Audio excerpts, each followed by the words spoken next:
but I turned it down too. I prepared for it.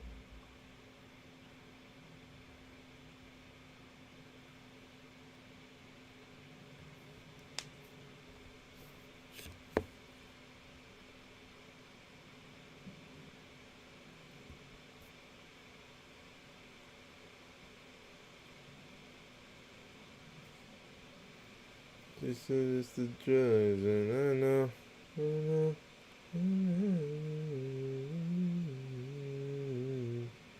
I lied to it before. Look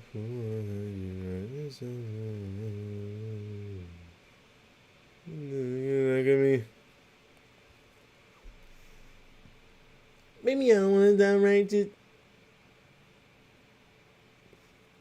I don't want a toothpick, guys.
Bro, I need like a Naruto or anime game like this. You fight a bunch of bosses.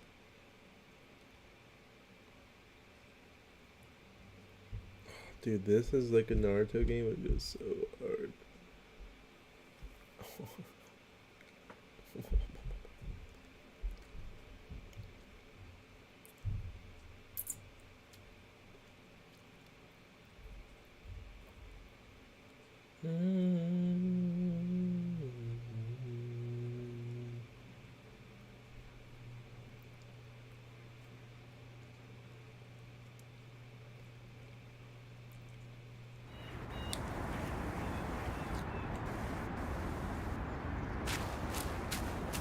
I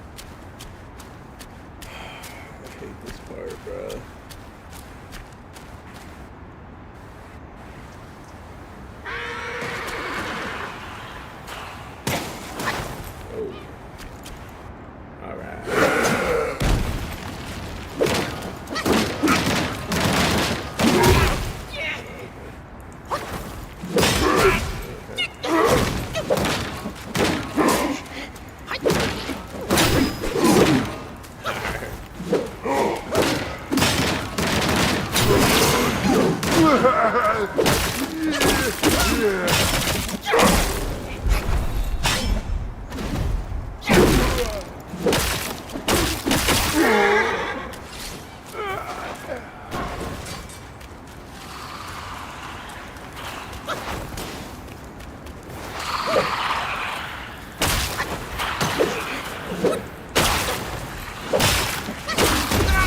This game sucks, dude. Why is it just lagging?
Wait, that hit me.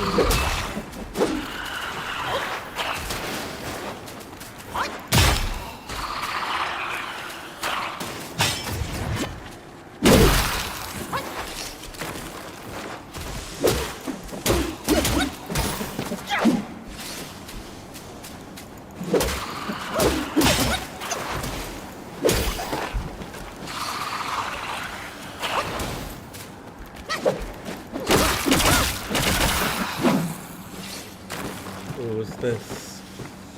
What's this? No, I meant to drink my freaking thing first. Oh, I just wasted that.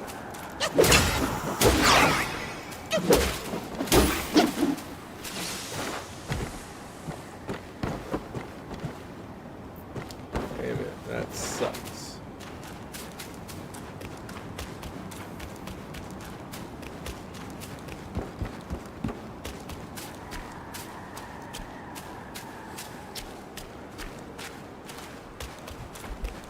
We rise again!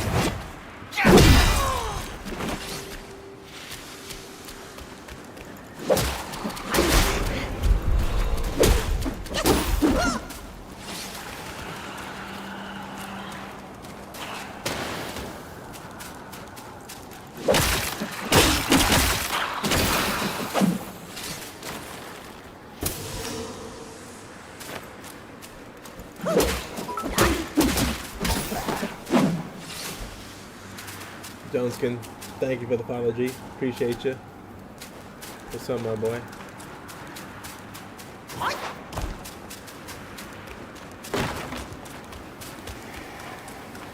So there's gotta be another way to heal in this game.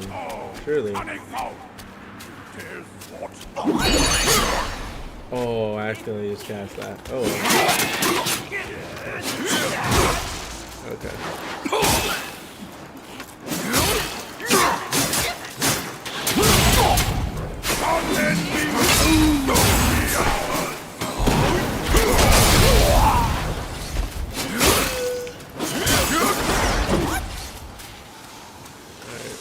I guess.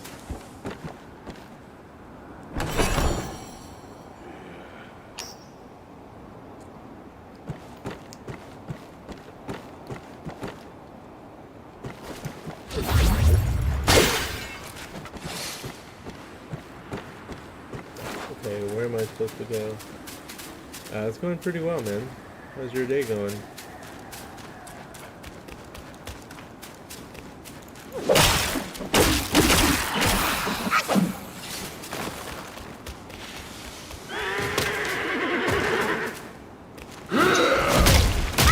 Dude, this guy is OP.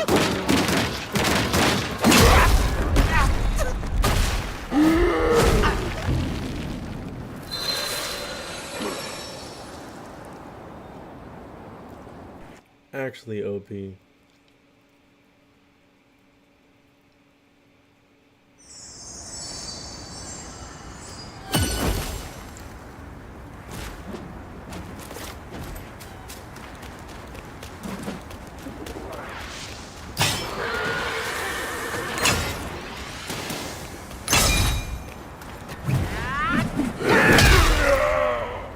Yeah, how's that?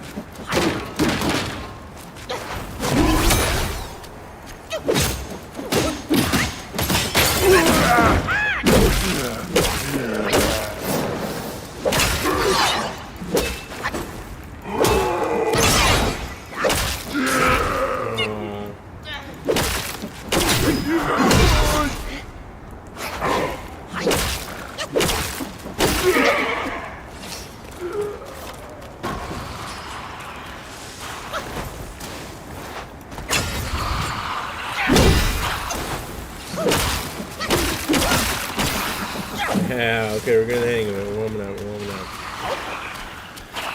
Whoa.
Where is he? Stand ready. The king's gift.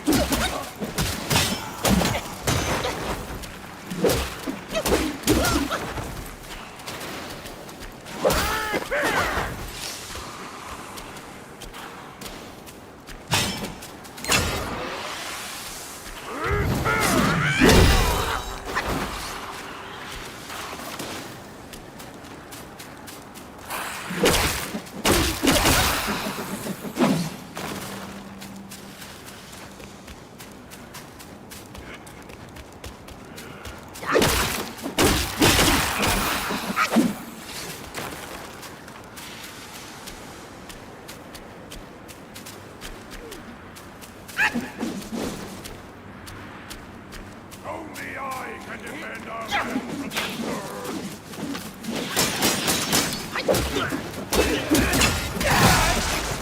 Oh shit.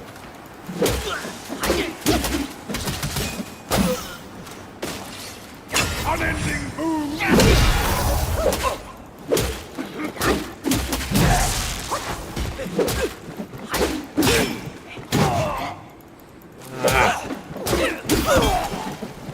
Bastard, dude.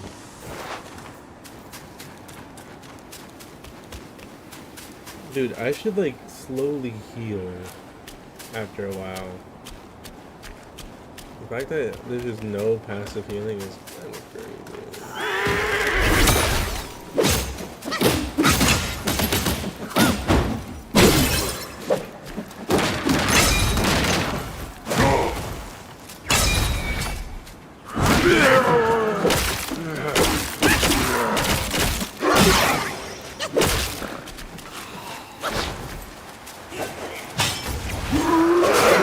What is this?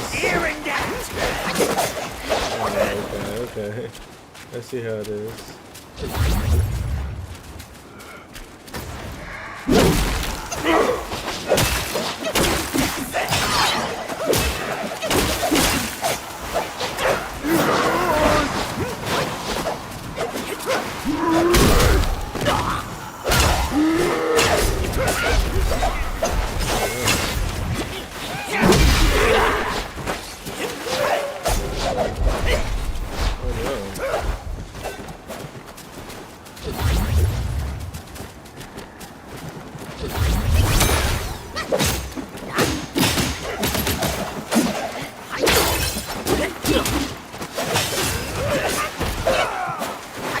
What is happening? Oh my god, bro. Okay. No, I like that. That's really cool of you to do.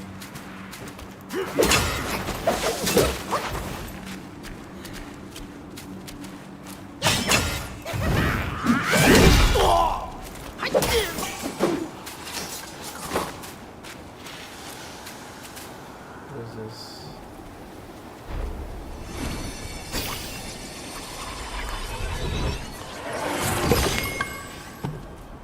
I should have drank some before.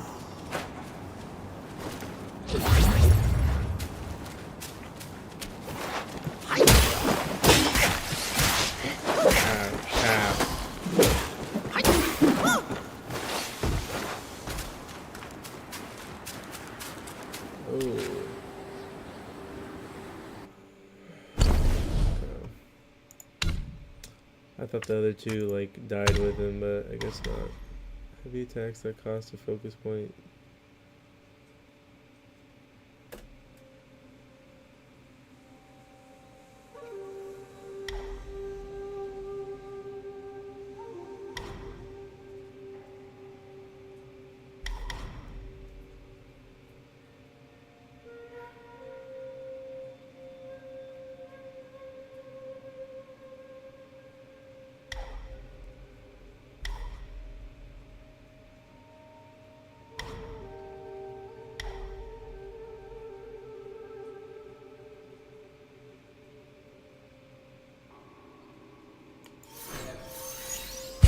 We'll try this one out. Okay, after performing tactical retreat Forceful thrust or charged heavy attack. What's forceful thrust?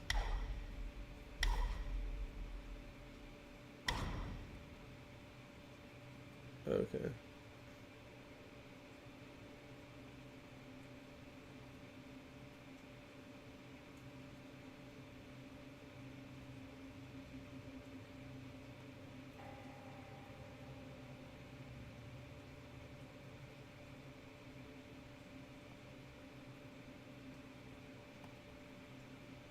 The fuck is forceful? Alright, whatever. I'm so confused.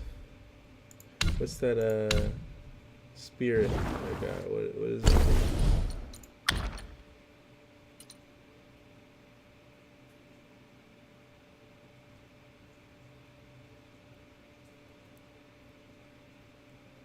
This is minus 20 defense though.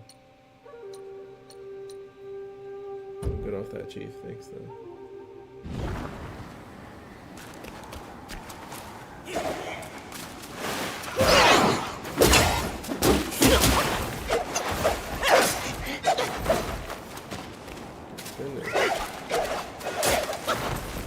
What the hell's that?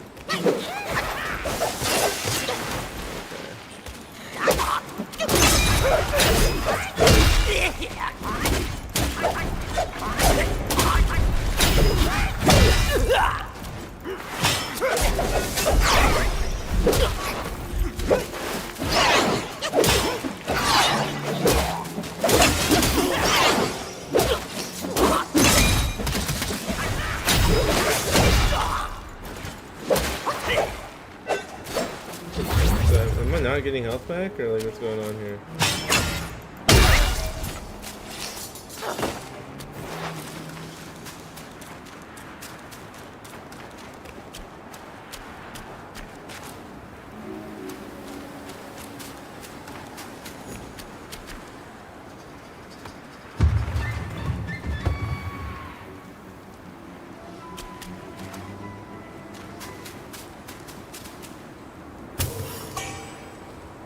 Nice. What's this way?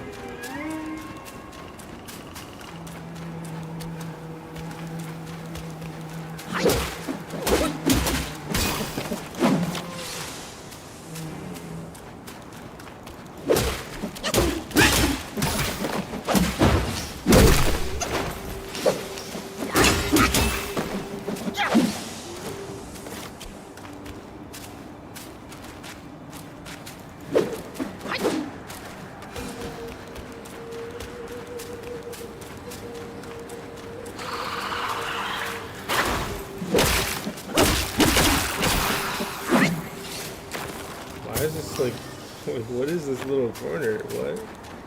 What's the point of this whole section right here, to be honest? Ooh.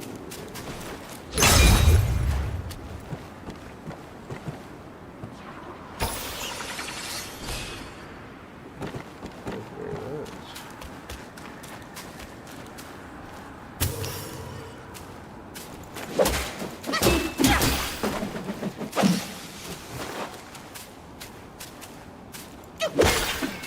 Oh, that wasn't a person.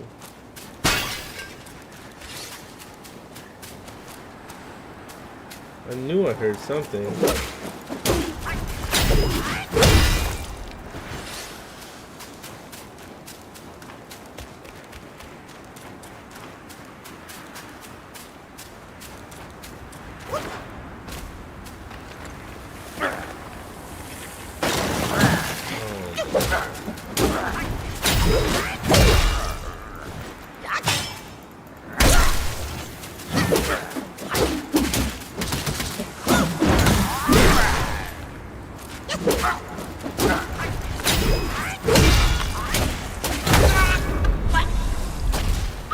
Dude, that move sucks.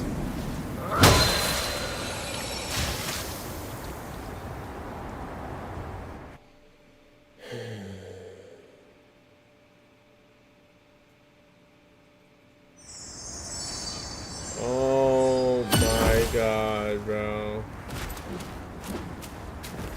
Oh my god. Are we serious?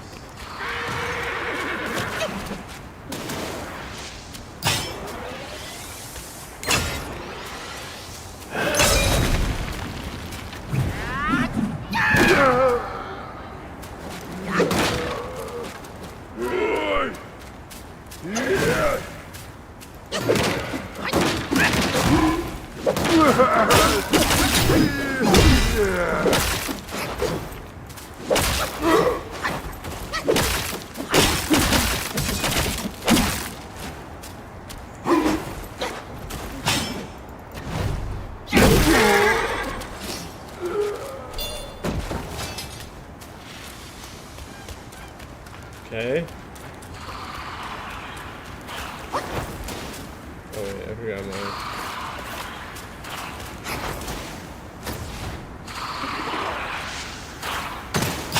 I took that.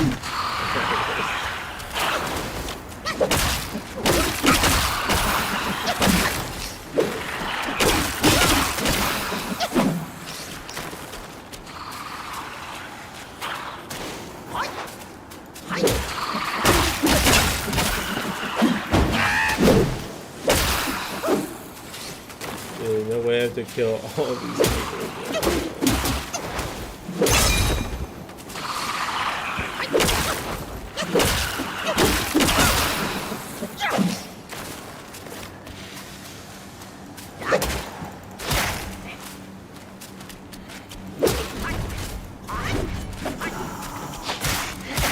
How does this move work?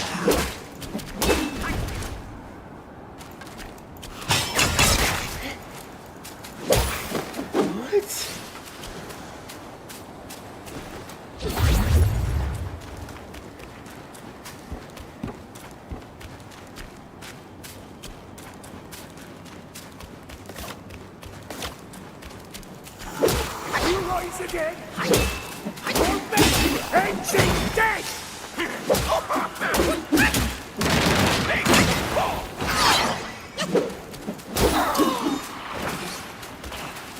Oh my god, I almost dodged into that.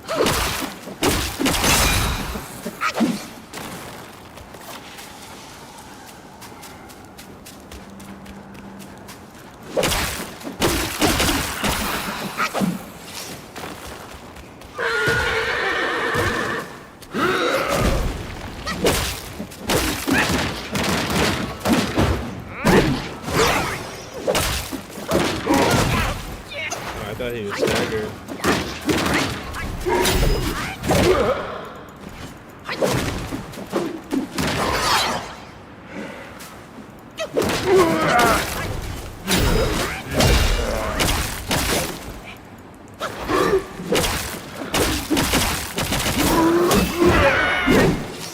Yeah, this move kind of sucks, dude.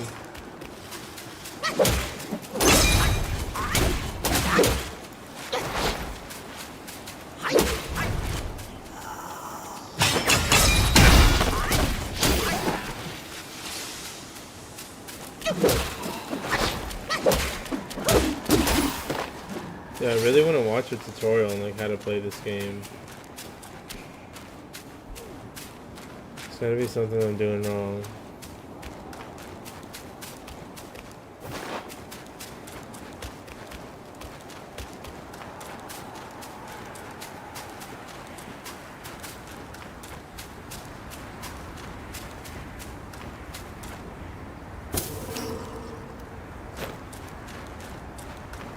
Oh, we need that. We need that right now.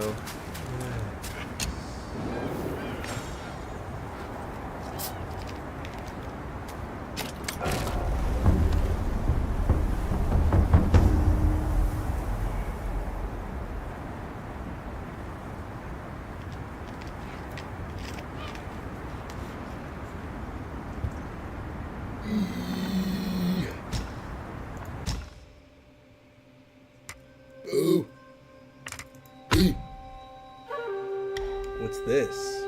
Maximum might. Oh, my transformations kind of suck, so... Ooh, I forgot about this. What is this?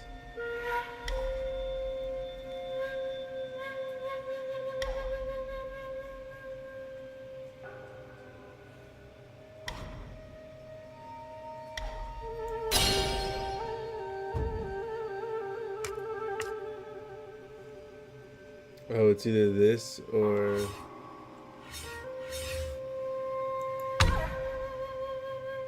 Oh, it's one or the other.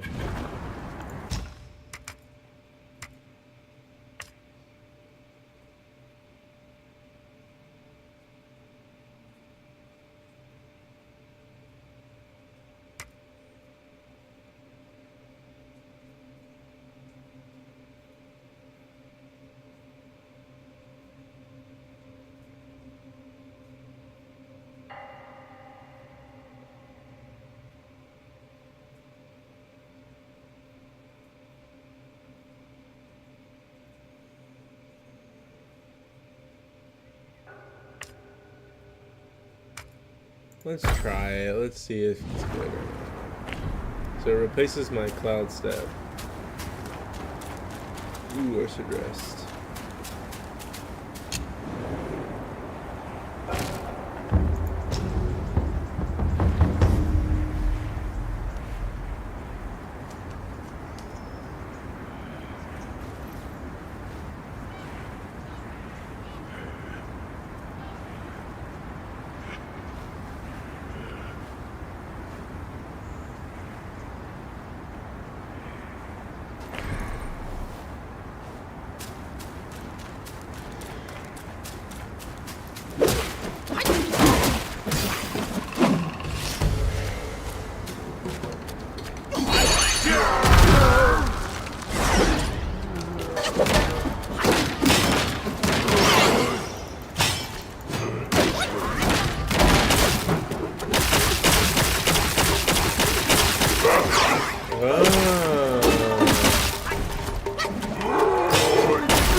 I like that. That's pretty decent.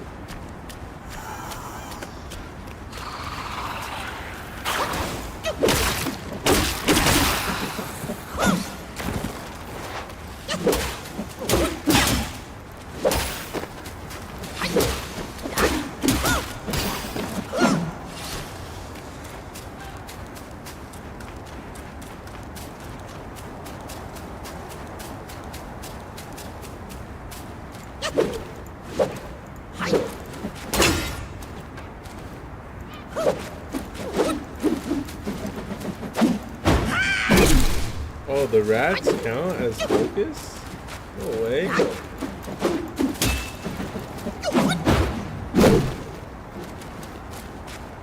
That's pretty cool.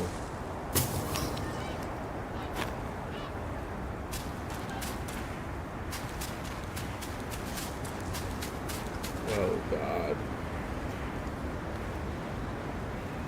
There you go. Where's my son? I can't find him. Oh, did I kill your son, bro? Okay. Yep, this guy is gonna kill me. Oh, wait, wait.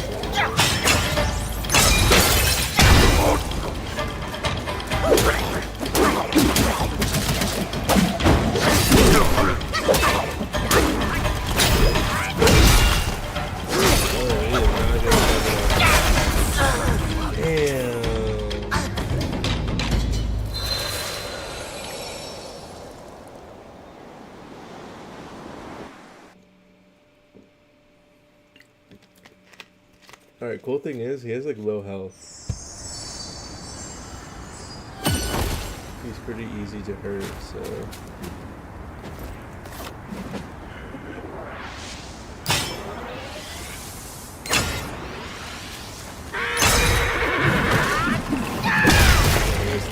Skeleton.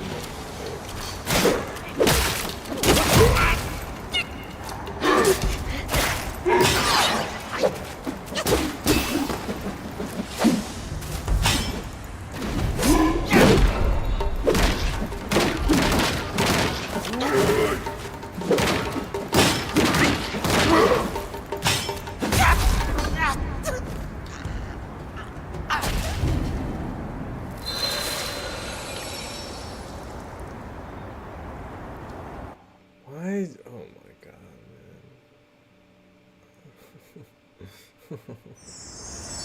How the fuck would it lock onto the fucking pile of dust sitting on the edge of the grave pile instead of where I'm looking?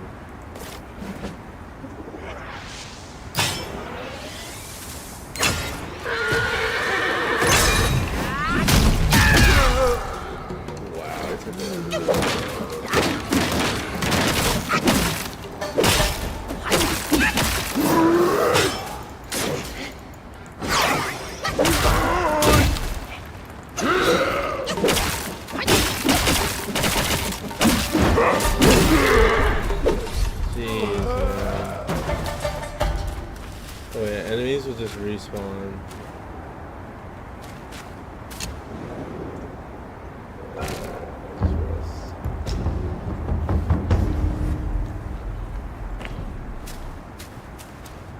It's quicker this way.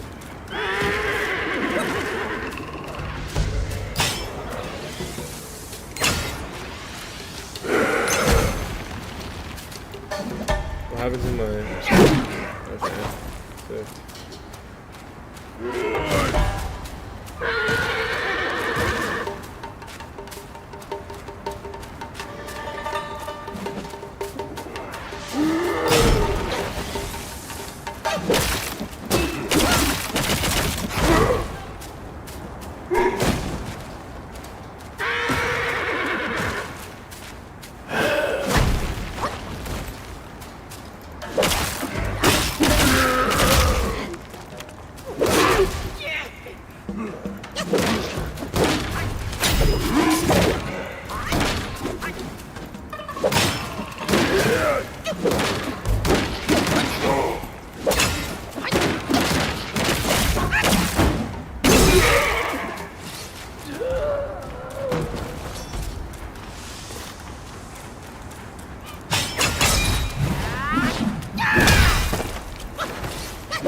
More enemies there.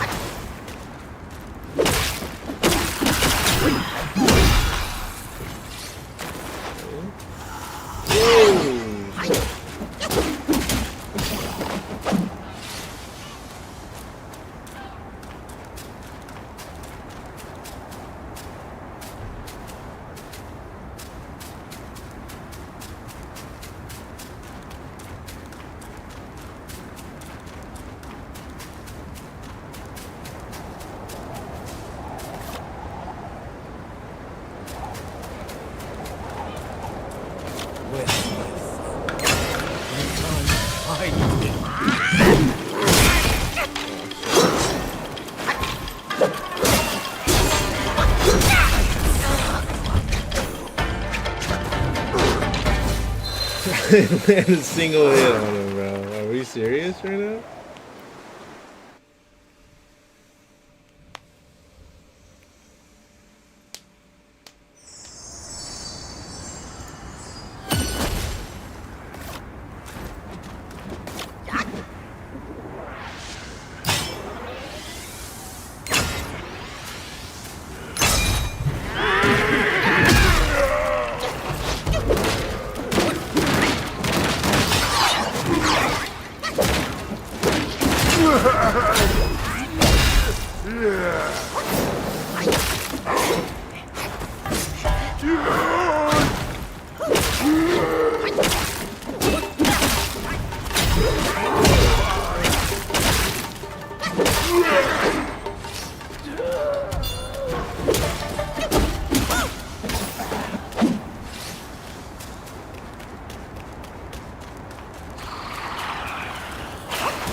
Alright, I think we should just have a plan.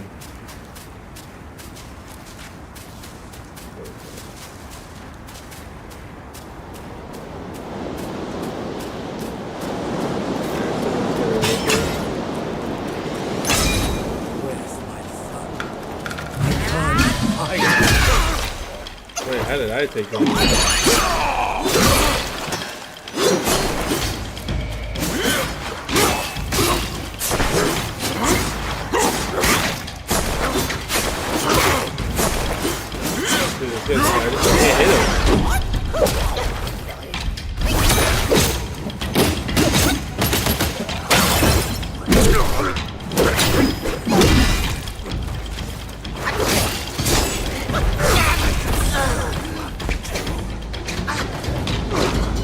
Like, who are you fighting? I'm dead.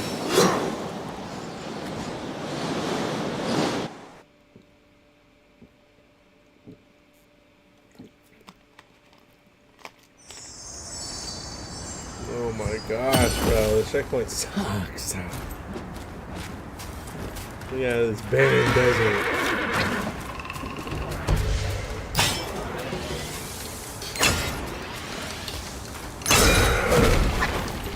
God damn it, bro.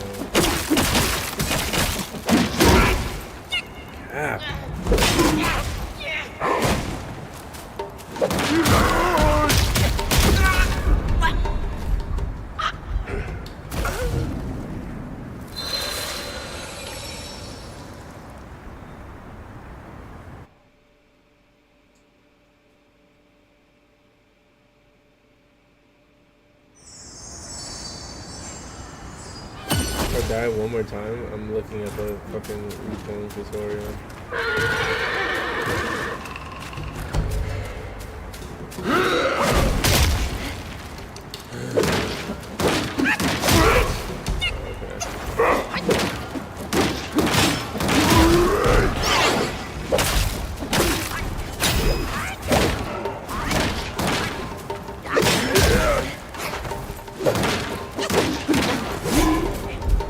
Yeah, just kill it. You got it, bro.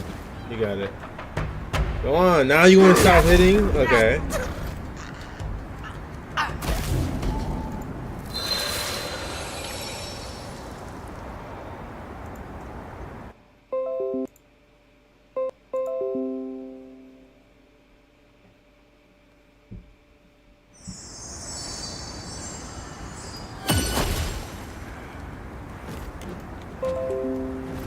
Alright.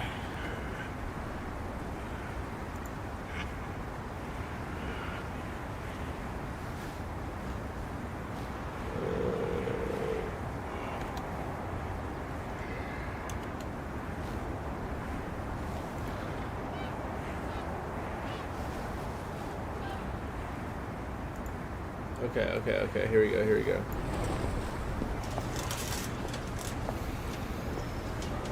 Let me mute the goddamn game. Wow. Every time. There we go. Yeah, every time.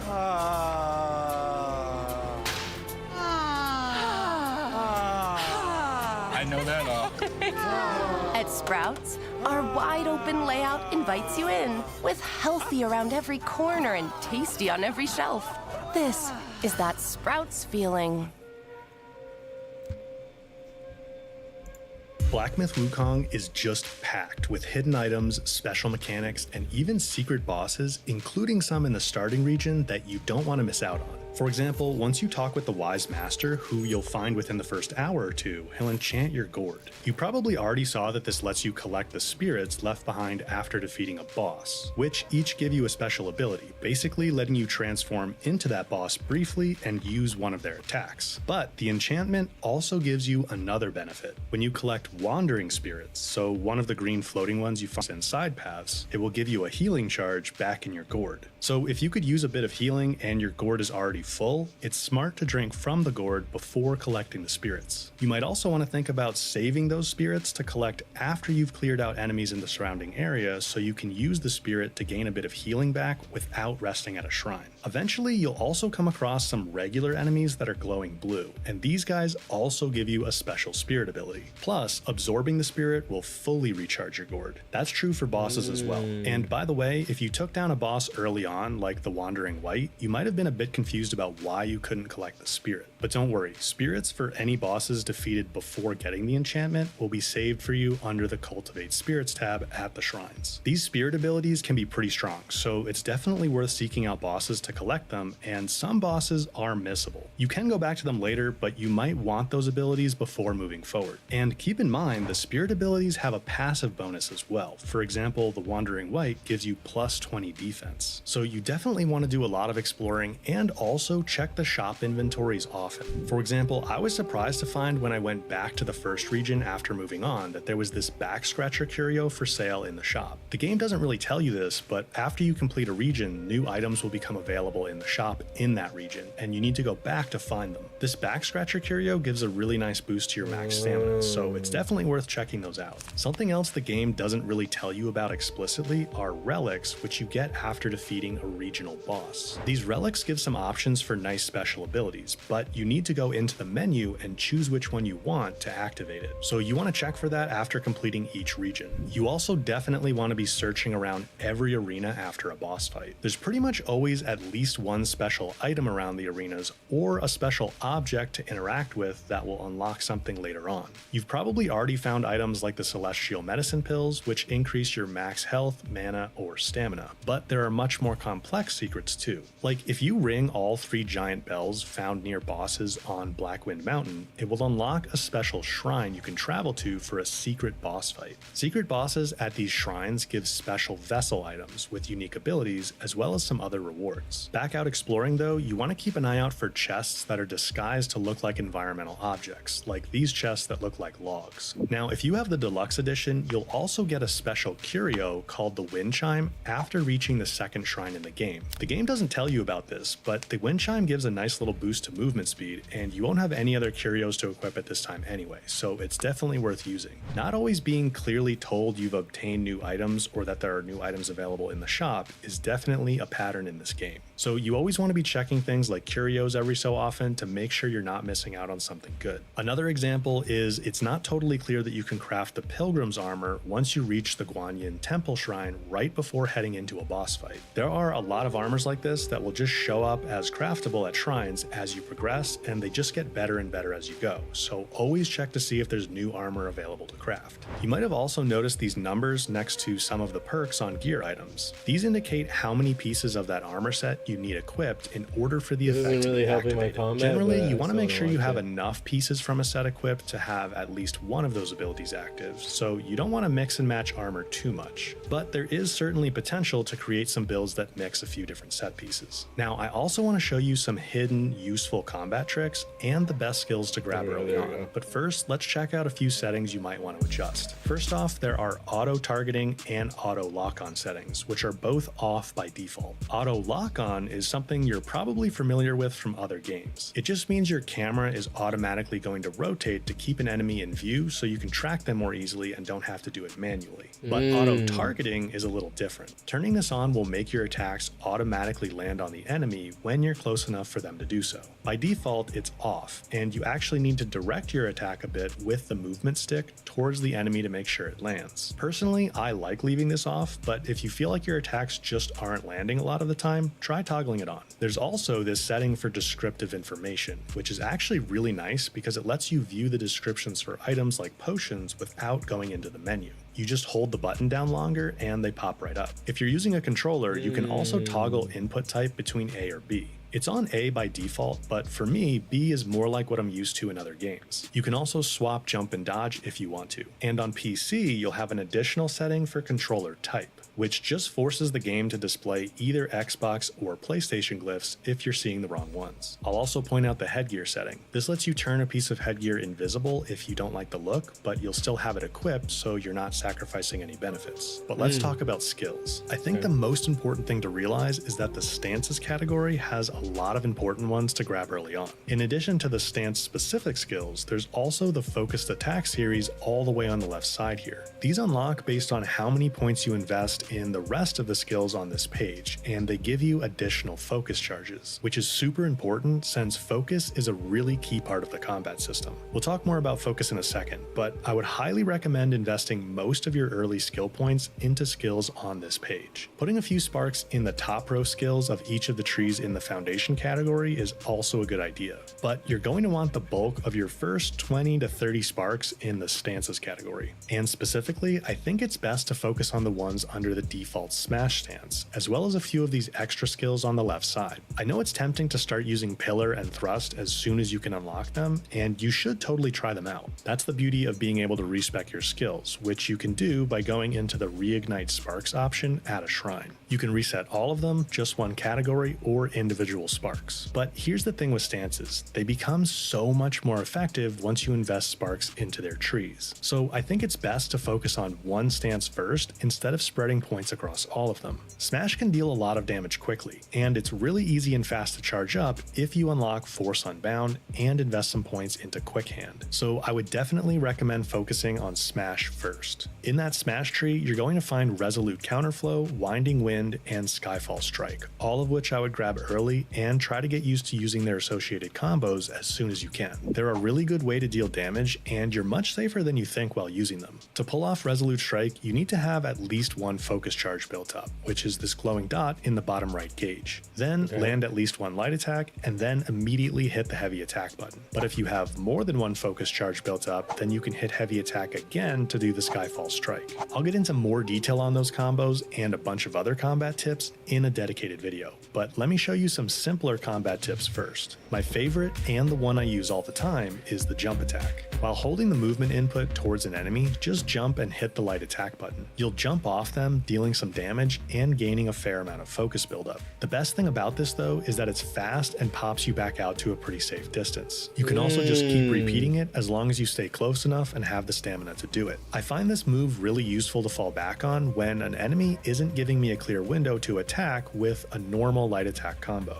You can also enhance this jump attack by hitting the heavy attack button immediately after the light attack button while you're still in the air. This deals more damage, and it's one of the rare instances where using the heavy attack without a focus charge built up is actually useful. Now, the full regular light attack combo is 5 moves long, with the strongest hit coming from the 5th and final move. Notice how each of the first 4 moves has the staff swinging backwards towards the screen and you at the end. That's the best signal I've found to use to pace my button presses and avoid button mashing. It's a good idea to practice this outside of combat and just do one move at a time to get a feel for when they end. It's right before the end that you want to hit the button for the next one. But keep in mind, attacks use stamina, and you won't be able to pull off that powerful 5th move if you don't have any stamina. So you don't want to totally just spam light attacks. You do want to use light attacks a lot though, because it's your main way to build up the focus meter down here in the bottom right, which will transfer over to the charge dots when it gets full. However, you may have noticed that enemies and especially bosses will often retaliate in the middle of your light attack combo. Typically, they do this around the 3rd or 4th move. So you want to try to avoid button mashing the light attack and instead do 3 or 4 very intentional presses unless you know for sure you're going to be able to land that final 5th move. Doing 3 or 4 will give you the best balance of getting a bit of damage in, building up focus to gain charges, and avoiding getting hit. Now, of course, you want those charges to fuel stronger heavy attacks. You should really think of the heavy attack as your focus attack button,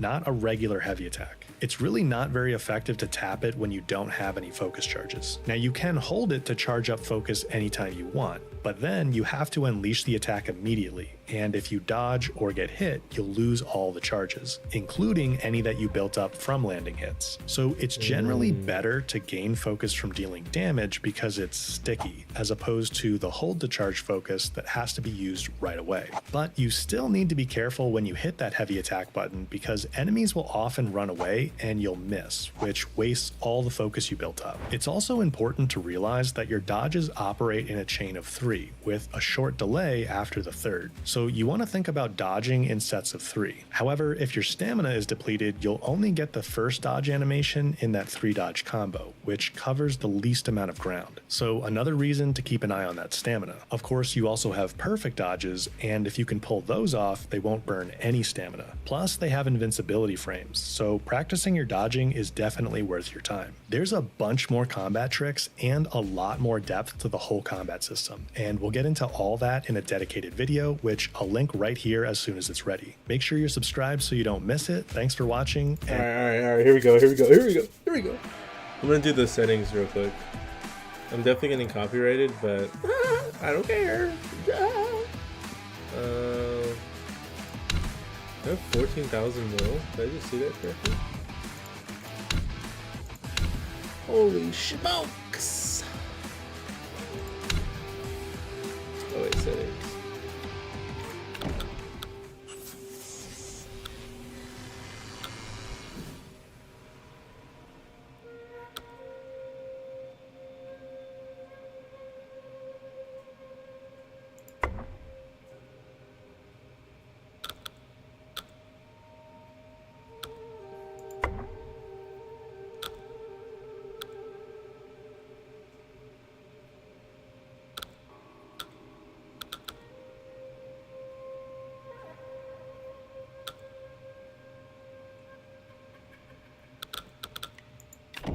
Abilities like Resolute Counterflow, Seeing Through Enemies, and Evanescence are some of the most Hold on, buddy.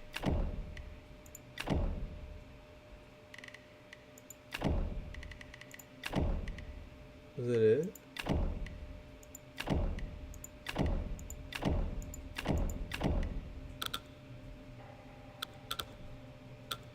Oh yeah, damage numbers. I want to see that. Yeah, I think that's it.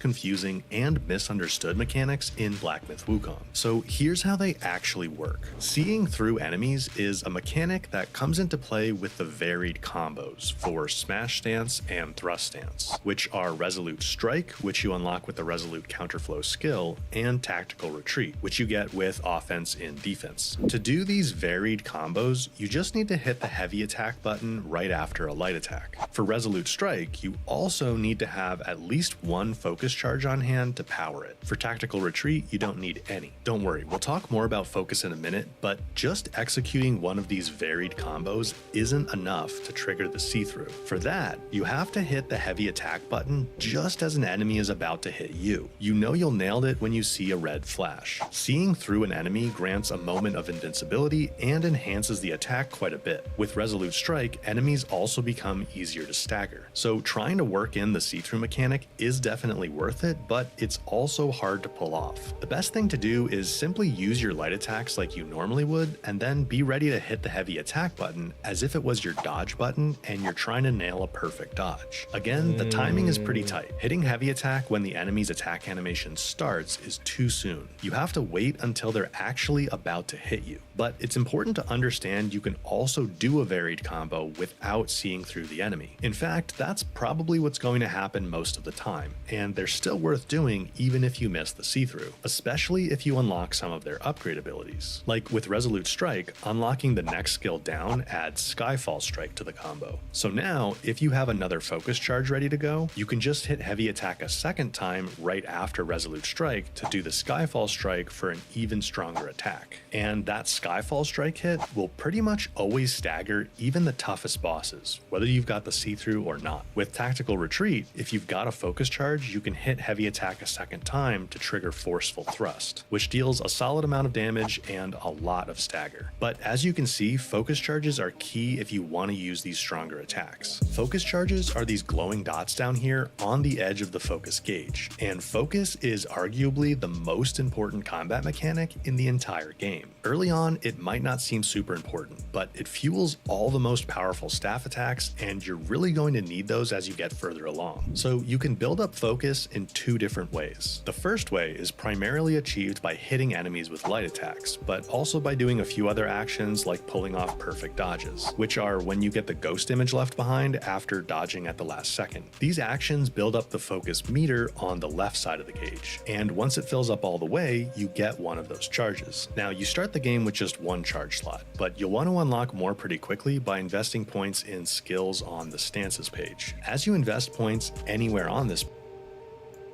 Go, keep doing your thing, bro.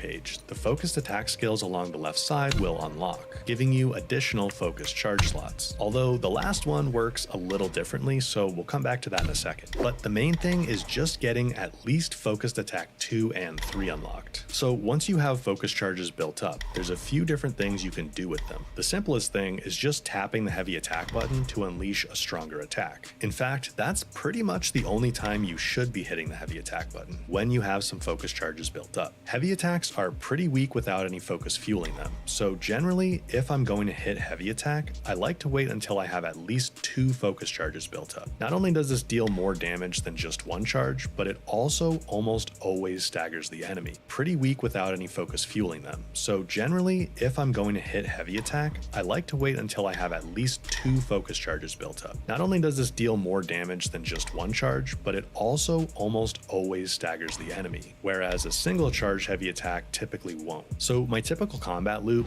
is doing light attacks until I build up at least 2 focus charges, and then using them either for a charged heavy attack or to fuel one of the varied combos like Resolute Strike. But if you don't want to wait to build up focus from light attacks and perfect dodges, you can also hold down the heavy attack button to manually charge at any time, and then release once you have some charges. Charging focus manually like this will give you the same heavy attacks as if you had built it up from light attacks. But there are a few major trade-offs. The biggest one is that you have to use all the focus immediately. Your focus will only last until you release the heavy attack button, and you'll use all of it up when you release. That's different from focus built up the first way through light attacks and other actions. When you do that, the focus is sticky. It stays around until you decide to use it. Manually charged focus is very much use it or lose it. If you dodge or get hit while charging, you'll lose all of it, including any focus you already had built up the normal way. So you should really only manually charge focus when you're confident you're safe to do so.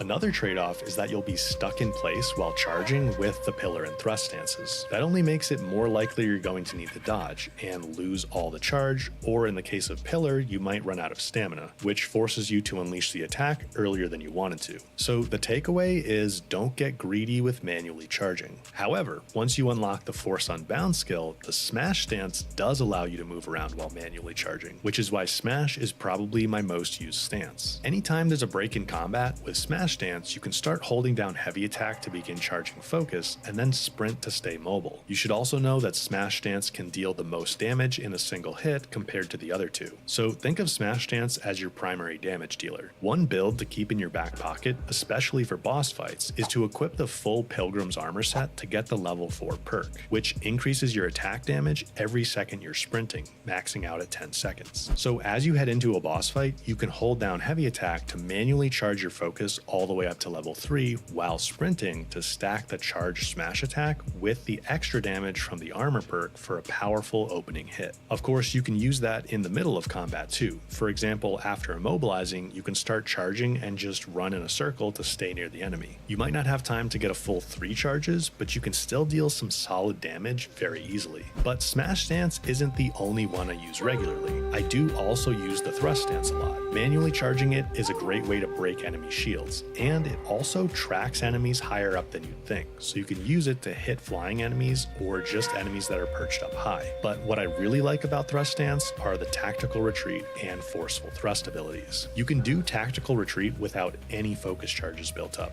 and Forceful Thrust just costs 1. So that means you can retreat to safety and jab the enemy for a solid amount of damage for just 1 focus point. And with the Whirling Thrust skill, you can build that 1 focus point back up pretty quickly. And by the way, I find it works better to tap light attack repeatedly to get Whirling Thrust to work, not hold it like the description says. So in terms of focus, all the Thrust Stance combo skills are less expensive to use compared to the Resolute Counterflow set, although you can chain Resolute Strikes and Skyfall Strikes once you unlock Invigoration. If you can get a see-through, then Invigoration will allow your Resolute Strike to give you back a full focus charge. So you basically get to do it for free, which makes sustaining focus and starting up another Resolute Strike and Skyfall Strike much easier. Now, we haven't talked much about Pillar Stance because frankly, I think it's the least useful one. Unleashing a fully charged Pillar heavy attack does deal a lot of stagger and a solid amount of damage, and using Sweeping Gale can be useful in situations where you're surrounded by many weak enemies, but it's just much more situational than the other stances, so I don't find myself using it much. The one situation where I think Pillar Stance excels is when you have a lot of stuff going on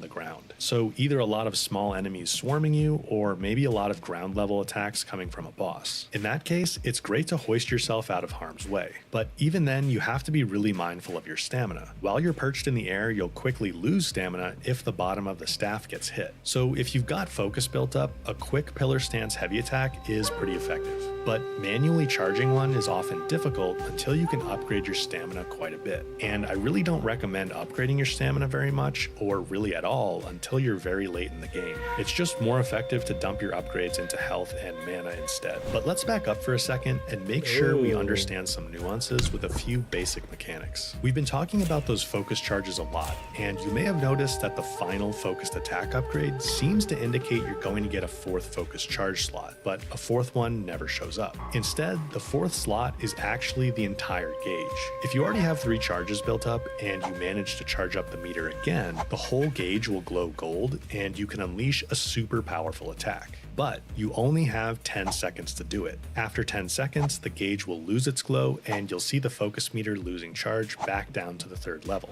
Now, it's tempting to go for that overcharged gauge as often as you can, but it's generally not worth taking the time to build it up that far. Yes, it is a powerful blow, and you should know that you can actually interrupt most of even the most powerful boss attacks with it. But if you're always trying to get a level 4 charge, you're missing out on multiple opportunities to use the varied combos we discussed earlier.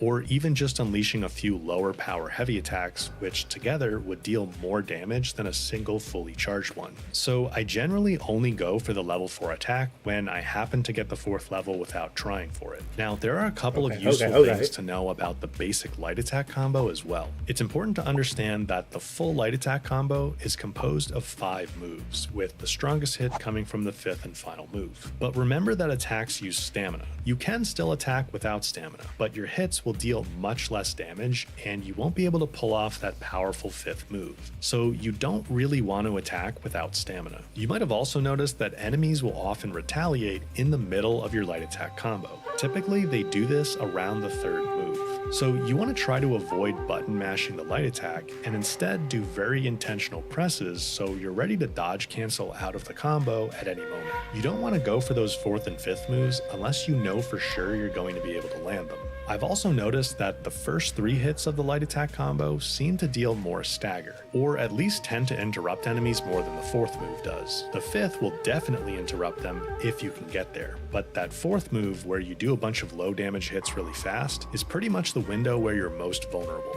So to time your button presses with the light attack, it helps to practice doing it slowly outside of combat a few times. Try to see how slowly you can do it, and notice how each individual move ends with the staff swinging backwards towards the screen. That's your cue for when to hit the button to start the next move. Now, you'll also want to prioritize unlocking the composure skill, which lets you continue the light attack combo after a dodge. Once you have this, what you want to aim to master with the light attack is hitting an enemy with the first 3 moves, dodging when they retaliate, and then continuing the combo for the 4th and 5th hits right afterwards. This lets you balance building up lots of focus with the combo, avoiding damage, and getting that powerful 5th hit more often. Another good trick you should use with the light attack is doing a jump attack. If you jump and then immediately hit light attack, you'll jump off the enemy and bounce back to a relatively safe distance. This can be really useful when trying to learn the attack patterns of a new enemy because you can deal a bit of damage, build up a decent amount of focus, and stay relatively safe. If you want to deal more damage, you can hit the heavy attack button immediately after hitting light attack to slam down.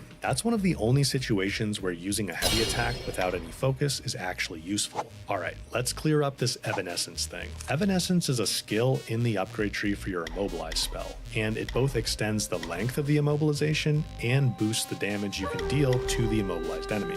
But to trigger it, just like the see-through mechanic, you have to use Immobilize right before an enemy is about to hit you. You'll know you nailed Evanescence when the Destined one does a little jump where he leaves a ghost image behind, similar to getting a perfect dodge. The extra immobilization time and damage from Evanescence is really nice when you get it, but it's difficult to do consistently. Unfortunately, at least on the current patch, if you're just a little too late, you'll both take damage and completely lose your Immobilize charge, which is really annoying. So if you're going to try to leverage Evanescence, I recommend erring on the side of hitting Immobilize too early. That way you just risk getting a regular Immobilize instead of losing all your Immobilize charge and taking damage. You've probably been using Immobilize quite a bit, but you'll want to make sure you know how to leverage the other spells as well. Immobilize is one of the 3 mysticism spells. In the spell selector, you have mysticisms, What's the fact? alterations, transformations, and strand abilities. For mysticisms, in addition to Immobilize, you'll also unlock Ring of Fire once you get to Chapter 3. Don't worry, you can't miss it. You can miss Spellbinder though. To get it, you need to do the Treasure Hunter's quest in Chapter 3, which I'll link a guide for below. Honestly, I don't think Ring of Fire is particularly useful because you need to stay inside the ring to get its effects, and that's usually difficult to do. I think Immobilize is pretty much all around better than Spellbinder too, but Spellbinder is pretty strong and might work well for your playstyle. Basically, it disables your ability to use any spell in exchange for increased physical damage. So if you find that you just don't use spells very often and you mainly just use melee attacks, Spellbinder might be a great option for you. To cancel it, you either need to die or rest at a shrine, so you can't switch back and forth very easily. For alterations, we have two.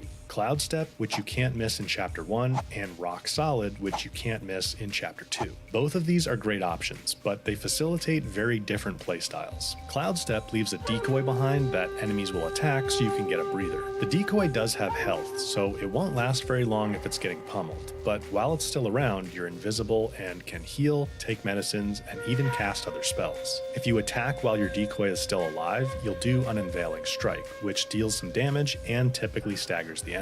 I usually use Cloud Step as a way to get a quick break so I can safely take medicines in the middle of a long fight. I'll also sometimes use it as a panic button if I'm low on health and need a quick reset. Rock Solid, on the other hand, is your more aggressive alteration. In fact, Rock Solid is your parry mechanic. For full effectiveness, you want to time it like a parry too, hitting it right before an enemy is about to hit you. On the bottom of the spell selector, we have strand abilities, and the only one you're going to get on your first playthrough is Pluck of the Many, which you've probably already seen creates a small army of clones. It uses a lot of mana, so you want to be mindful of how often you're using this, but if you unlock the upgrades, you can actually make the clones fairly strong, so Pluck of the Many can certainly be very useful, especially since the clones typically draw most of the enemy's attention. But of course, we also have transformation spells, and there's a total of 10 of these. We're not going to cover them all right now, but the first one you can get, which is also one of the best ones, is Red Tides, which you get by defeating Guangxi in Chapter 1. I think most people are pretty familiar with Red Tides and use it quite a bit, but I also think most players don't use it optimally. The best thing to do when using any transformation is to get in light attacks as fast as possible to build up a focus charge. Then, as soon as you get the charge, use the special attack to unleash a powerful blow.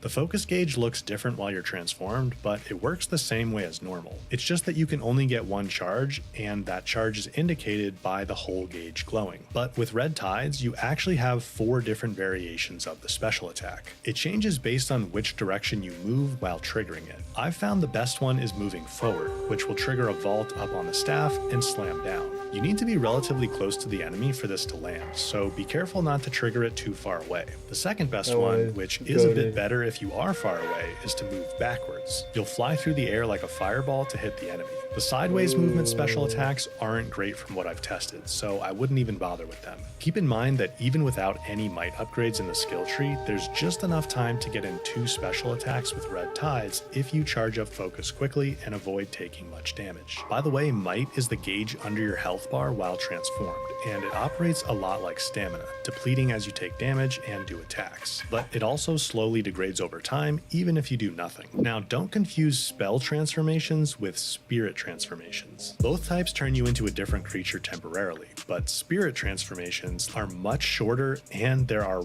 way more of them to choose from. 55 total from what I've seen, and I haven't even quite found them all yet. Spirits are also fueled by chi, not a timer recharge like spell transformations. Chi recharges from dealing damage similar to focus, but much more slowly. We're definitely not going to go through all the spirit transformations, but some of the best ones you'll come across early on are the Wandering White and Earth Wolf. Both deal a solid chunk of damage quickly, and the Wandering White also actually gives you a passive defense boost. The only problem with the Wandering White is you can easily miss your hit completely if the enemy moves away too quickly. That's why I like the Earth Wolf better. It charges forward to chase the enemy down, so you just have to be reasonably close and you're pretty much guaranteed a solid hit. Upgrading spirits through the cultivation tab at a shrine makes them quite a bit stronger, so it's definitely worth doing. The first few upgrades only cost Will and Blood of the Iron Bull, which you'll get plenty of as you play through the game. But I would hold off on upgrades that require Knots of Voidness. Those are much more rare, so you'll want to see which spirits you really like before using many of them. Don't forget that spirits also give a passive ability, and some of them actually also give a nerf, so make sure you're taking a look at those before using or investing in a spirit. Right next to the spirit icon, you also have a vessel icon.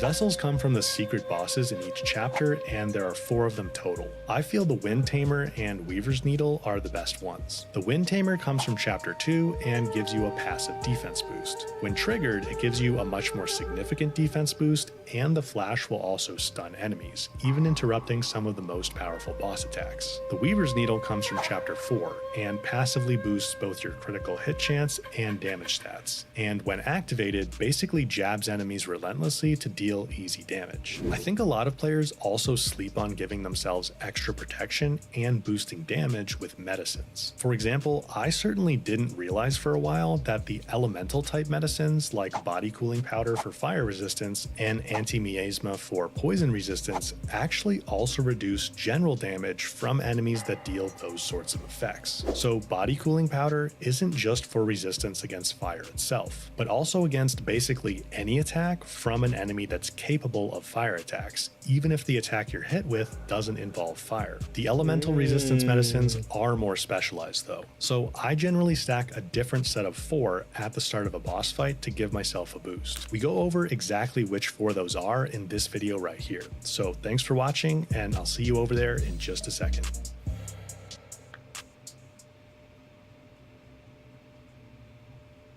I feel like I...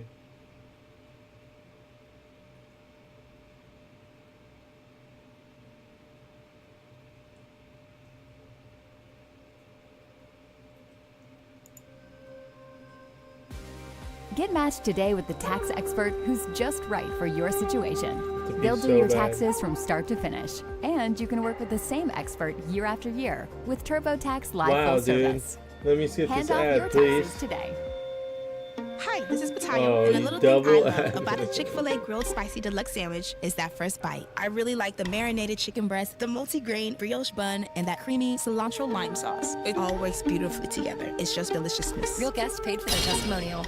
There are a bunch of hidden mechanics and really important tips you can easily overlook in Black Myth Wukong. It took me a little while to realize that you can actually do a sort of hidden double jump to get up onto high ledges. You've probably come across some spots like this where you can't quite jump high enough to get up to an annoying enemy. But I finally figured out that if you jump and then hit heavy attack in the air, the animation will boost you up quite a bit higher. So you can get up there and take them out, but this also lets you get up on high rooftops and access some areas more easily and much faster than going around the long way like the game wants you to. And if you need to get over to a ledge that's a bit far away, you can actually dash horizontally through the air by using the Cloud Step spell in the air after jumping. Now, I mentioned in my last video that in addition to gaining will, collecting the green spirits you find out exploring also gives you a healing charge back in your gourd. But I realized later that these spirits actually come in 1, 2, or 3 charge variations. If you look closely before absorbing them, you'll see some have 1 or 2 additional wisps, and each individual one counts for a healing charge. So definitely make sure to check to see how many charges you're about to absorb before you grab them. And if you could use the healing, consider drinking from your gourd to make room for the additional charges. I'm sure you've also found at least a few meditation spots so far, which give some easy extra sparks you can use to unlock more skills. But there are anywhere between 3 and 6 meditation spots per region, and while some are pretty obvious, there are others you can easily miss. So to see if you've got them all, you can check your journal to see how many are in each region, and then go hunt down any you're missing. I'll leave a link to a guide in the description in case you need some help finding any. Now, if you've arrived in the desert region for chapter 2, you've probably started coming across these enemies with shields, and also probably already figured out that you just need to beat down the shield enough until it breaks before you can easily get at the enemy. In addition to the enemy's health bar, there's a secondary bar to show the shield's health. You might have also figured out that you can move around to their side or back to get around the shield and deal damage to them directly. But there's a better and faster way to deal with the shield. Once you defeat a main story boss towards the end of chapter 2, which you can't miss, you'll get the Rock Solid spell. The The best way to use Rock Solid in any situation is to time it like a parry. You want to trigger it just before an enemy hits you, but when you do that with the shield enemies, it will either destroy their shield or blast it out of their hands. Now, that's particularly useful on the spearbone enemies because they're actually pretty weak once you destroy their shield, and they're a pretty good way to farm mind cores. Mind cores are what you use to craft celestial medicine for yourself, which permanently increases your health, mana, stamina, or other stats. You've probably already found a few of these celestial pills in the fancy pots right after boss fights, but you can actually craft them for yourself once you meet Shoe Dog in the second region. He starts off near the village entrance shrine in a cave, and once you take care of a mini boss nearby for him, you'll be able to craft mortal medicines at any shrine, which are definitely underrated, and we'll talk more about those in a minute. But you'll also be able to craft celestial medicine if you go find him in his cave at the cellar shrine. So if you're feeling a bit under-leveled at any point, it's smart to go take down some of these spear bones and other enemies in the area to farm up some mind cores, and then go craft some celestial pills with Zhudog. The drop rate isn't great, but you should get a mind core every 10 or 15 kills or so. Don't forget you can use the Incense Trail Talisman, which you get for free at the start of the game, to quickly respawn and reset all the enemies so you don't have to keep running back to a shrine to rest. And also keep in mind that just like your skills, you can actually reset celestial medicines anytime to reallocate your mind cores if you decide a different distribution would be better for you. Crafting celestial medicines with Zhudog is a much better way to boost your stats compared to dumping sparks into the survival skills like Robust Constitution. These skills make such a small difference that I really think you're better off using those sparks elsewhere. Now, like I mentioned, Zhudog also unlocks your ability to craft mortal medicines, which I think a lot of players sleep on. These medicines can give really strong temporary boosts in combat, especially when you stack them, so you don't want to ignore them. The ingredients for mortal medicines are all the plants and skills make such a small... Alright, I need to pee, guys. Hold on. Hold on, man. Hold on.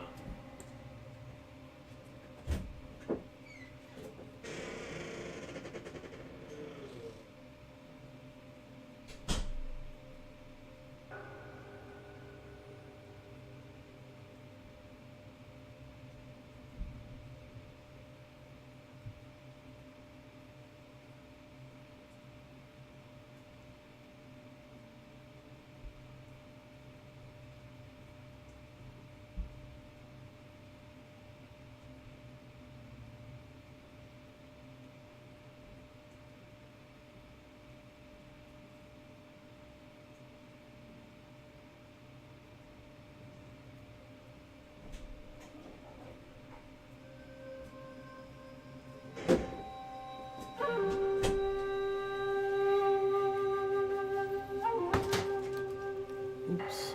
Alright, continue. difference that I really think What the hell?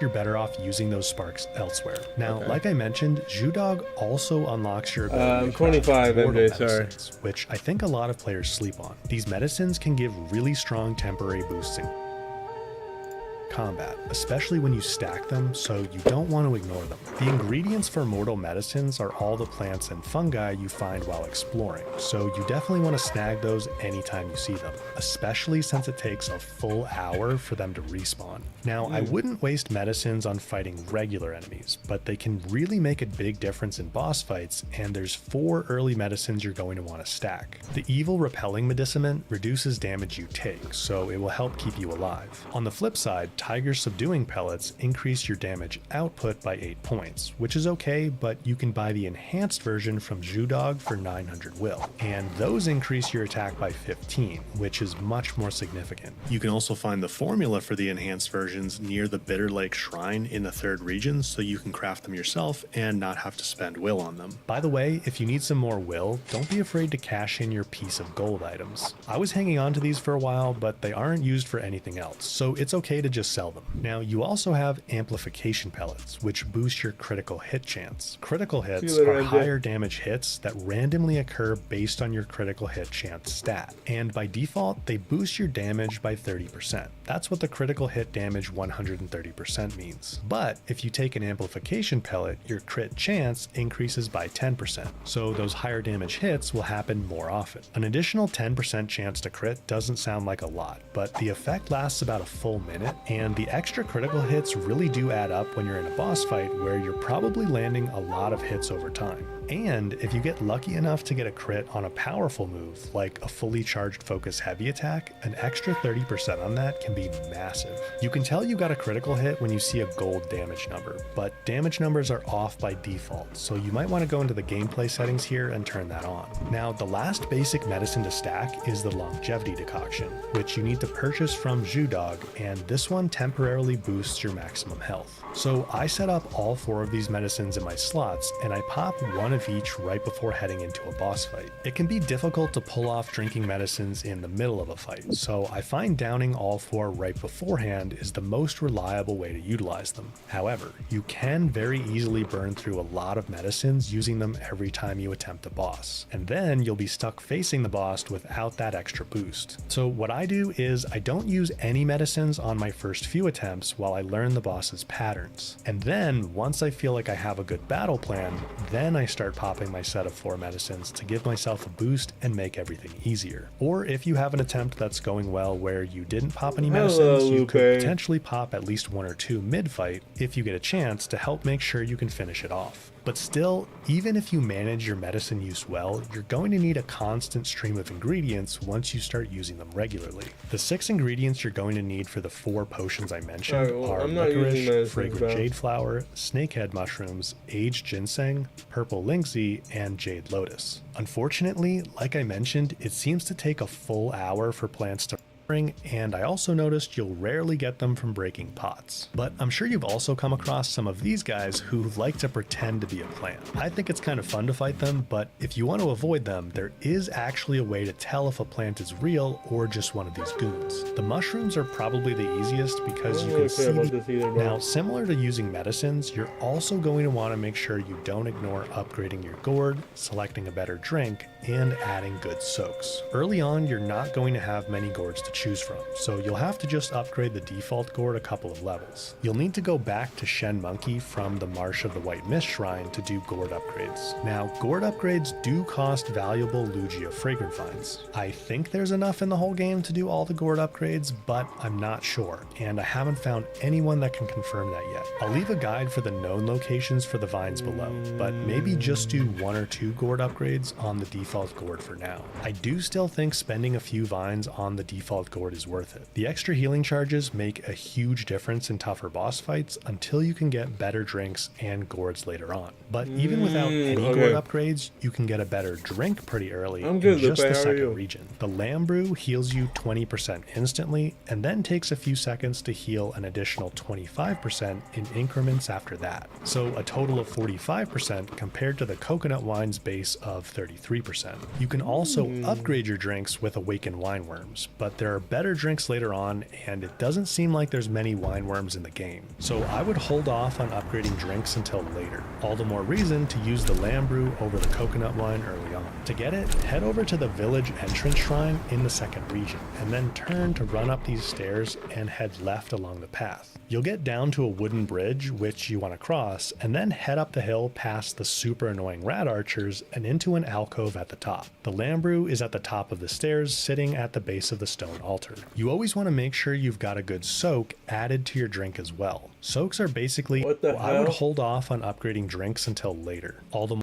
medicines, you're also going to want to make sure you don't ignore upgrading your gourd, selecting a better drink, and adding good soaks. Early on, you're not going to have many gourds to choose from, so you'll have to just upgrade the default gourd a couple of levels. You'll need to go back to Shen Monkey from the Marsh of the White Mist Shrine to do gourd upgrades. Now, gourd upgrades do cost valuable Lugia fragrant vines. I think there's enough in the whole game to do all the gourd upgrades, but I'm not sure, and I haven't found anyone that can confirm that yet. I'll leave a guide for the known locations for the vines below, but maybe just do 1 or 2 gourd upgrades on the default gourd for now. I do still think spending a few vines on the default gourd is worth it. The extra healing charges make a huge difference in tougher boss fights until you can get better drinks and gourds later on. But even without any gourd upgrades, you can get a better drink pretty early in just the second region. The lamb brew heals you 20% instantly and then takes a few seconds to heal an additional 25% in.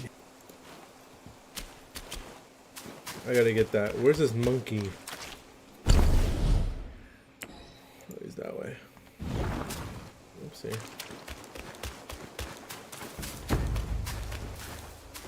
Yeah, the trailers looked creepy.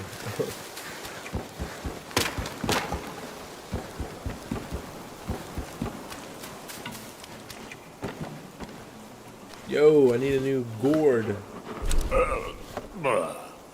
Where there's drink, all is bliss.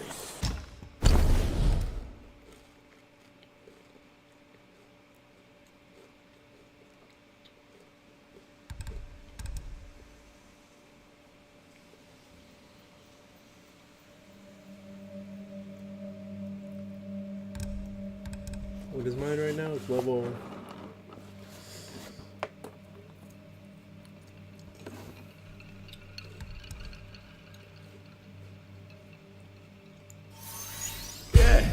You need a fine gourd to drink from. I'll fetch you a fitting one. Thank you, sir. Which drinks do we got, monkey? Alright, so we're not gonna do that one. What can I make?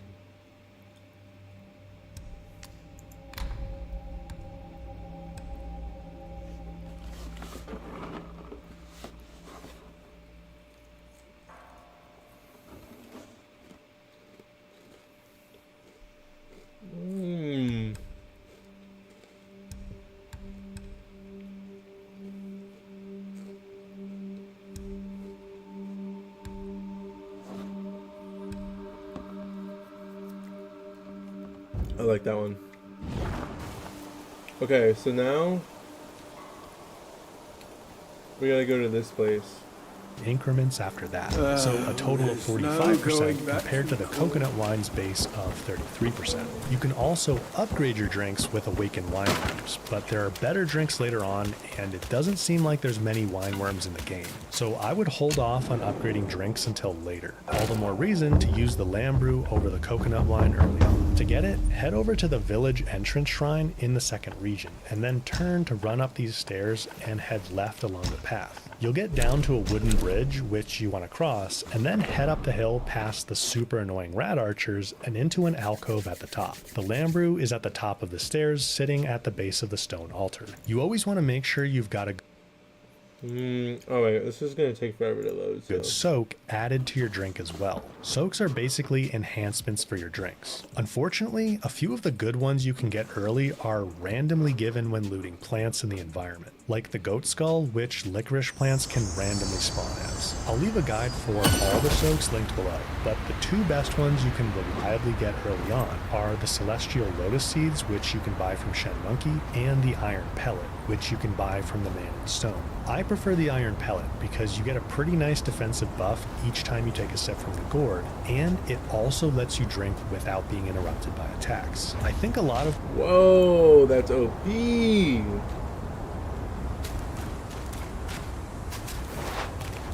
Okay. You said this way?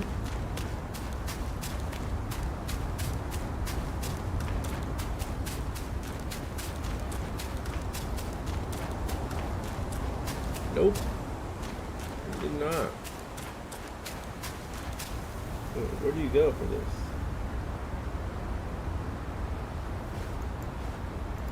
below.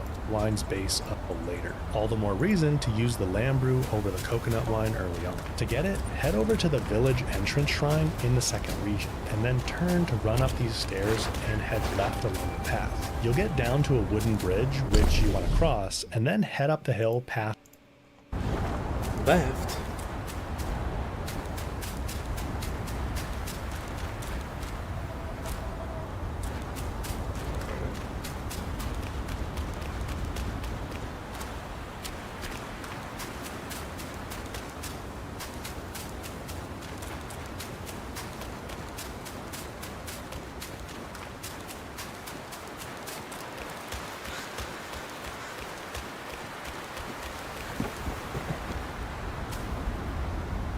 This is not where I'm supposed to be.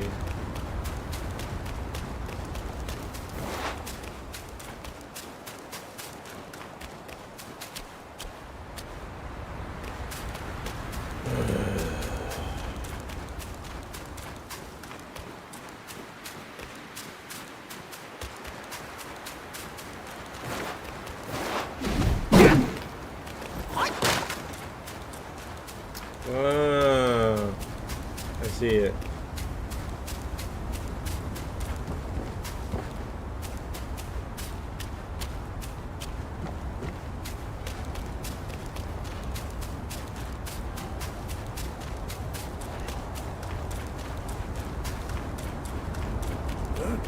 Who goes there? Take him down!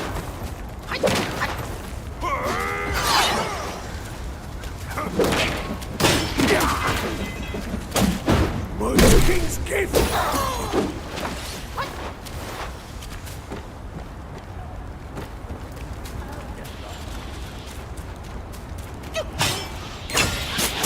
Why am I in thrust? Stand ready! You can never break this gift of honor from my king! Good straddling about.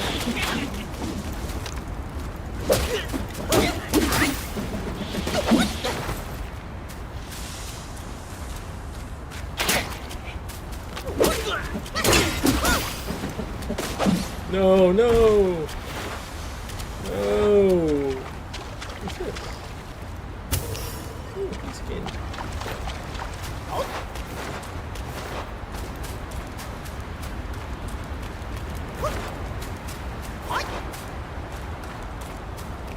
Ooh.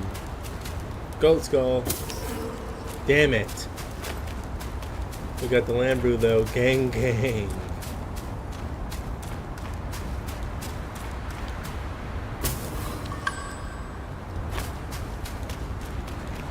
Hell yeah.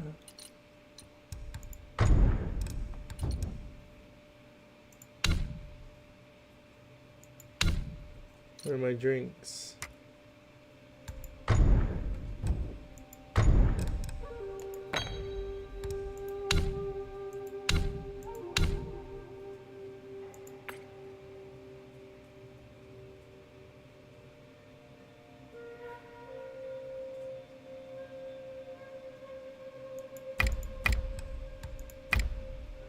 Oh my god, don't tell me.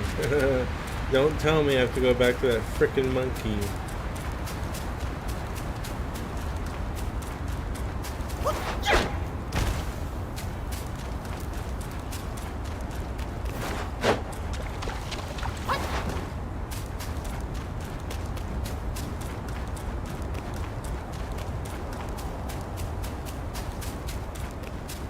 I feel like a monkey should be faster than this.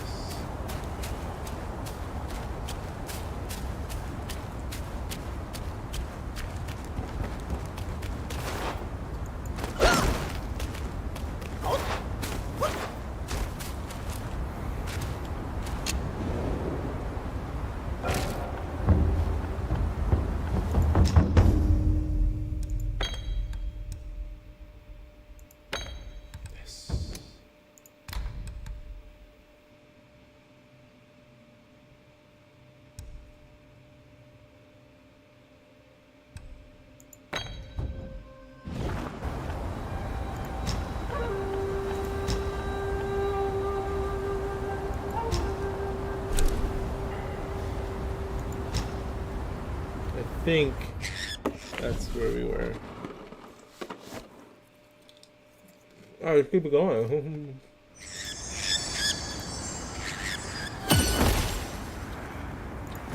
Past the super annoying rat archers and into an alcove at the top. The Lambrou is at the top of the stairs, sitting at the base of the stone altar. You always want to make sure you've got a good soak added to your drink as well. Soaks are basically enhancements for your drinks. Unfortunately, a few of the good ones you can get early are randomly given when looting plants in the environment, like the goat skull, which licorice plants can randomly spawn as. I'll leave a guide for all the soaks linked below, but the two best ones you can reliably get early on are the celestial lotus seeds, which you can buy from Shen Monkey, and the iron pellet, which you can buy from the man in stone. I prefer the iron pellet because you get a pretty nice defensive buff each time you take a sip from the gourd, and it also lets you drink without being interrupted by attacks. I think a lot of players probably aren't using vessels very much or at all because they're locked behind the secret boss in each region, but these things can be really good. I particularly like the Wind Tamer. It has a passive effect that's active all the time that slightly reduces damage you take, and it will also temporarily give you a much larger damage reduction when you trigger it. Plus, I've noticed if you trigger it close enough to an enemy, the flash it emits will stun them briefly and interrupt pretty much any attack. You can even use this to interrupt really powerful boss attacks. And the Wind Tamer also gives you an edge in the final boss fight of Region 2 because it gives you immunity to strong winds. Now, to get the Wind Tamer, you need to get into the secret region in Chapter 2, and to do that, you need to complete the quest for the Drunken Boar, which you start by talking with him over here near the Rockrest Flat Shrine. I'll link a quest guide below in case you need some help. But even if you don't have any vessels to use yet, I'm pretty sure you're using your spells like Immobilize. And once you're level 40 or 50 or so, I would highly recommend dumping a bunch of sparks into the Immobilize upgrade tree because these skills make it way stronger. In particular, you really want Evanescence. To trigger this, you need to use Immobilize right as an enemy is attacking. If you do that, the immobilization will last longer, and you'll also get a really nice damage boost while the enemy is still immobilized. It's very easy to fall into a pattern of using Immobilize kind of whenever you have it to control the fight, which certainly isn't a bad strategy, but you definitely want to get in a habit of trying to be more tactical with your immobilizations once you have this skill to maximize damage. You've probably also noticed that once you invest enough sparks on the Staff Stances page, you'll unlock the final level of Focused Attack, which seems to indicate you'll get a 4th Focus Charge dot, but you won't actually see one show up. Instead, the entire focus gauge, like including the stance icon and everything, basically acts as the 4th charge indicator. If you already have 3 dots charged up and you manage to fully build up the focus meter again, you'll see the entire gauge turn gold and you'll hear a chime sound. Doing a heavy attack with the gauge fully charged like this unleashes a super powerful attack, but unlike the first 3 charges, this final charge will only stick around for a few seconds. So you have to use it really quickly or you'll lose it, and you'll see the focus meter starting to drop back down. Now, I wouldn't try to go for this fully overcharged focus attack all the time, because you're honestly probably going to waste opportunities to get in more total damage with multiple uses of abilities like Resolute Strike and Skyfall Strike, which you can use with just 1 or 2 focus charges. But it is worth knowing that the fully overcharged focus attack can actually interrupt some of the most powerful boss attacks, while the level 1, 2, or 3 focus attacks just can't. Now, Resolute Strike and Skyfall Strike are a little trickier to pull off, but varied combos like these are really key for dealing more damage and getting better at combat. So I'll leave this video right here for you where I break down exactly how Resolute Strike and Skyfall Strike work. Thanks for watching. Bro, this guy just gives me like a little bit. He just edges me. And then he links me to another video.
I don't know. I don't know.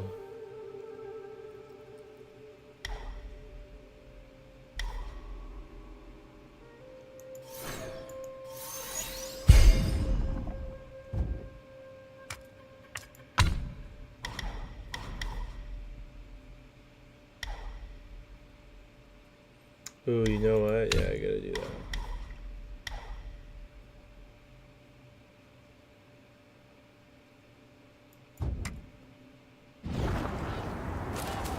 Gotta get this back.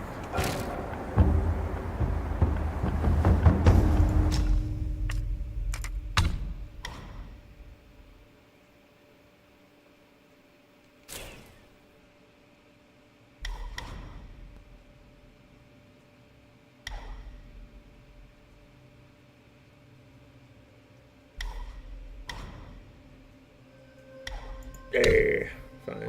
It makes each initial dodge more agile and flexible.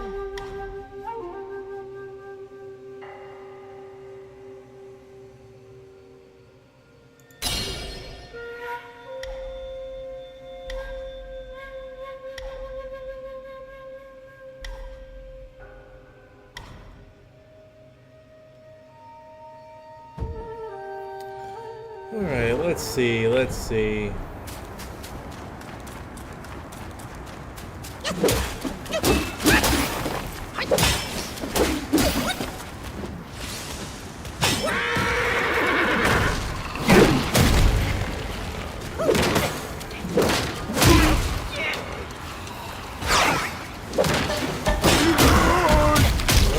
I don't like this guy at all.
What is that?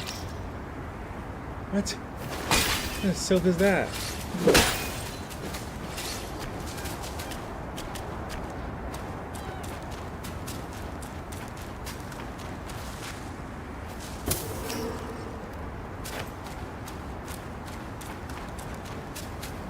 Alright, here's what we're gonna do. We're gonna take a drink of this, and we're gonna start charging. Shit. We're gonna start charging. And then we're gonna run at this nigga. We're gonna hit him with this. He's not gonna like it. Oh, I hit him. Okay, there we go.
not good.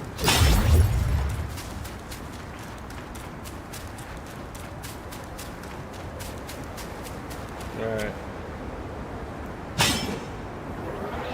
Here we go. Fucker. Your life.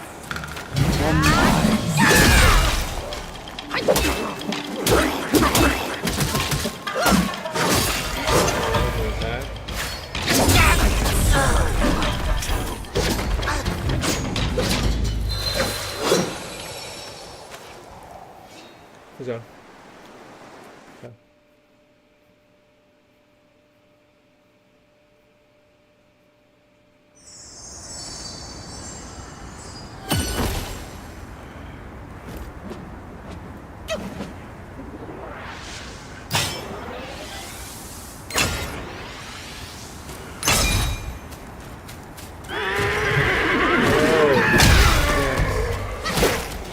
Get away from me.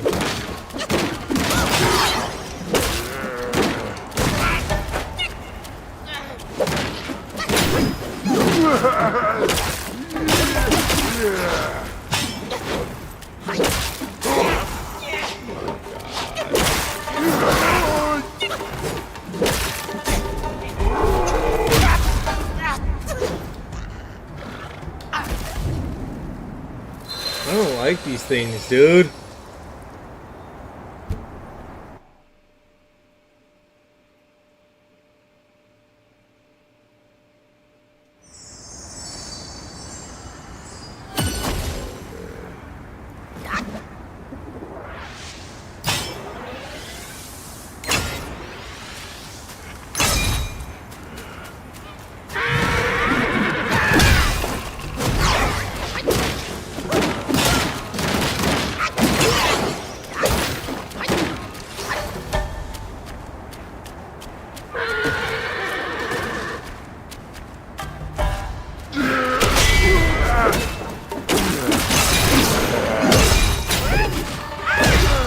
Bitch. How's that?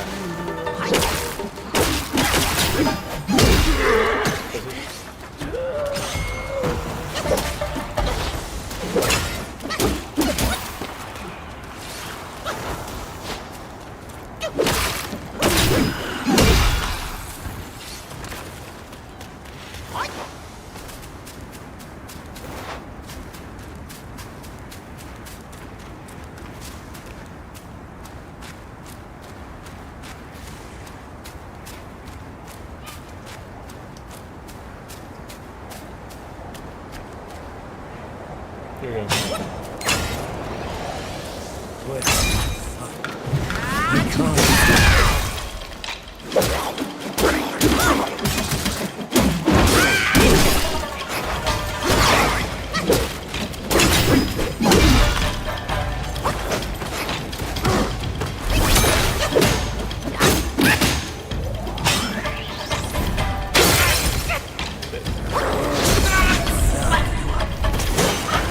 Oh my god.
God, dude, why am I about to die?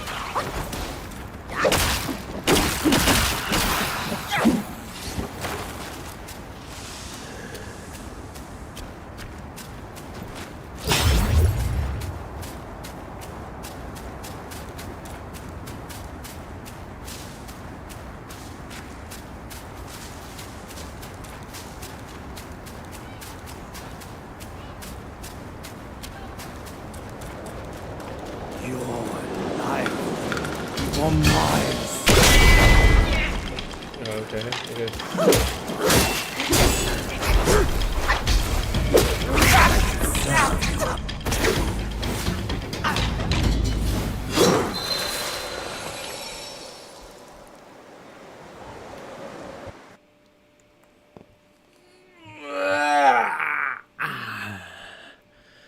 Oh, I can't wait to kill this nigga. Ooh.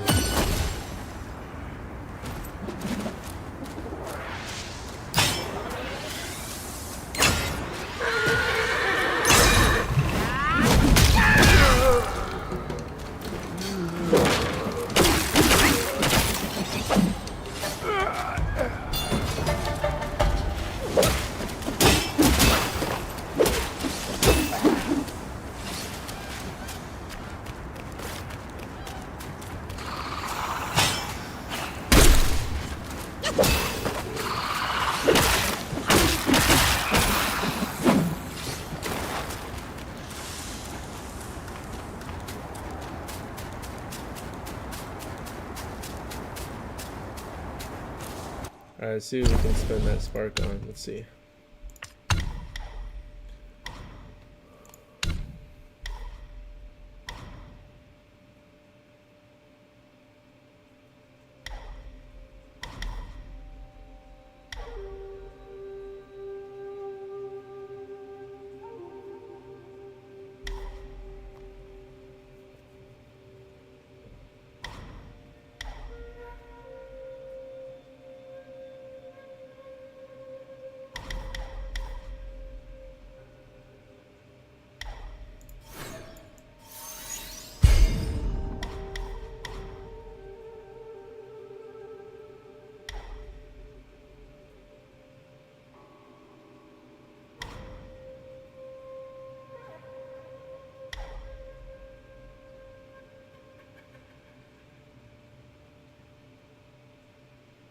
Oh, that hits.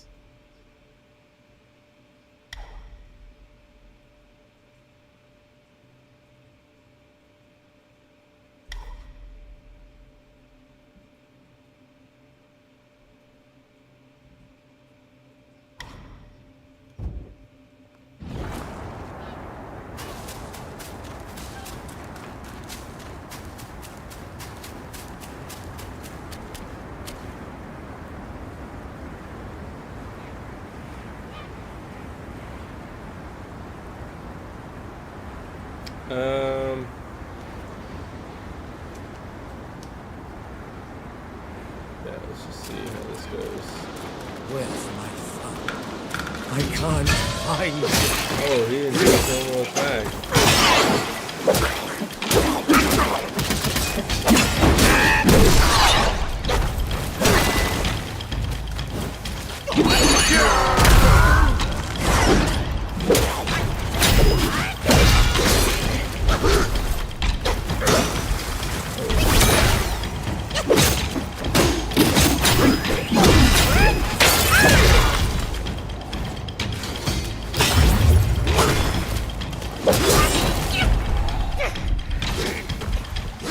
Are we serious?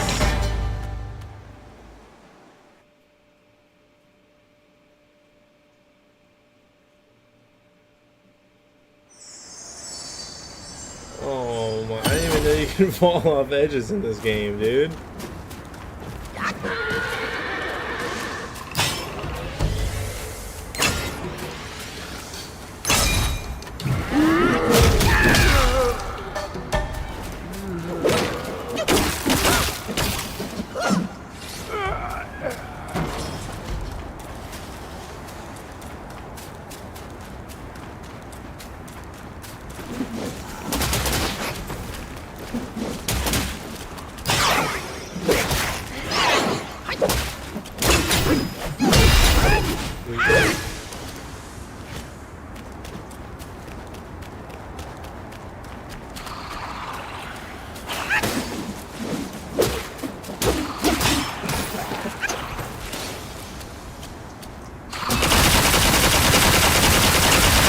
I like that.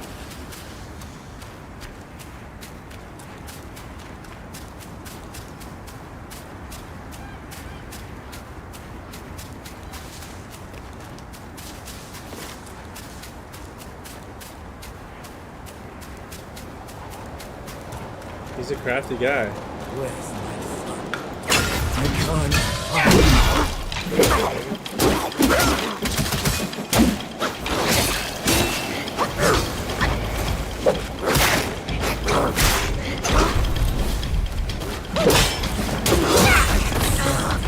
This guy, like, I don't know, dude. His patterns are just so strange.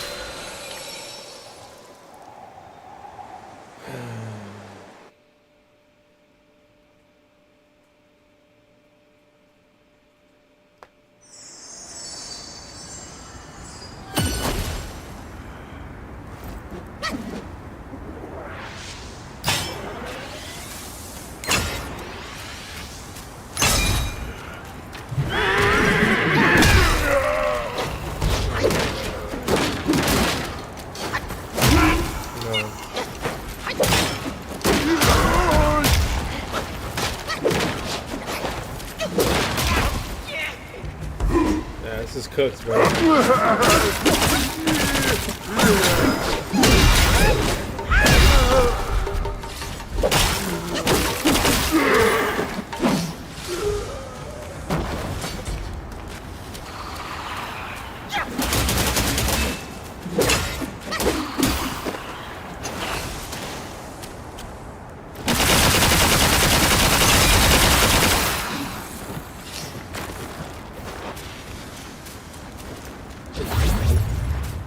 I think I'm just gonna transform immediately, bro.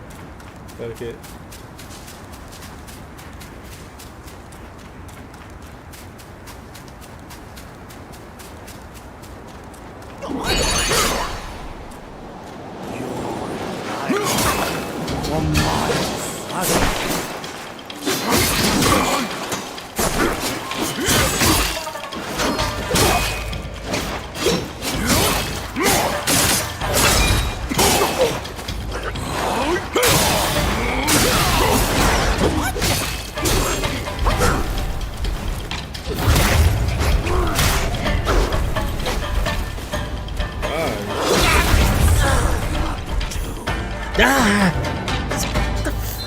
Who is this guy? I'm not making any progress on this guy, dude.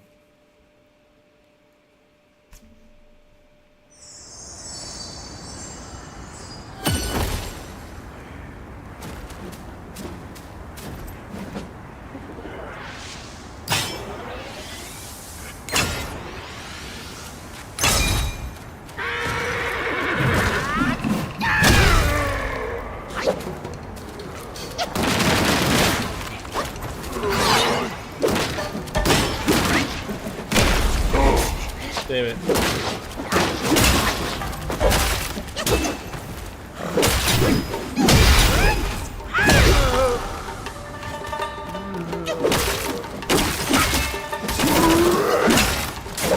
Oh shit. Did I kill him? I did.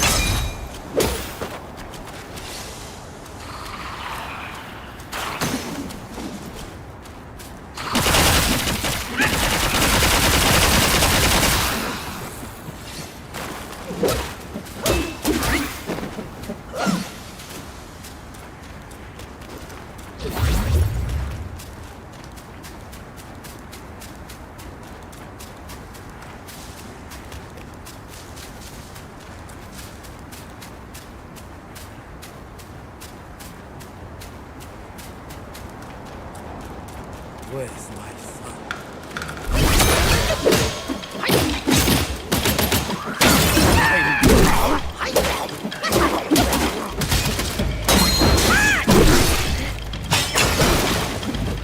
I've lost all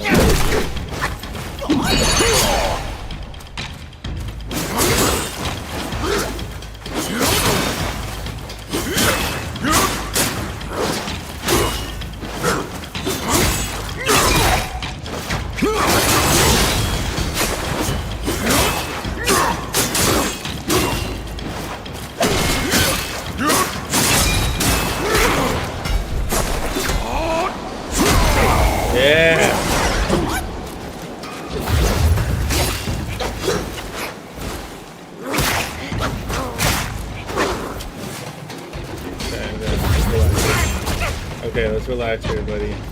Let's just take a chill pill. Oh my god.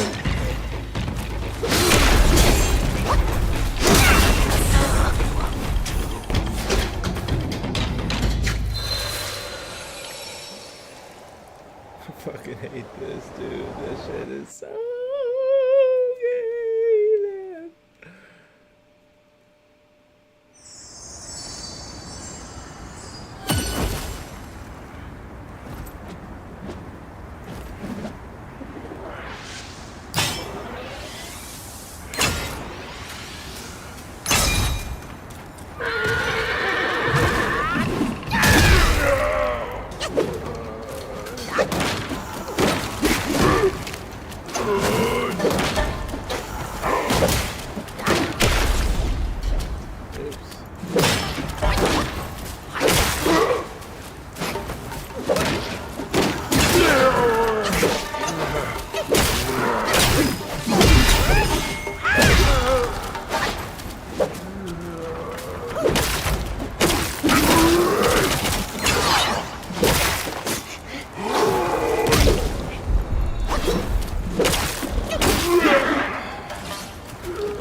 Where's my son? I can't find him.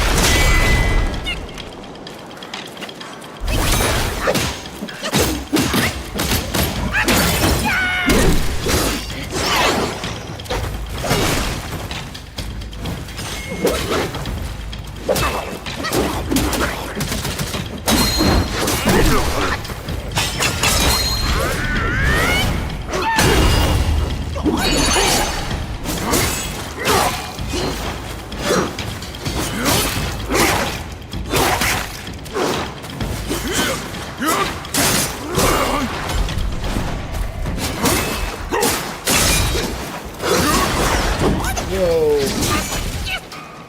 Not good.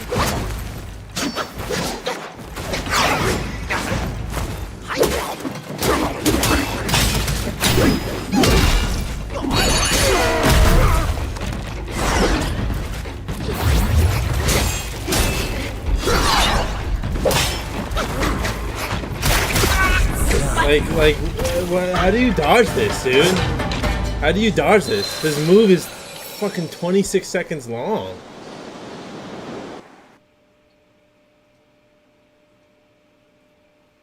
Jeez, did you just not stop attacking?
You peasant.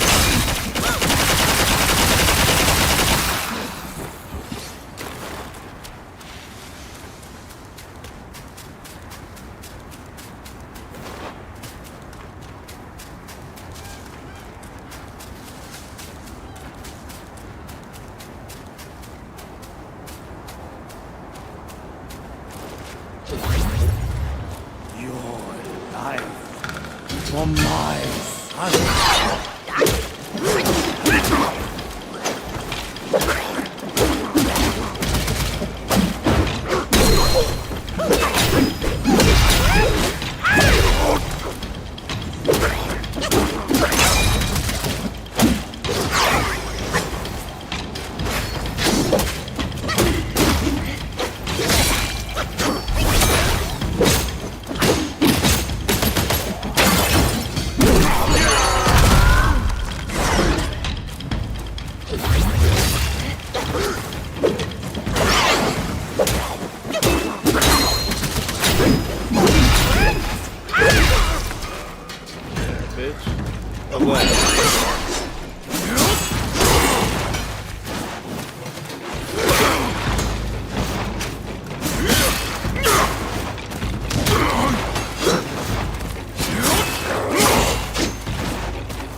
Yeah? Yeah? Okay, bro. This guy is so cheesy, bro. So cheesy.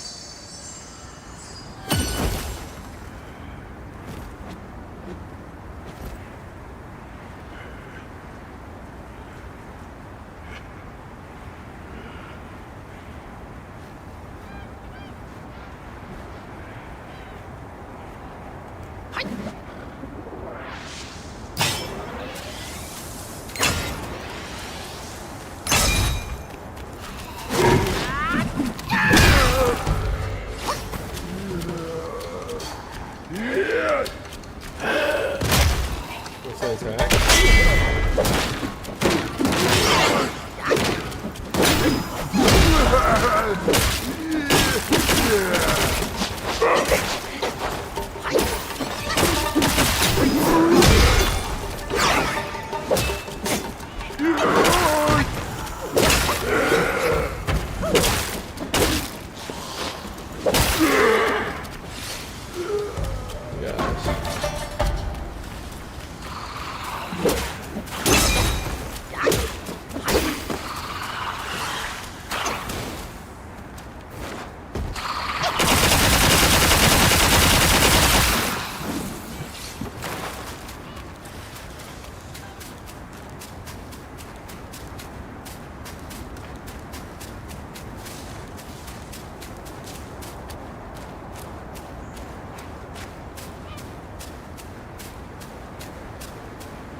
I can't find it.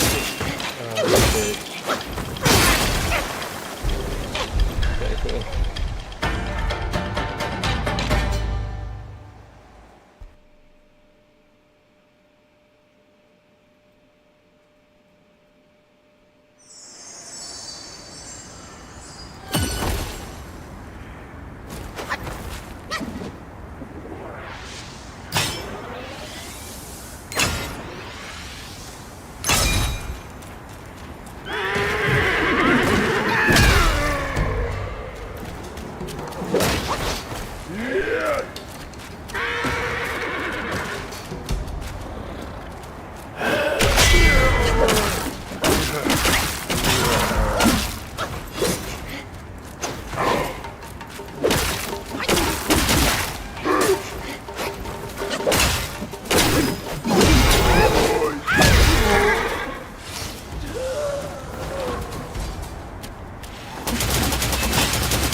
Oh, I got a spark. I forgot.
find him.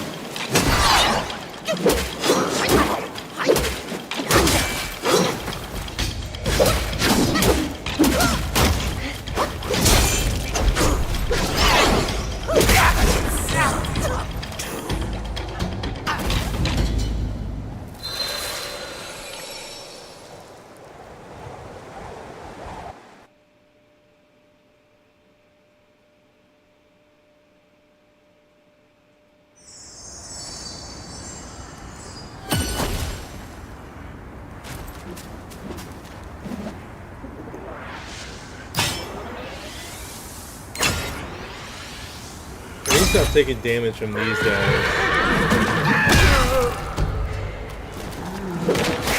As I take damage from this fucking zombie. Yeah, okay.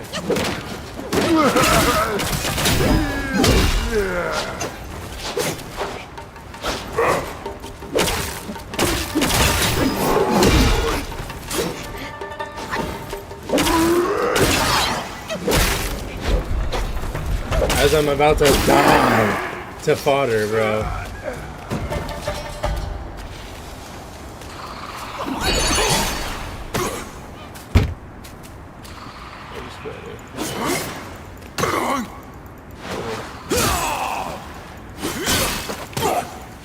Kill me.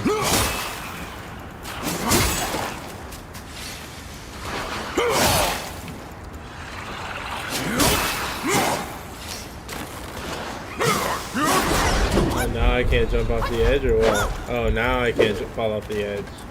Oh no. Oh no.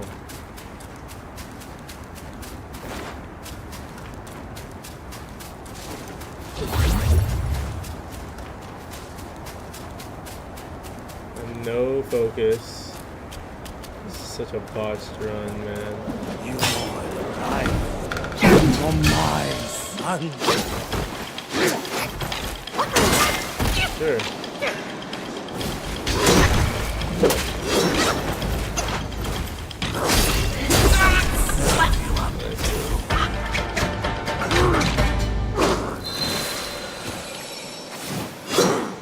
Like, bro, relax. Like, he has no choice but to spam a 26 string combo.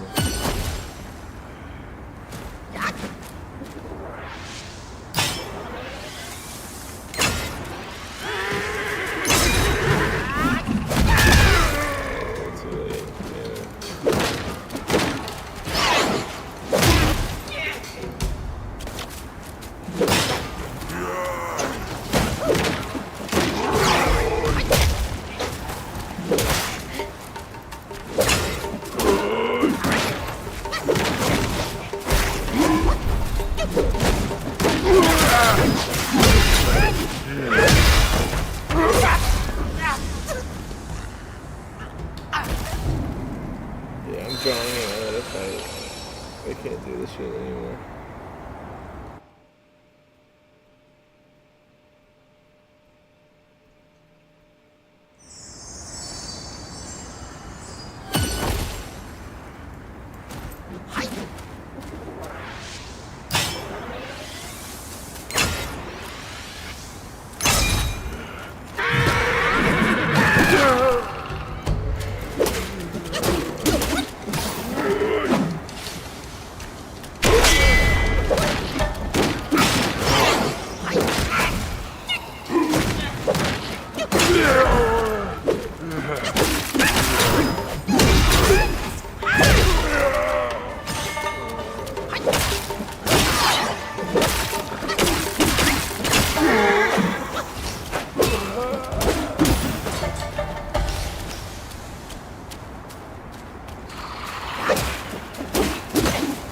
I definitely dodged that, but that's okay.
Is my karma. I shouldn't have. You shouldn't have fucking had a son. You shouldn't have picked up that sword. You shouldn't have fucking swung that shit at me. Yeah, you failed, nigga. As a father, as a warrior, as everything. You suck.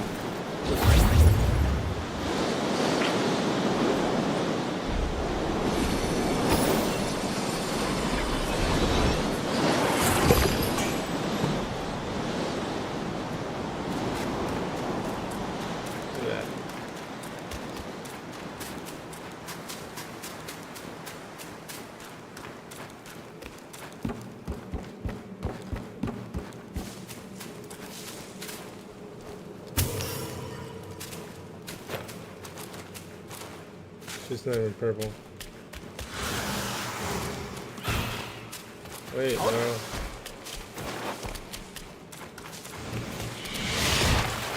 Alright, dude.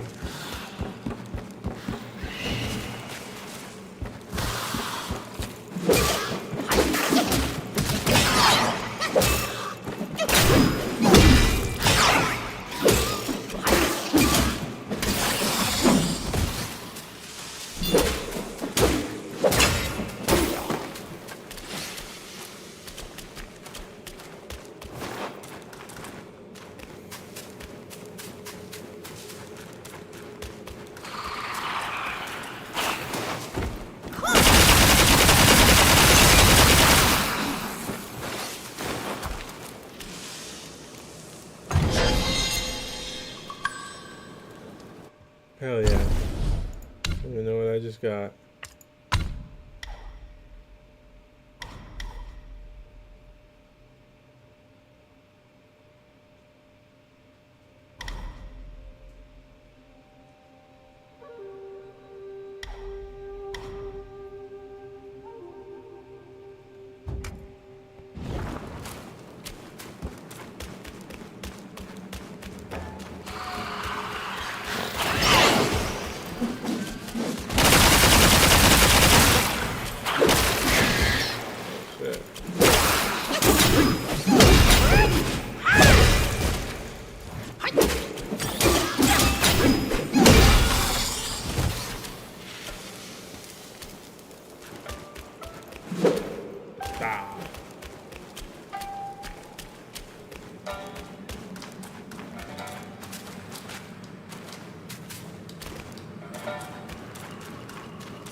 Immediately, bro? Wait, hold on. Hold on, gang. Where's this, like, essence thingy?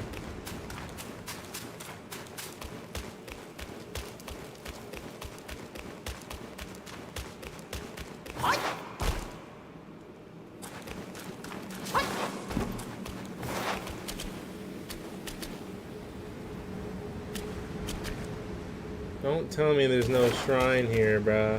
I don't buy that. Wow, there's really no shrine here. That's crazy.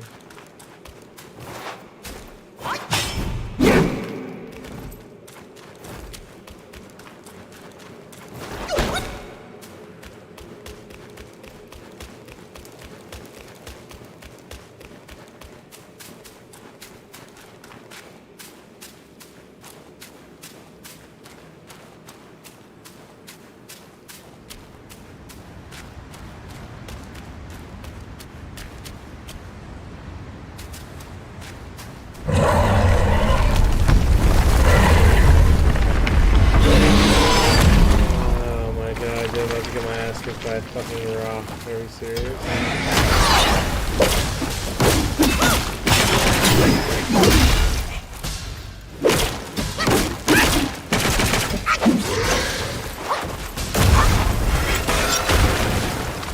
I like how that looks. Oh.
What?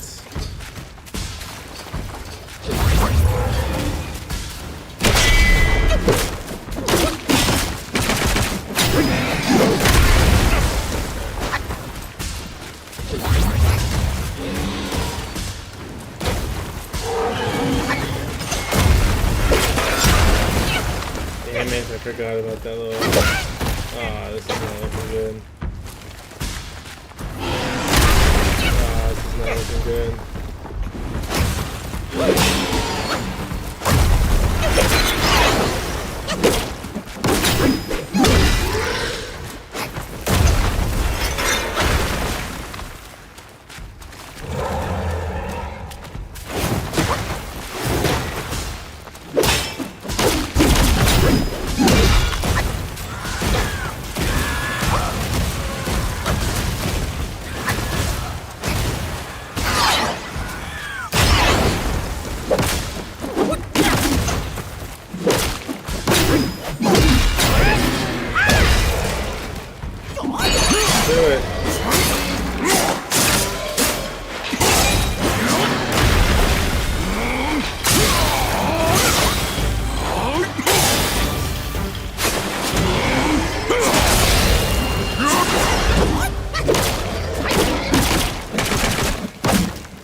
rest, first of all. Get that hell back, you know.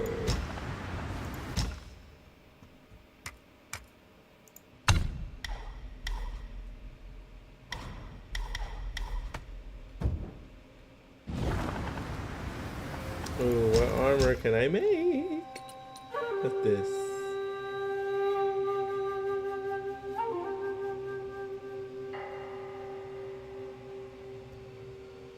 Ooh, perfect. Ooh, dang, that's like hella defense too.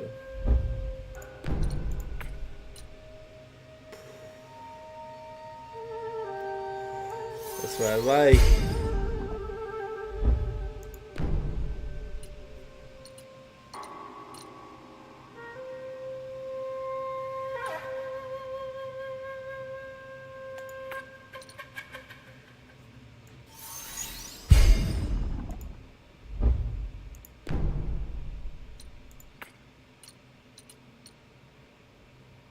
Oh, I'm not even using cloud stuff. That's crazy.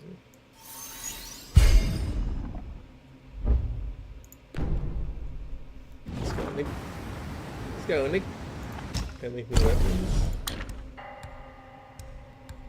No new weapon, yeah, huh? Damn it.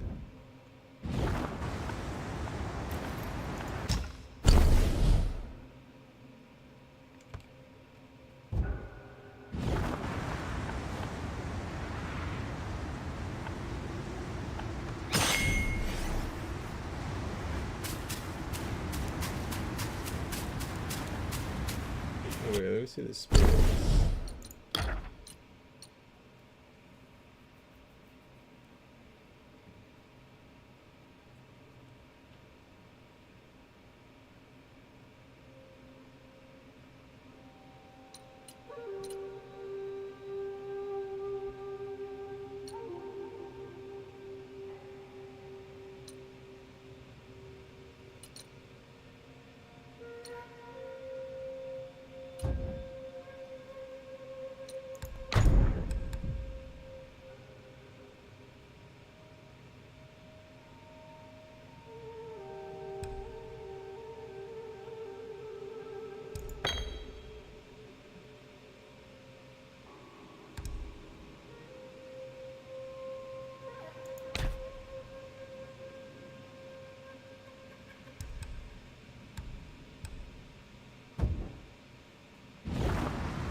Ooh, I need your soul.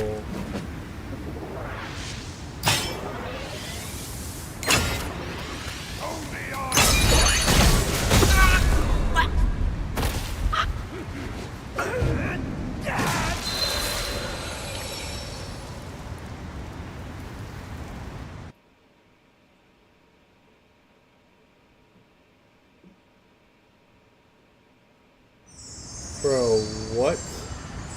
No way to just one-shot me. I need help with the final boss? Bro, I'm not even on the final boss, bro.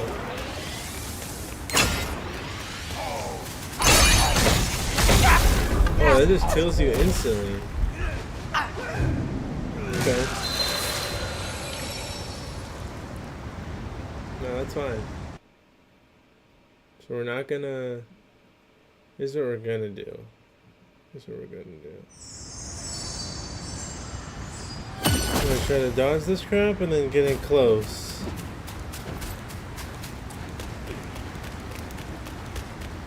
Only I. Oh, yeah.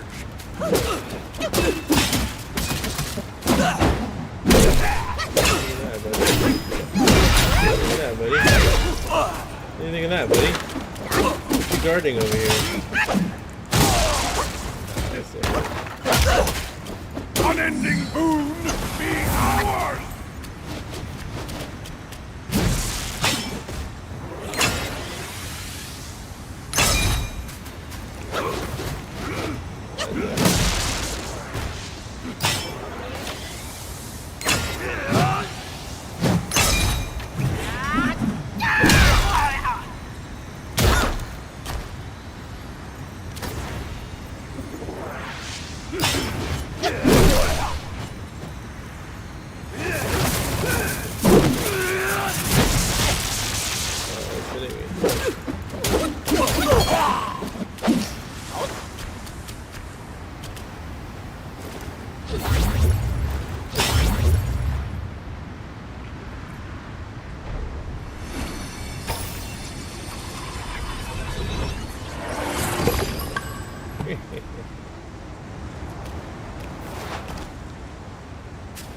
Ooh, maybe we can meditate right here.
Whoa.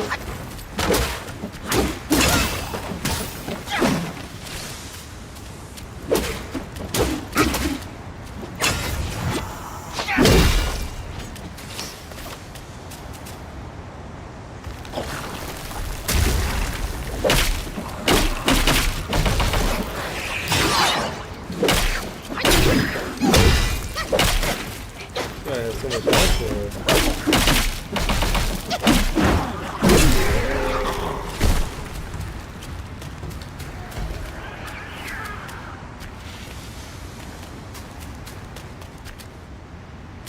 Am I like not supposed to go here?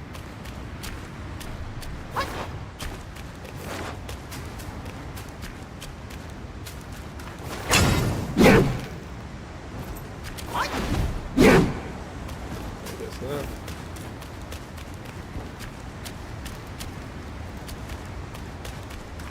Whoa, what's this?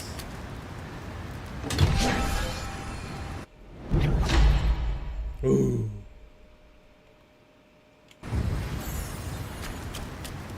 Maybe not, thank you, sir.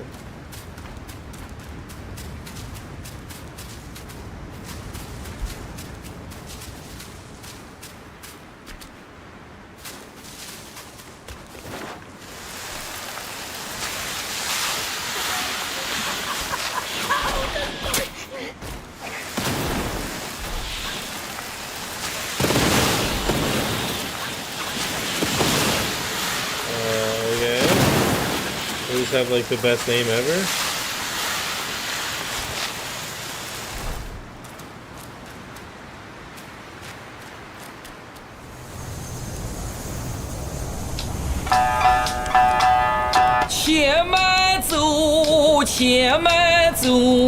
再走怕你也无头。Easy, easy.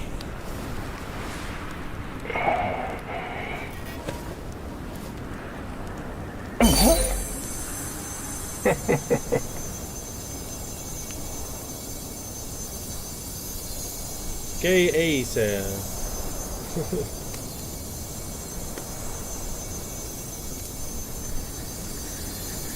Oh.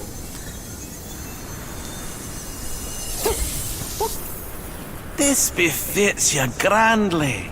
Aye, luckily I've kept it close for its rightful owner.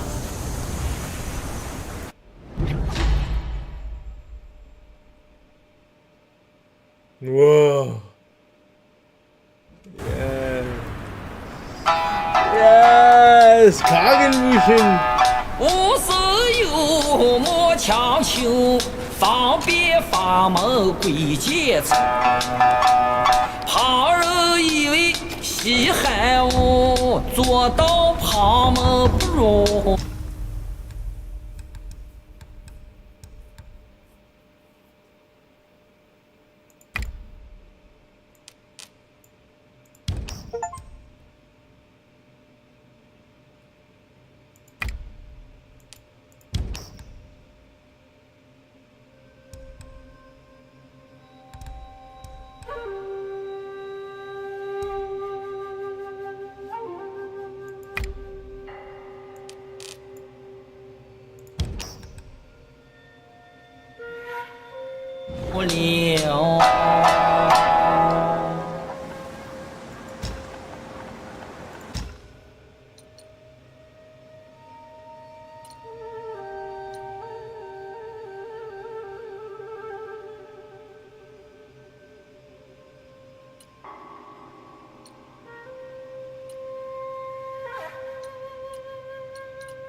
I'm gonna keep it. I'm gonna keep it. We're struggling the final boss. My real name is Wayne. What's up, Wayne? Thank you for the sub. Appreciate you, baby. What the hell is this?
God damn it. Hands now. I'm still waiting to whoop your ass on the lanes this year, buddy.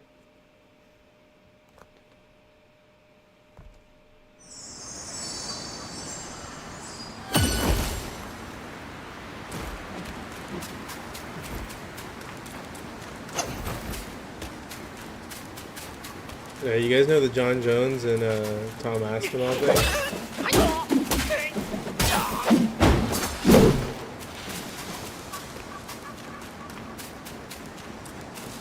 No, like, why would I come out of retirement here?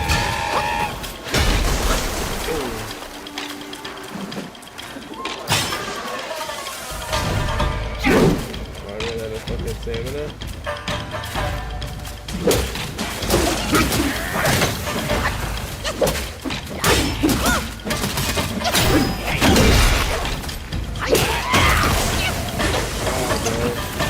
This guy's moveset. I'm dying.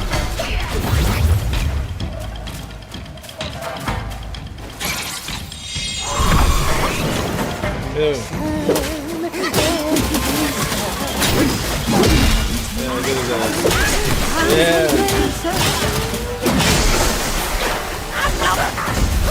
So bad.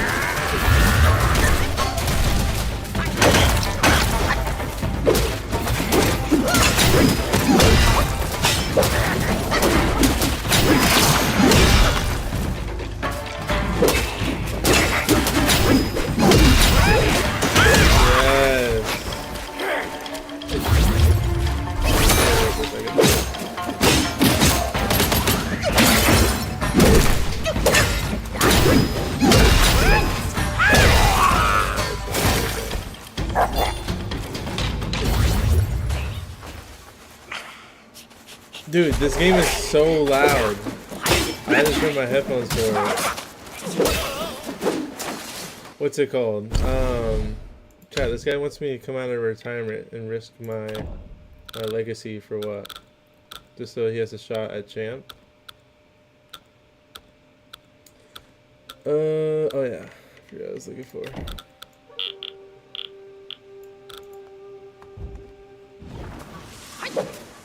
Didn't seem like that even did anything.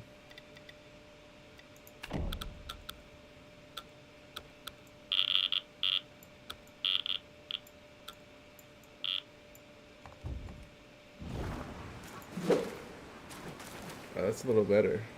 Oh, these are the vine shits. Yes. Oh, I didn't even see this. Give me some of that.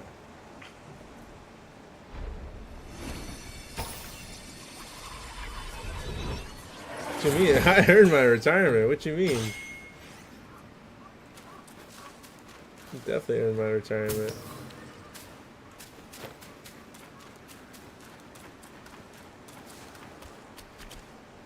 Alright, how far does this path go? Because I kind of want to go through the door that I opened.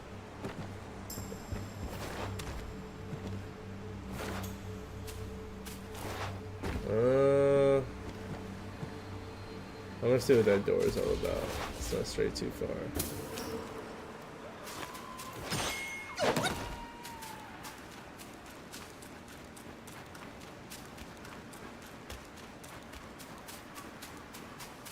Ooh, what's this?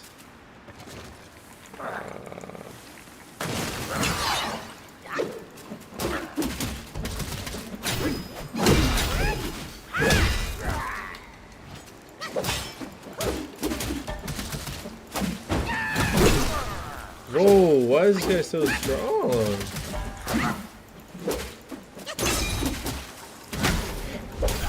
Is he just not gonna die? It's crazy, dude.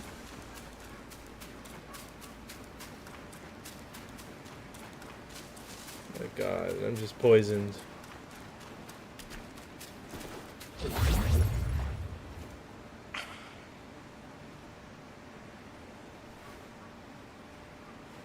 How long does this effect wear on? Like, where's the timer for this?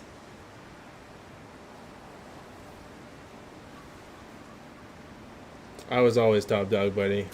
You guys challenged me every single time, and I beat you guys most of the damn time. Even when I was retired, I came back and would just piss on niggas. And then when there was money on the line, showed up, delivered. Retired, bro. Can't be mad at that.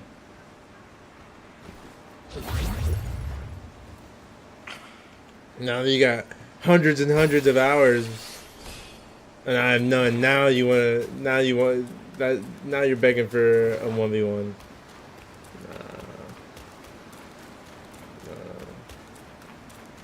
You know what's crazy too? I still beat you.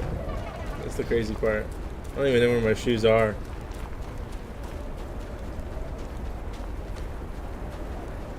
Like, I have to fight a tornado right now?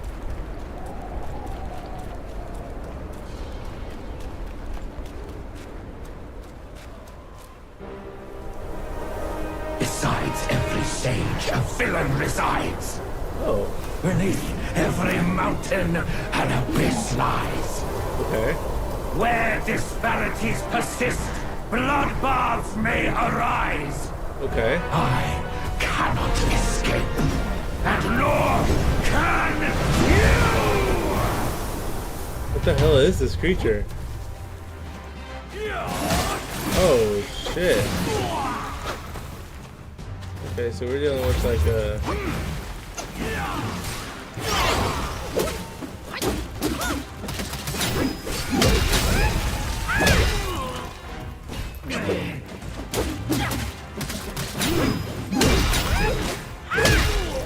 Yeah, stay there.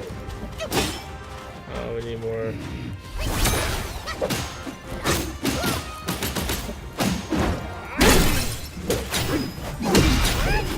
Yeah, good as that.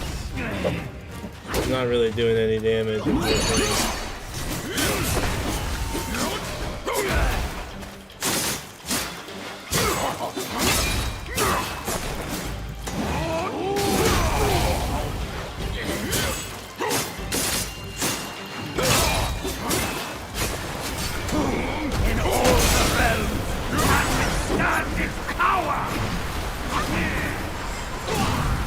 What is this? What am I watching?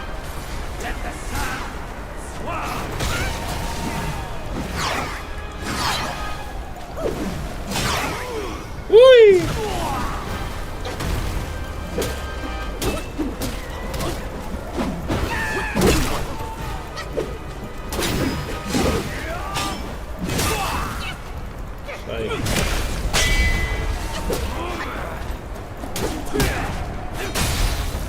Oh!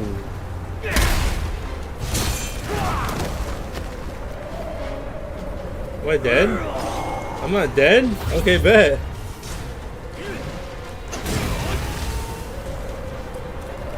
Let me get one more.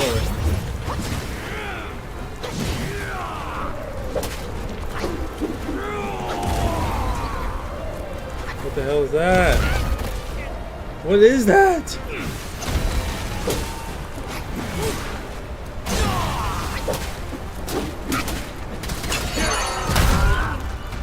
Oh, get him, get him, get him.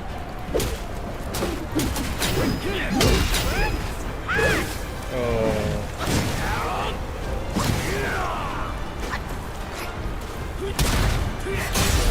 God, bro.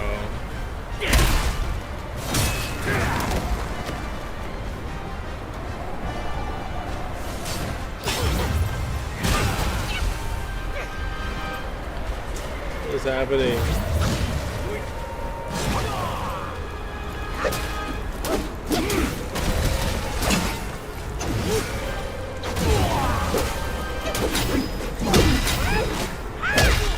Yeah.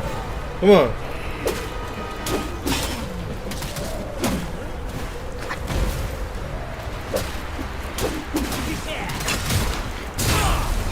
Cap.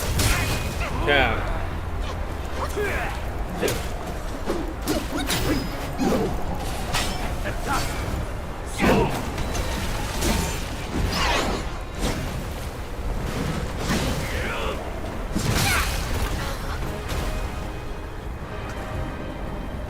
You and I always head ahead in numbers.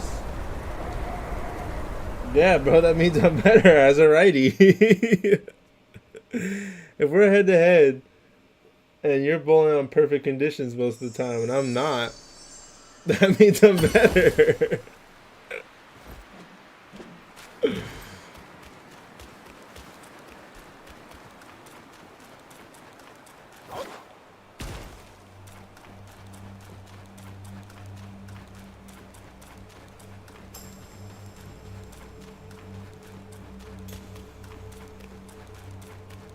Look at this lonely peasant bastard.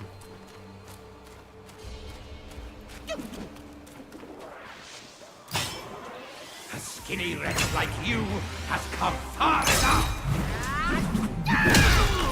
Yeah.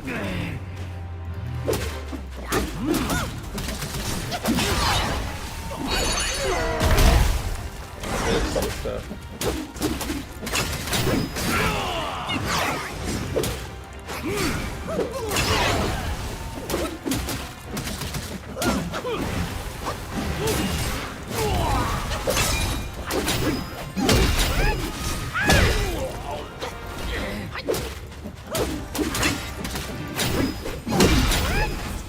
Come on.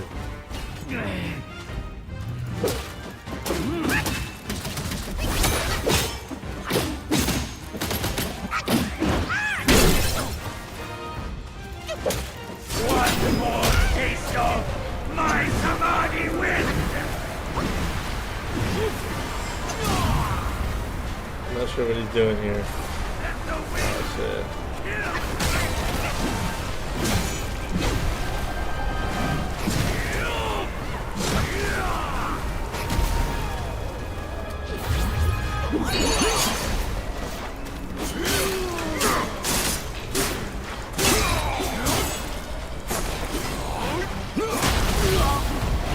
Yeah, burn him, burn him.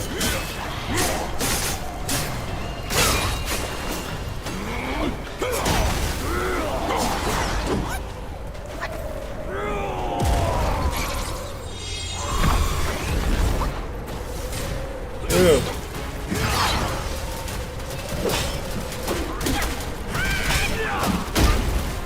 Oh, shit.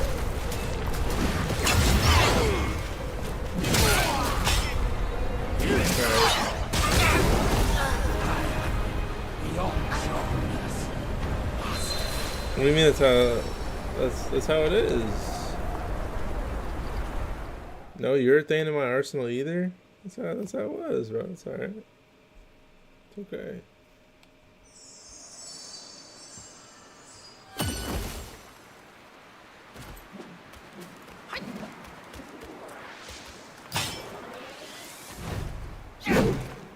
Wasted a little bit of stamina here.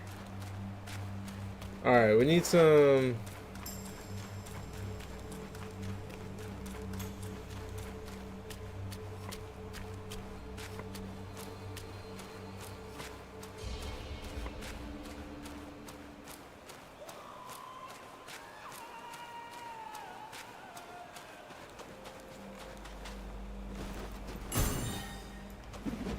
How dare you come back? Why do you have to come back?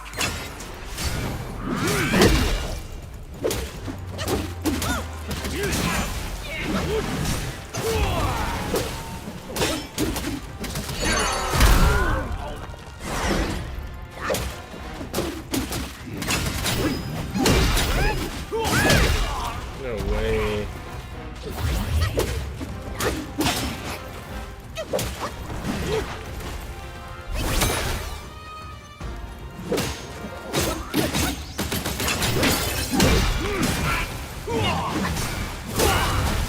It.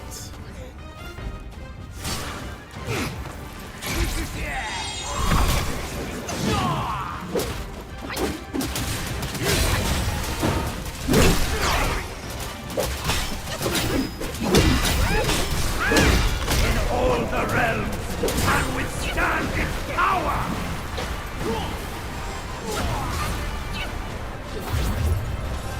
The dust Shit. soar!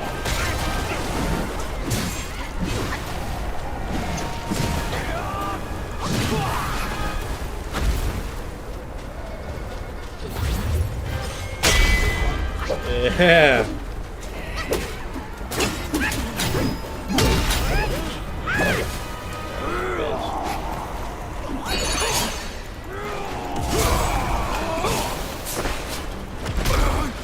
Oh, what is that?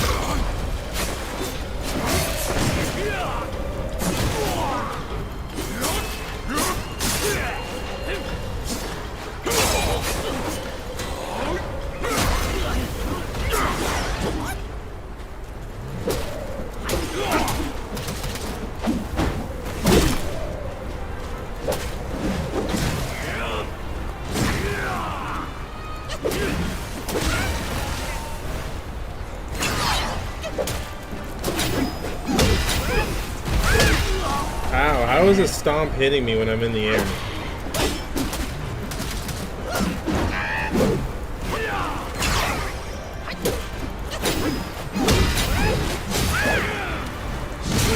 This is cheating, bro.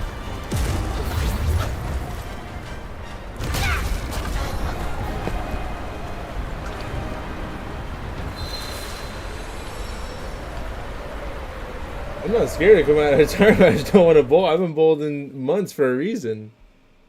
Just, I don't have the love for the sport like I used to. If I was still bowling, then I would understand your argument. But I literally haven't thrown a ball in forever. I've had my career, bro. I'm learning other things now, you know?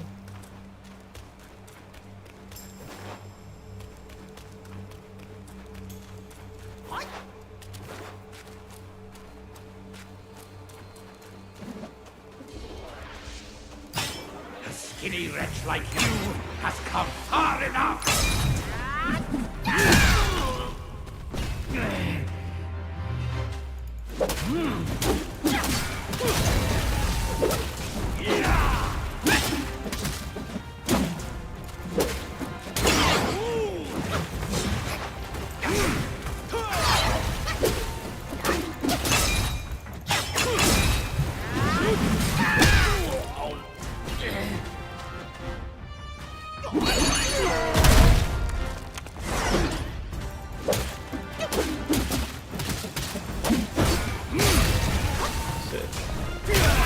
Shit. Oh, I just depleted my spell. God damn it.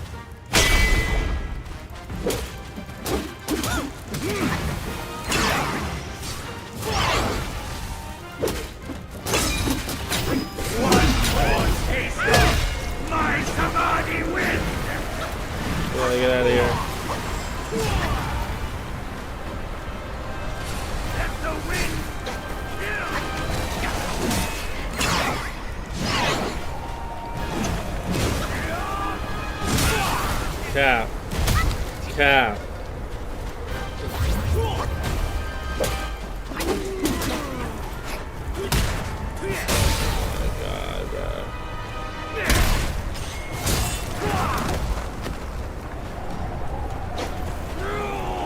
This is so cool, bro.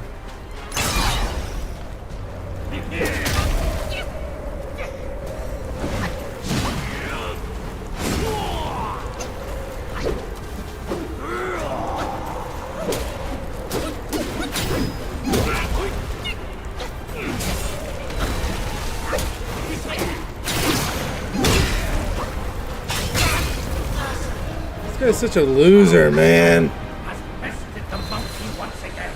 Open your eyes and behold!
Oh, god damn it.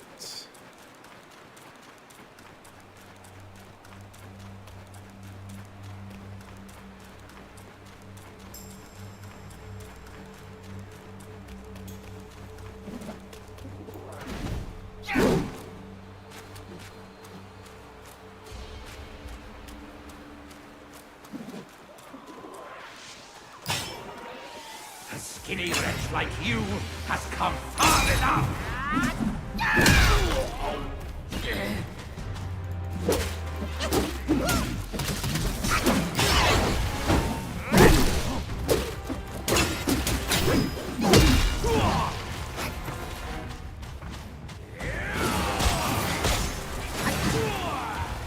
Forgot about that attack.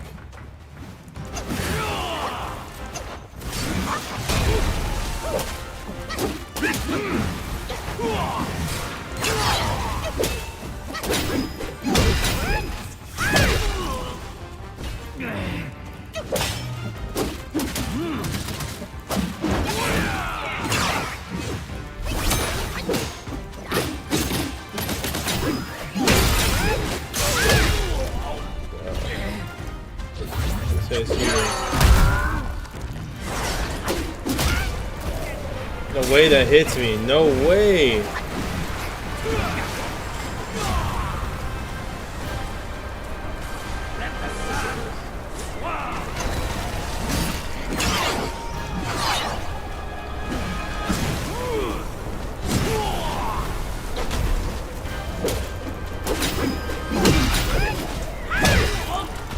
Take that, bitch.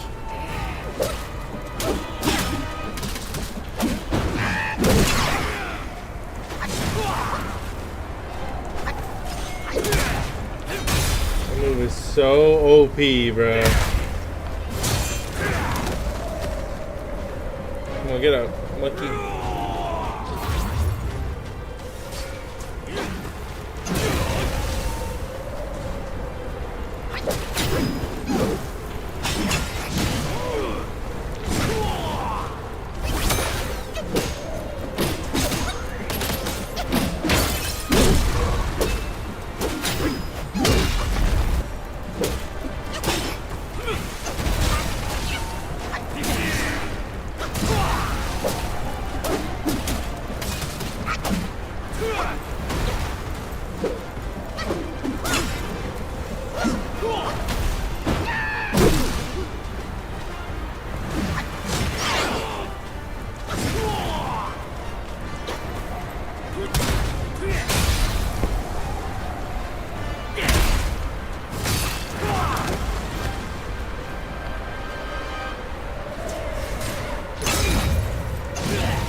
Damn it!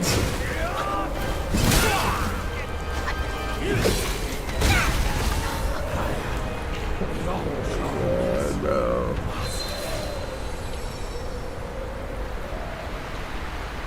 Oh my goodness.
Alright, after this next death, I need to start thawing out my chicken, bruh.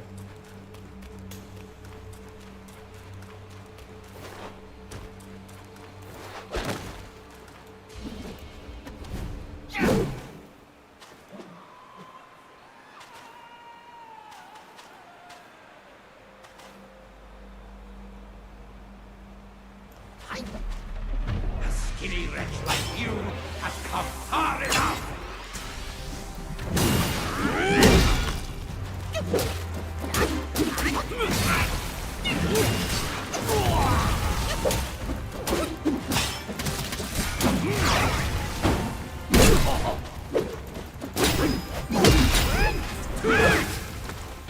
Shit.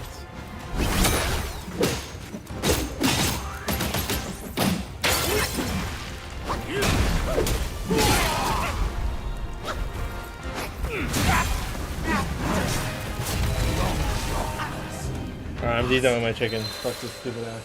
Whatever this thing is.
Like this.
How dare you come back?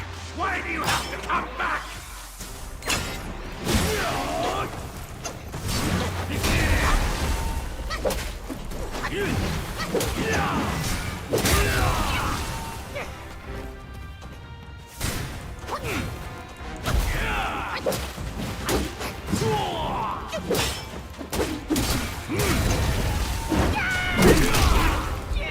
Goodness.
Stomp his ass.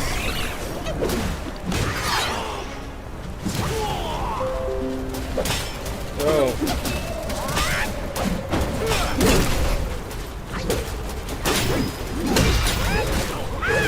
Damn it.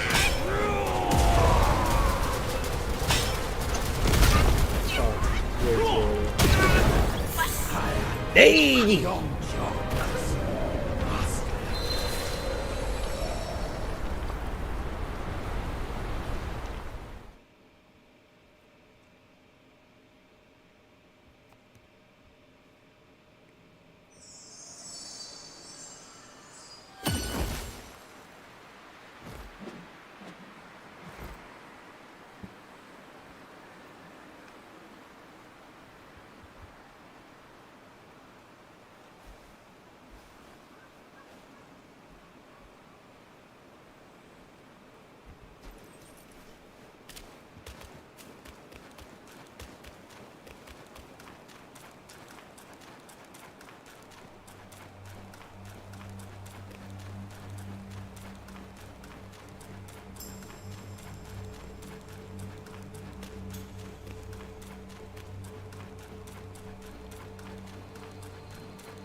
skinny wretch like you has come far enough!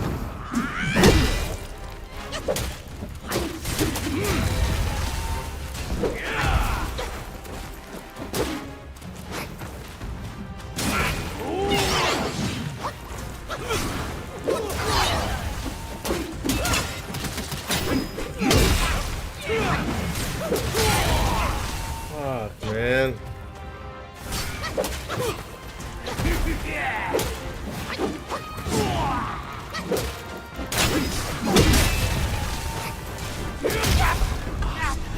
Your foul disciple has bested the monkey once again. Open your eyes and behold!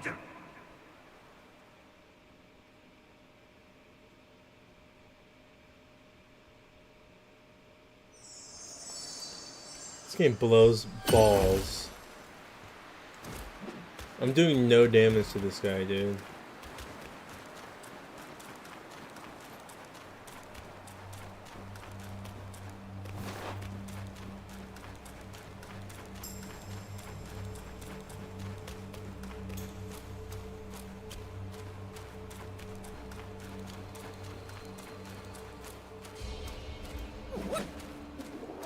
Let's go. How dare you come back? Why do you have to come back?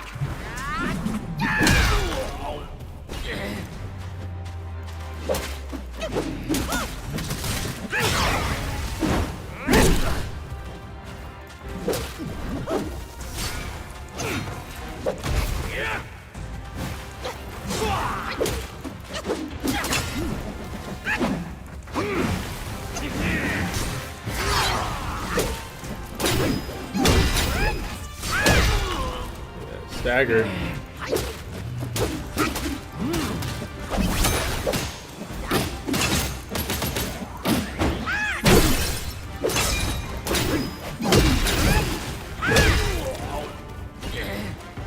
Damn it, that was a waste.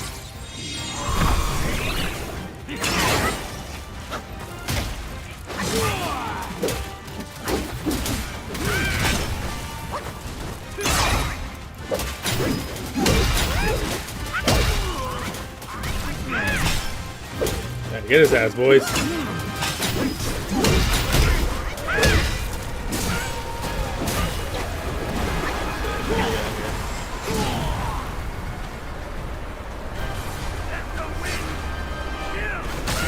I dodged.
Skinny wretch like you has come far enough!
shit.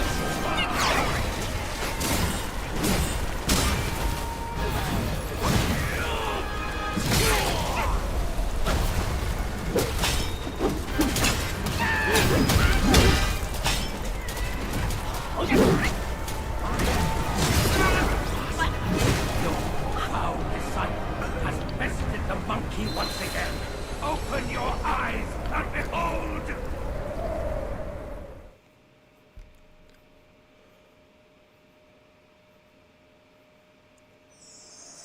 Yeah, I haven't seen a see-through in a long time, bro.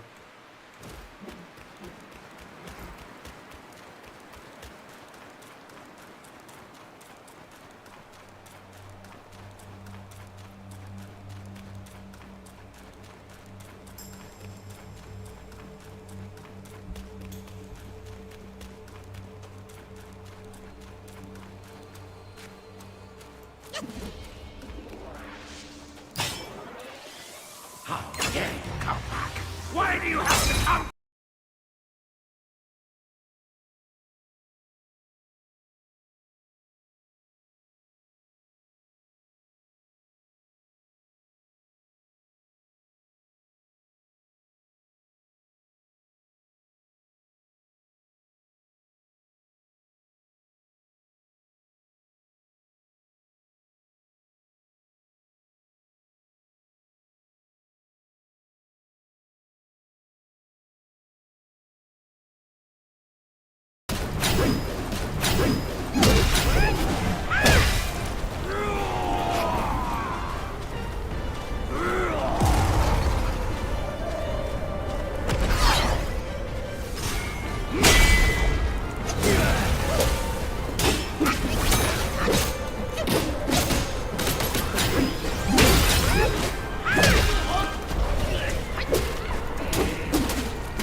I feel like there should be like some visual or sound cue where a worm the size of a fucking Empire State Building comes out the ground. Like the fact that he just silently jumped out the ground and just landed on me without me knowing was like cool. I feel like the ground should shake or like something.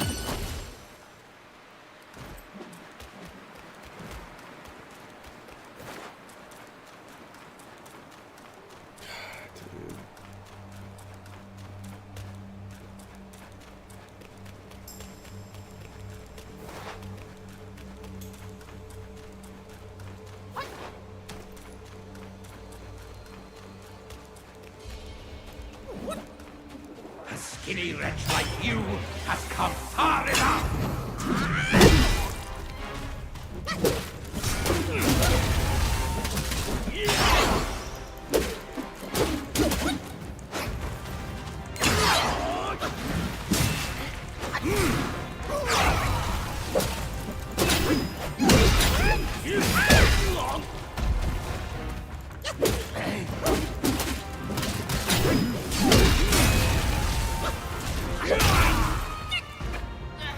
Oh, my thing is empty, nice.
Ah!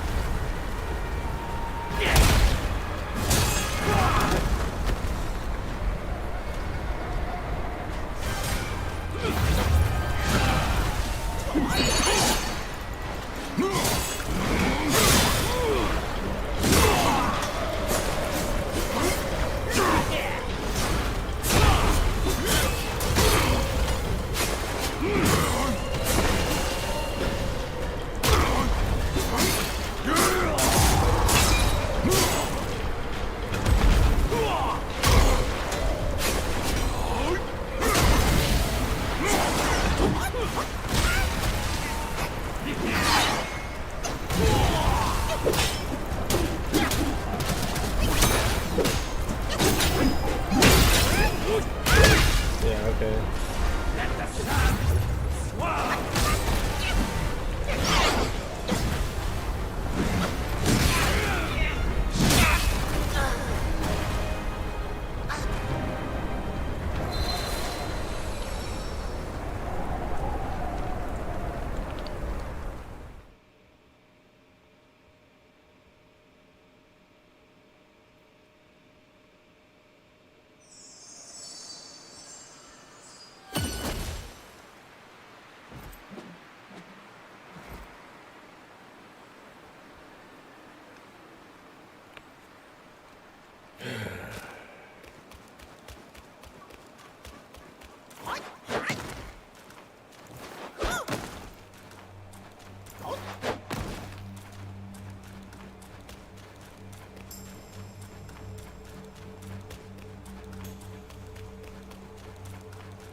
Dare you come back?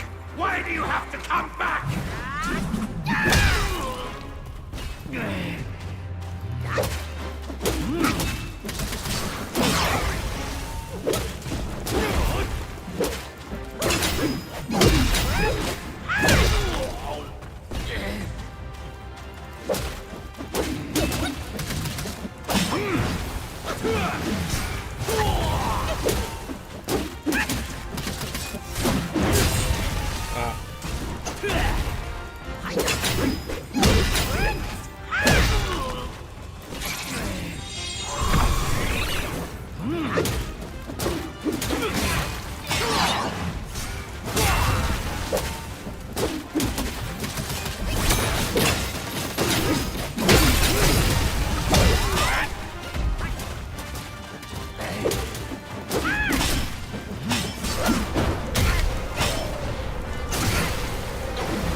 Fuck.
Can't see.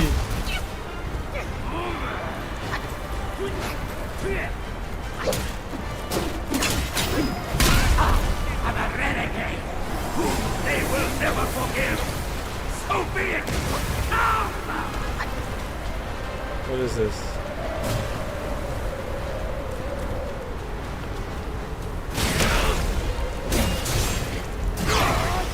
The wind shall roar. The sun shall whip.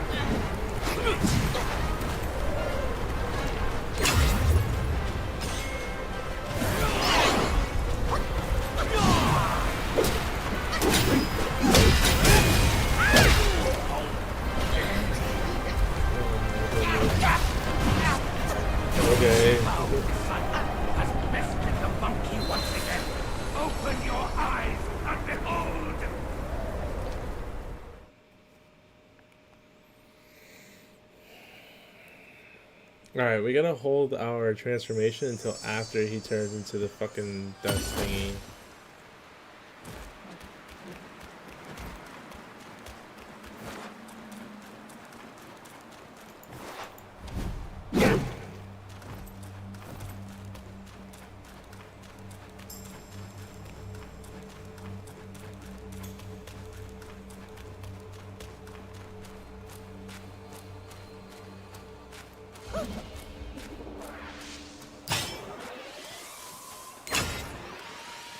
A skinny wretch like you has come far enough!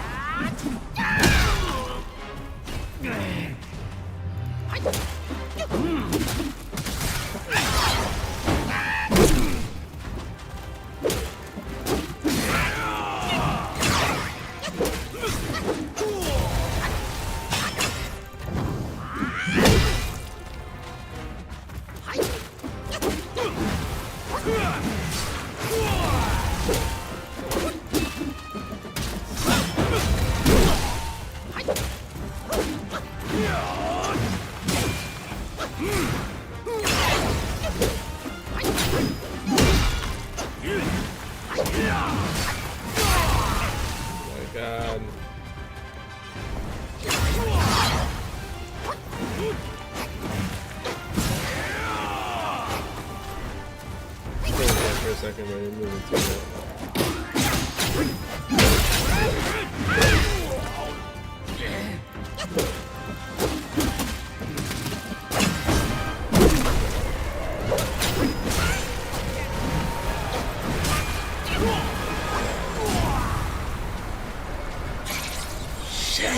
Every time.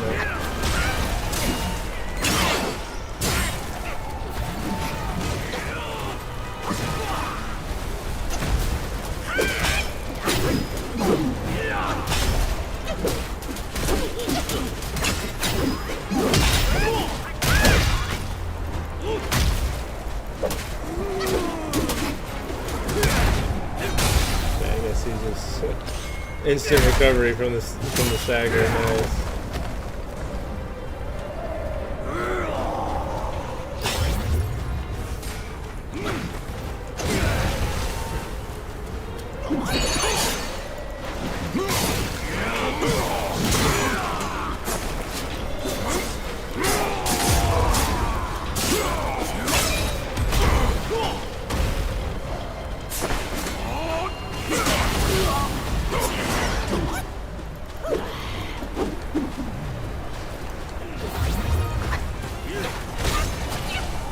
That did not hit me. Okay, bro. Okay.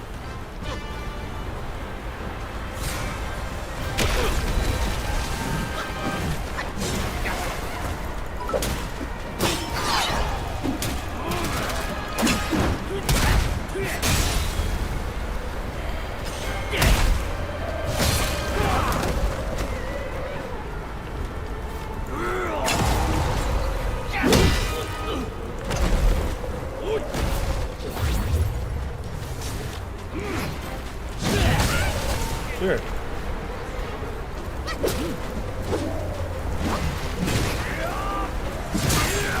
Oh yeah, sure. Oh yeah, sure. Oh yeah, sure. Wow, I got really lucky there. I'm a renegade! They will never forgive! So be it!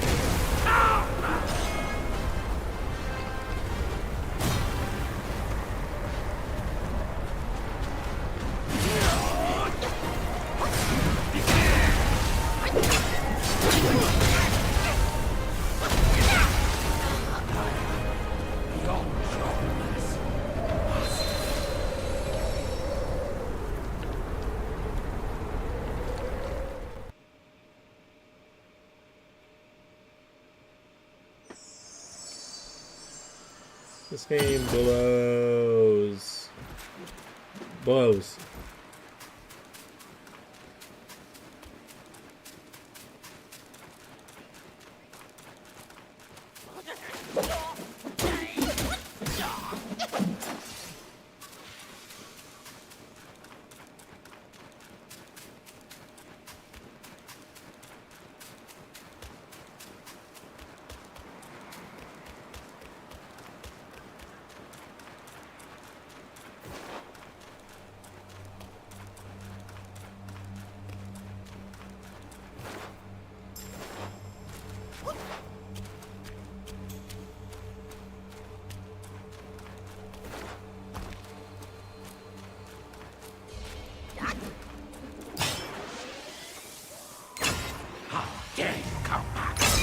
you have to come back!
I can't see the tornadoes because I'm in a tornado already. So I'm just running into air.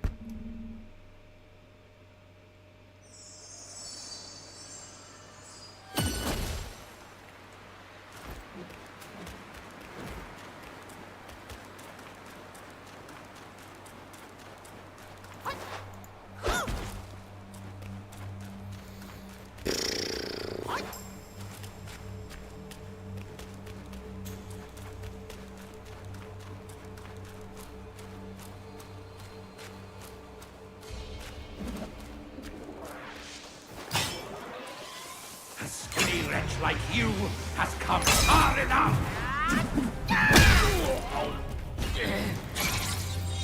You know something right now, man.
Fuck.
Yeah, that didn't block, okay.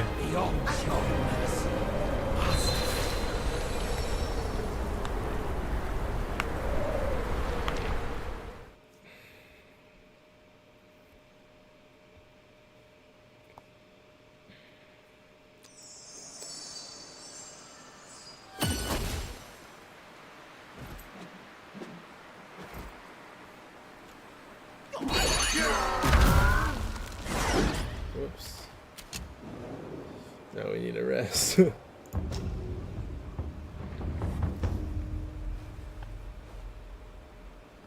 Okay, let's see what... nah, the defense is too important, man.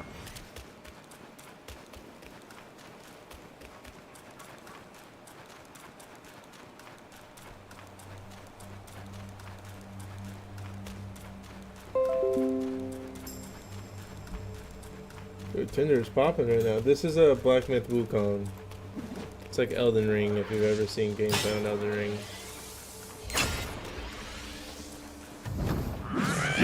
That's so bad. Has come far enough.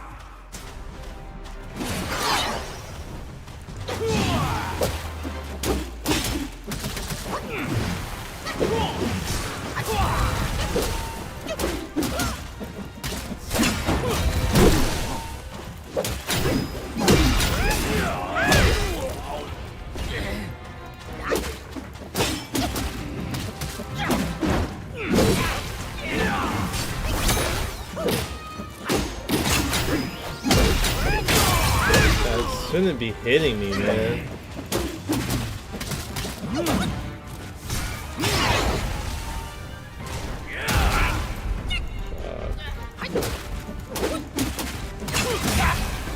That's terrible.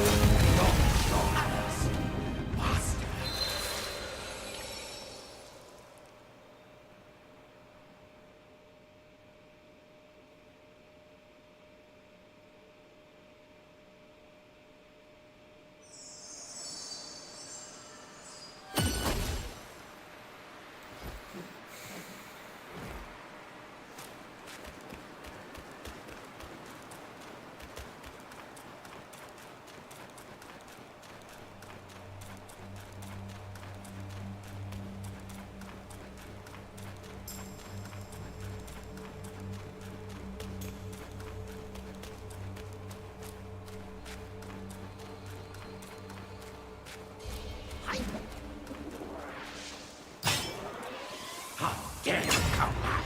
Why do you have to come back?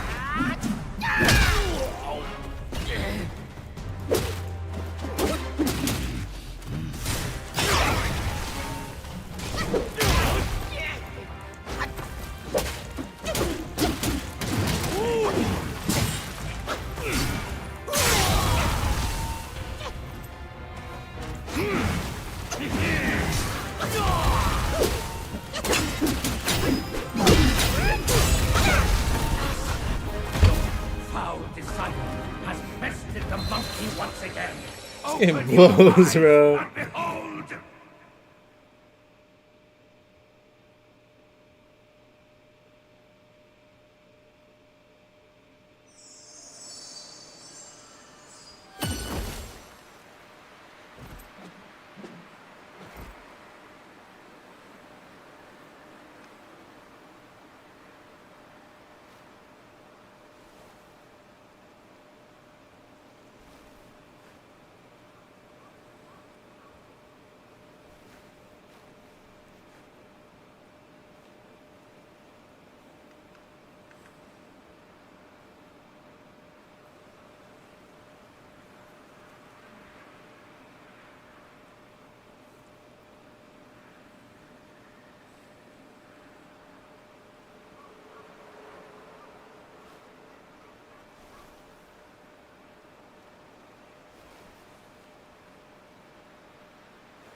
Does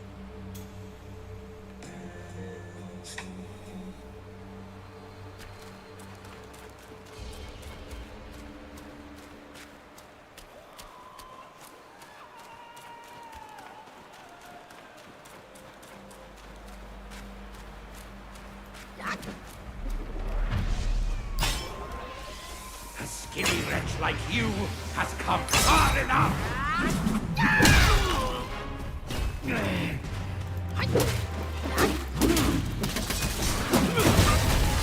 Cap.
Ah.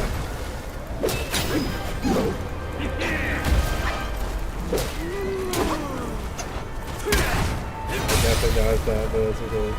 Do I still live in Las Vegas? I never lived in Las Vegas.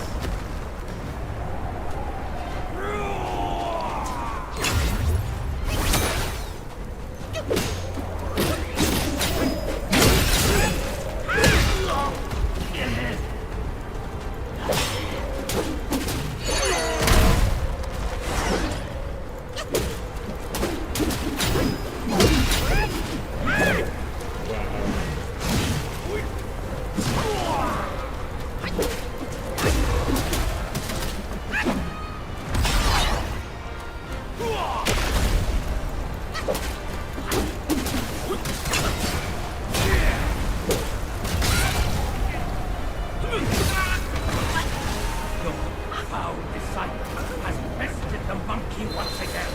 Open your eyes and behold!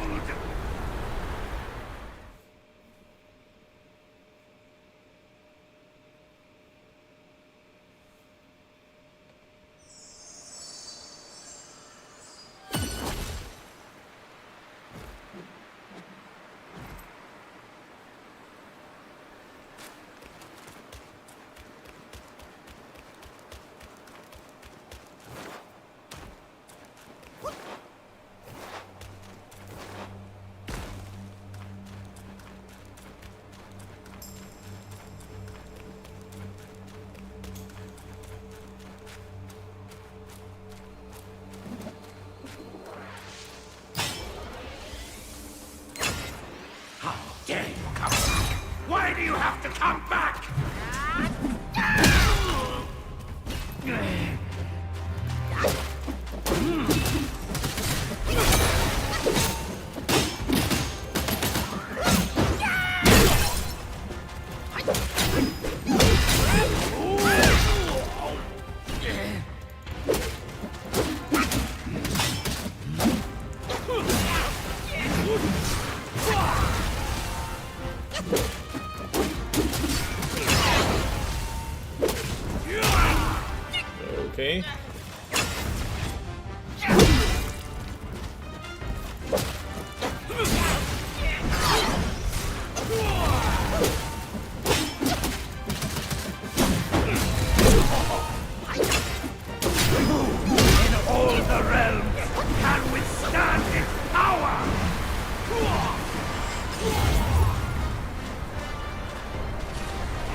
Gang up on him.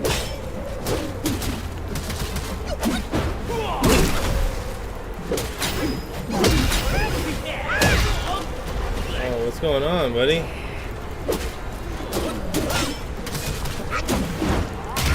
Shit.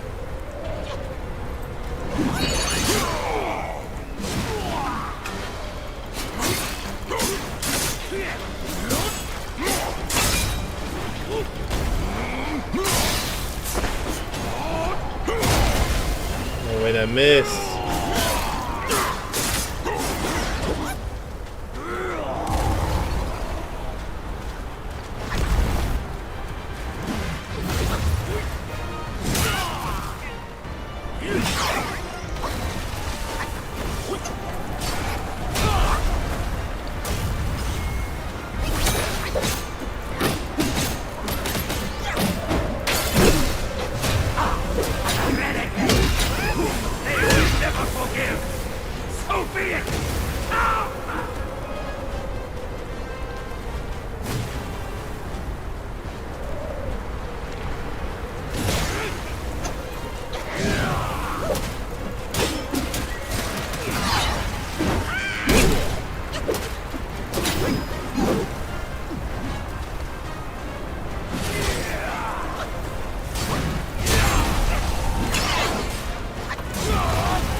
Skinny wretch like you has come far enough!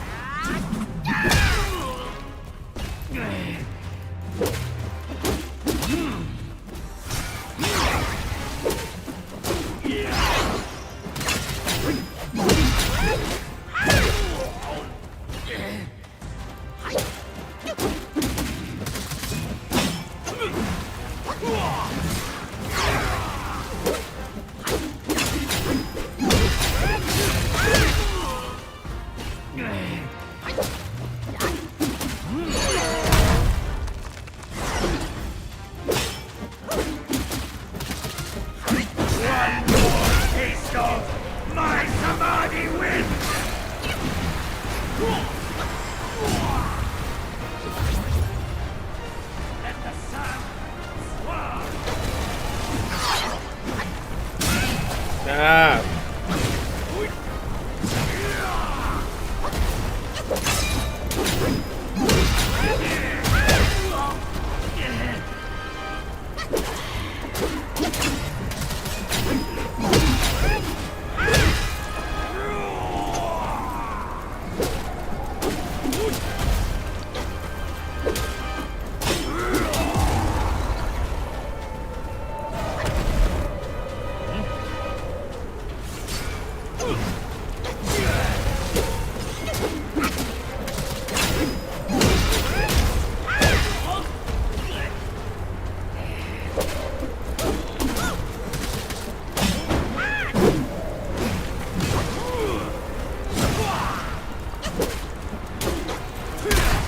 Dodged that, but okay.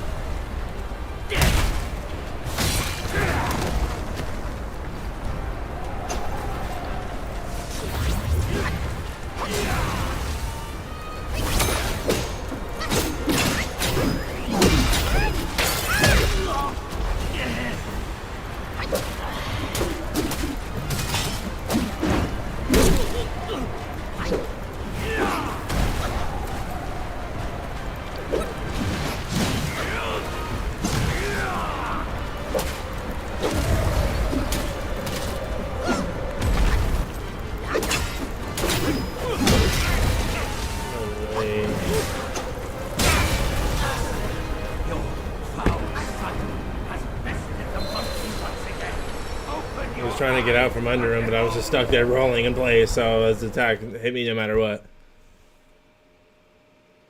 Oh my god, man.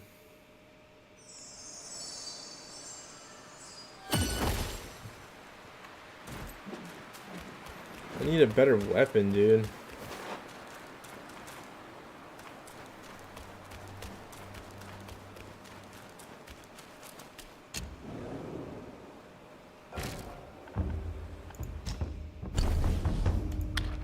I think the staff sucks.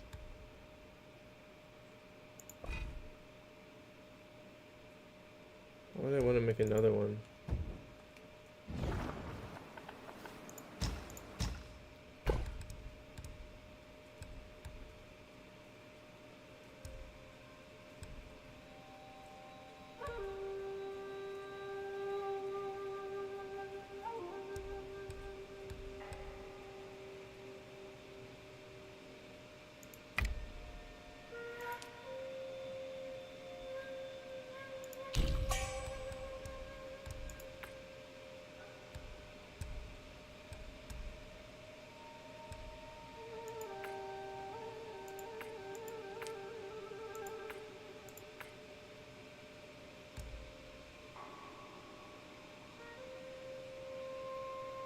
I don't know what this is. I'm just gonna buy it. Okay.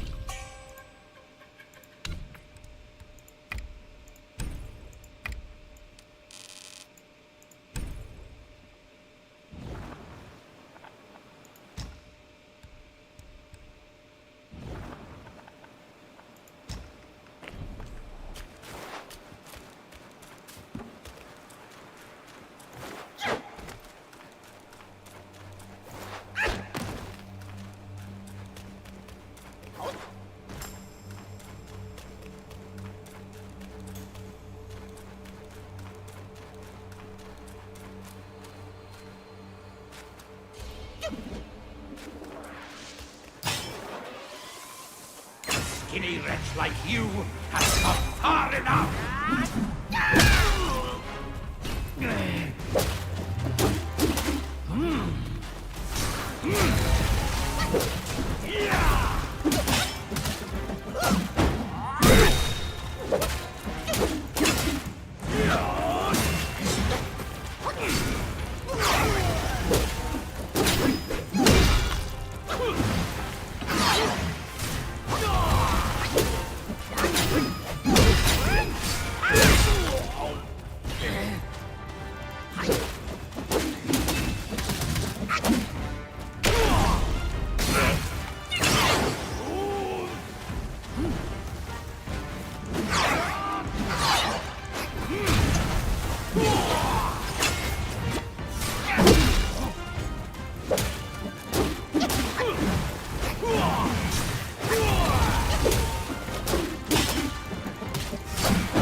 That move is undodgeable?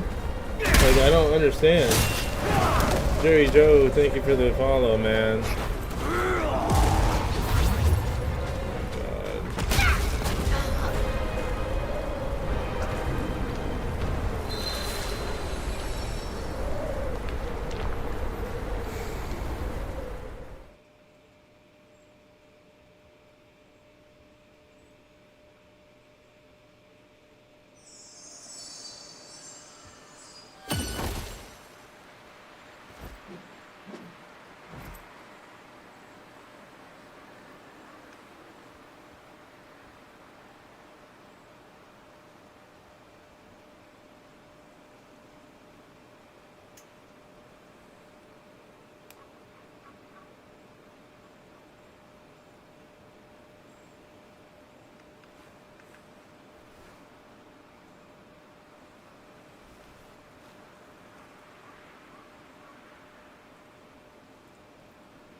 skinny wretch like you Come on, has come motherfucker. far enough.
Seems pretty fair, bro. Where's the seeing through the strikes when I get hit launching a heavy? Where's that? Did I just delete that skill?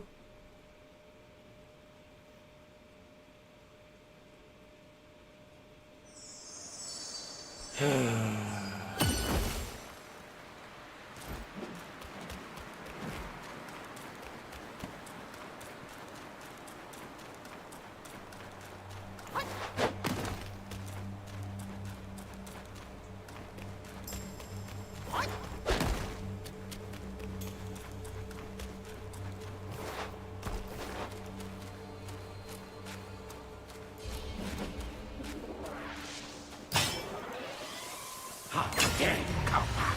Why do you have to come back?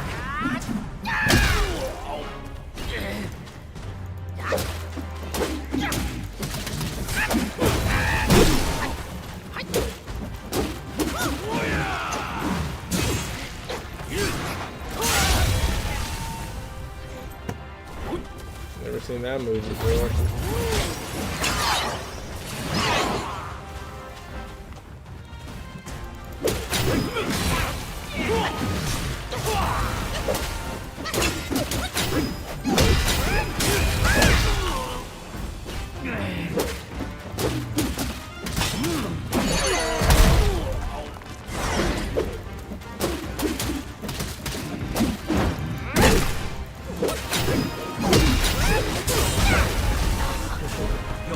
Foul disciple has bested the monkey once again.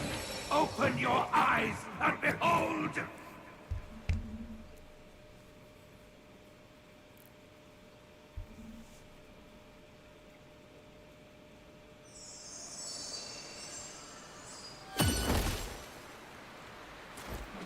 Yeah, I think I gotta go. I mean, there's no benefit right now to using Smash Dance. Absolutely zero. This isn't working. I haven't hit one of these. A Resolute Strike. Yeah, I haven't hit one of these.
skinny wretch like you has come far enough!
Oh, dude.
Okay.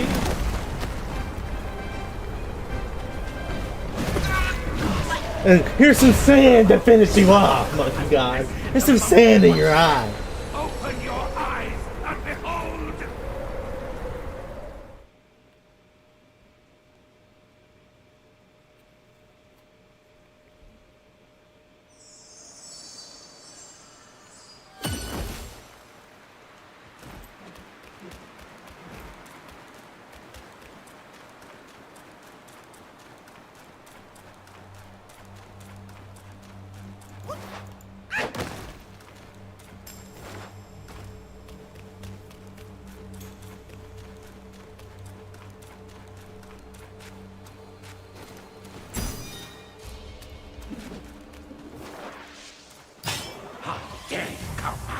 Why do you have to come back?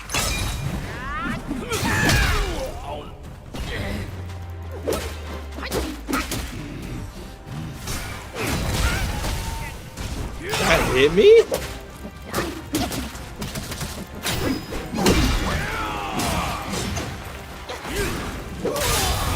Alright, this is over.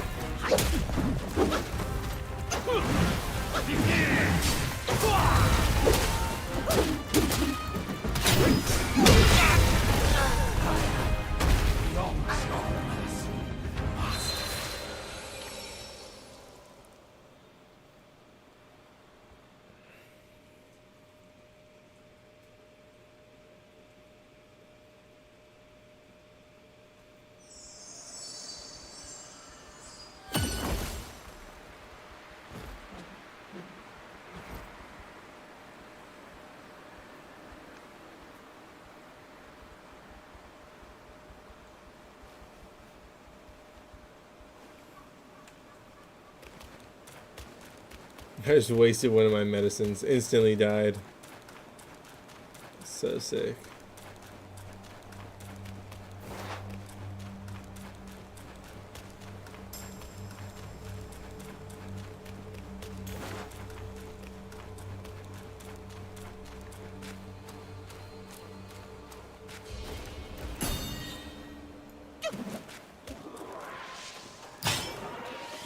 A skinny wretch like you has come far enough!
Ooh, I did not mean to do that.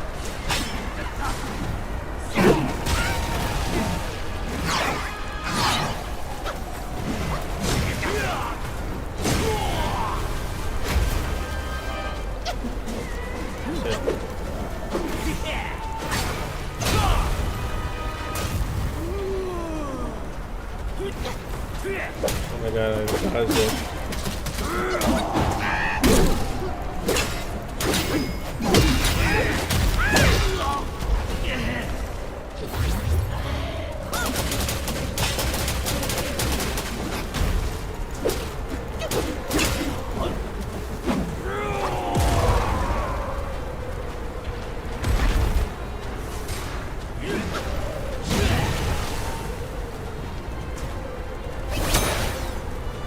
Oh, I can't reach it? Oh, okay.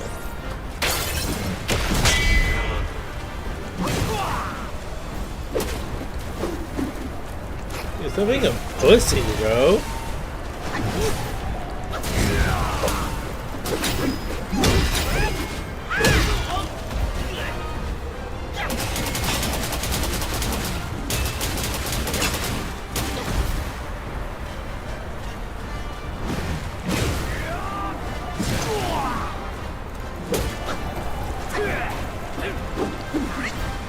This guy's hiding in his fucking sand, bitch.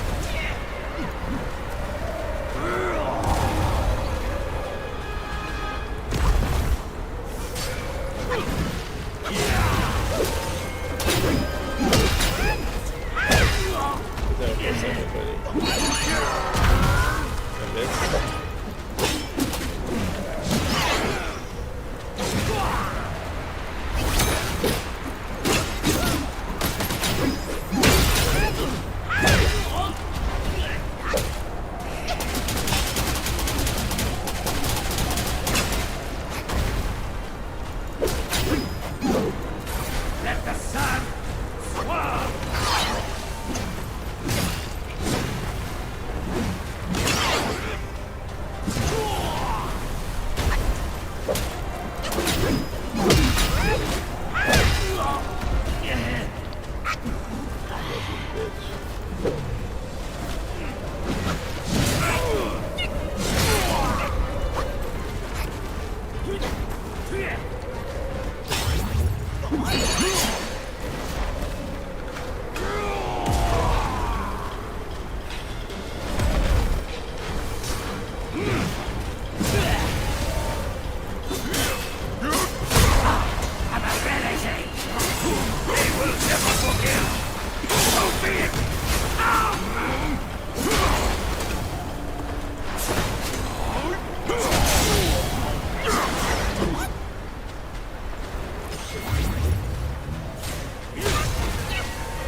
The dust!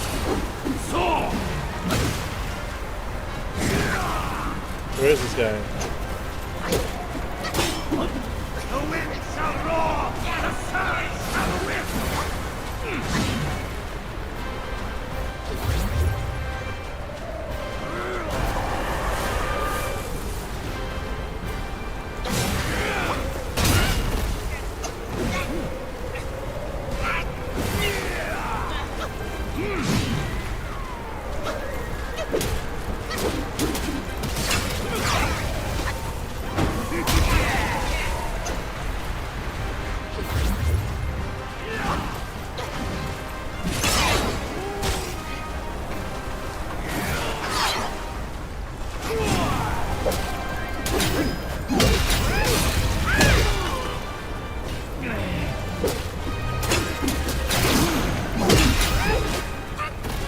Oh my god, the fucking wind.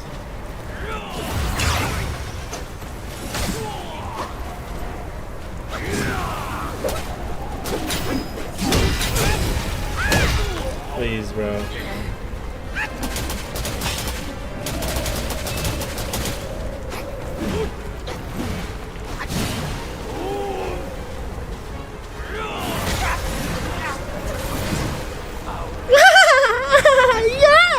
Once again, open your eyes and behold.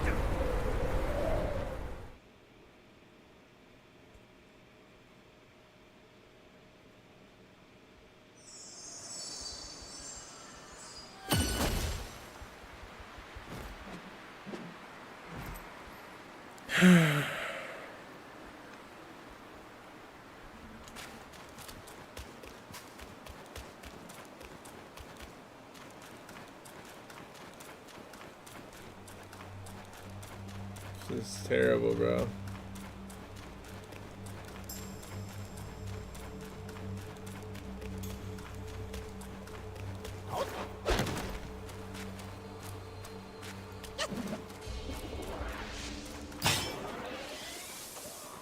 How dare you come back?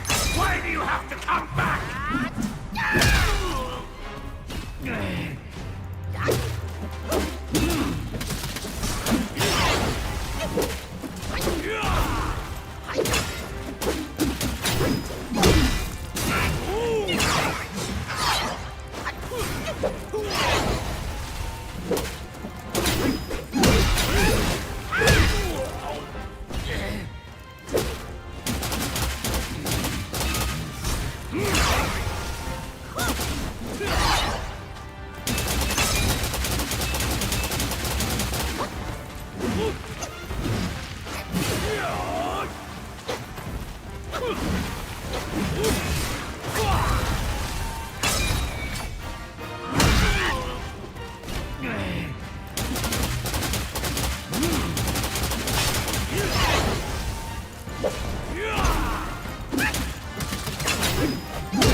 Shit.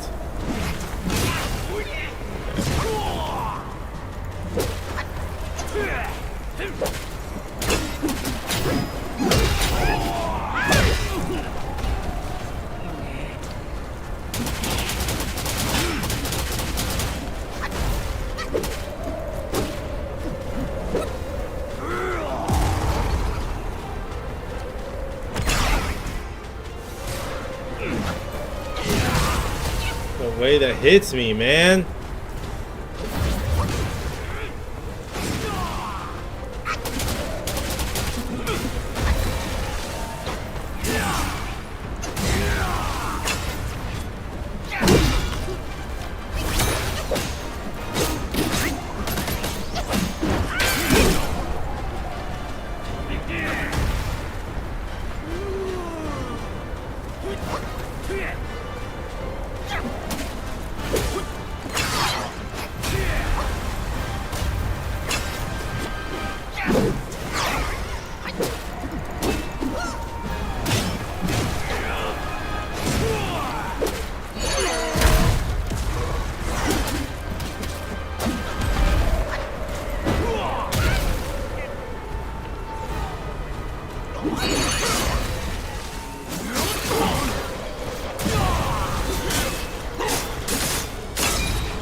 Whom they will never forgive.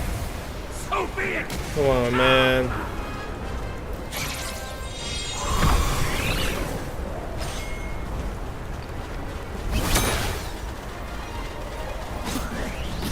Oh my god.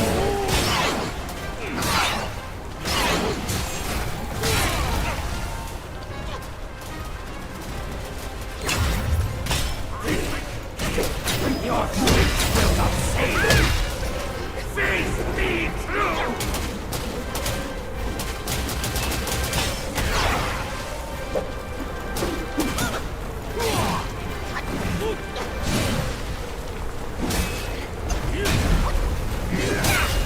Oh, These long ass attacks I've never seen before. Why? Why?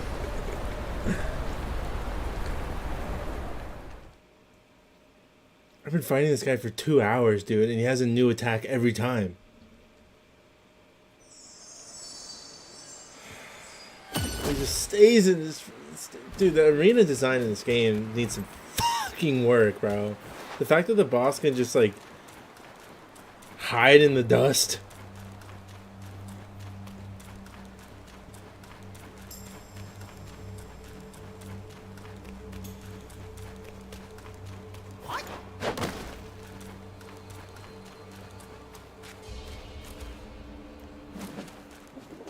What's up, Lady Messenger? A skinny wretch like you has come far enough.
Okay. Yeah, cool, bro.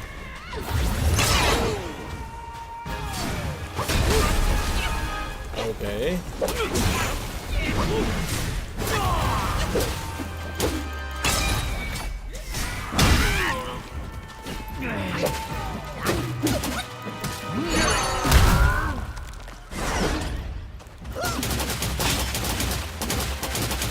One more taste of my Samadhi wind!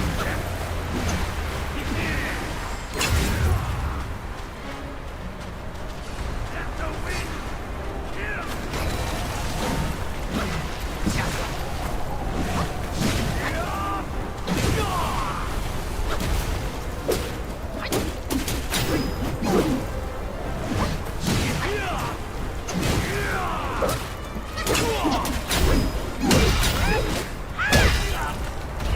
Get there, get there.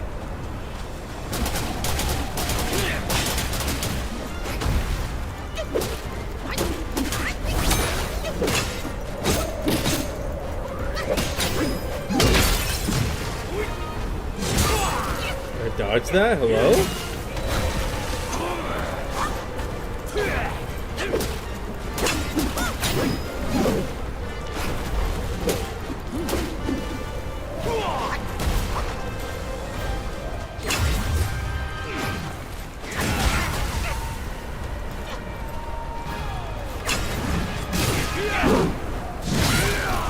Okay.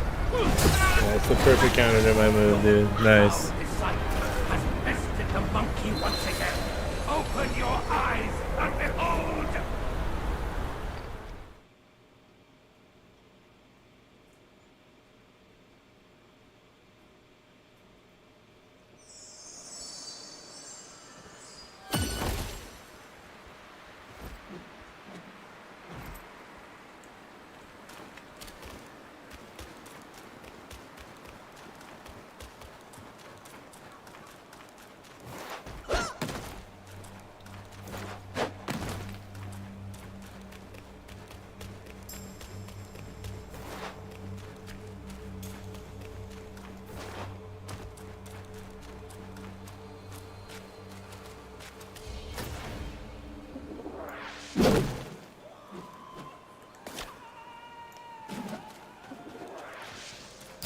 Come on, man. Dare you come back? Why do you have to come back? Okay. I don't know how he's hitting me now, bro.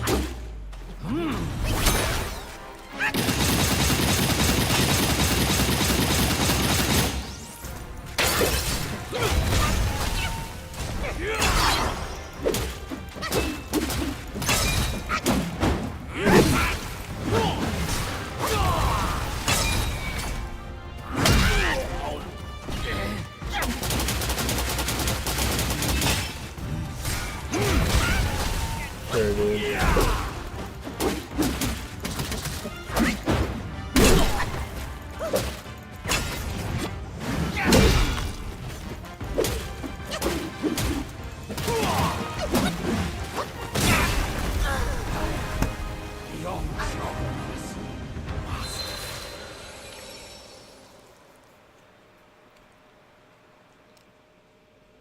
Oh my god, dude.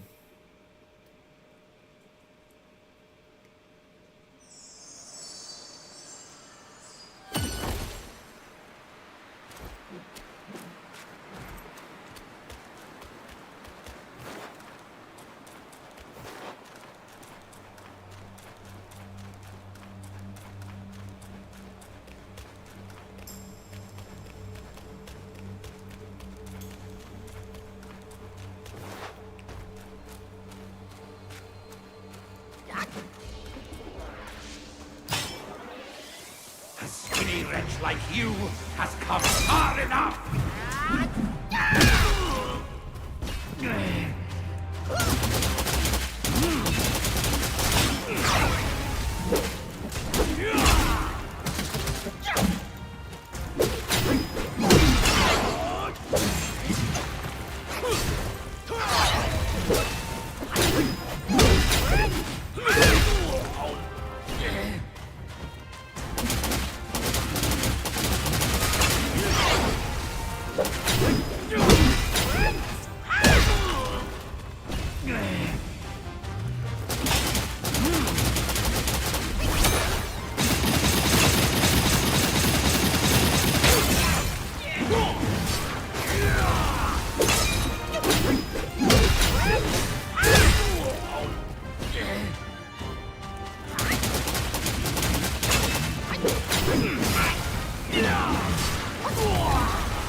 All the realms can withstand its power!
Open your eyes and behold!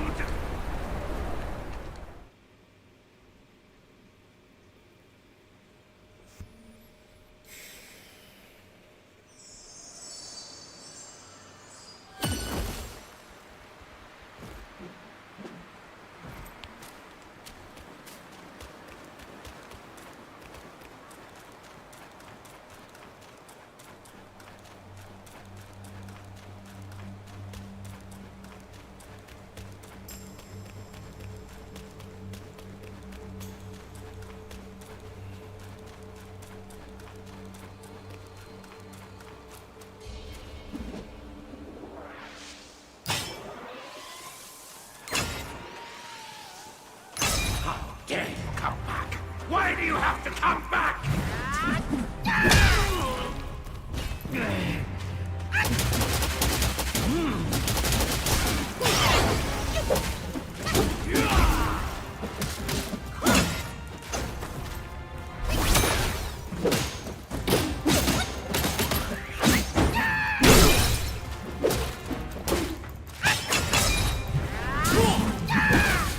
That sucks.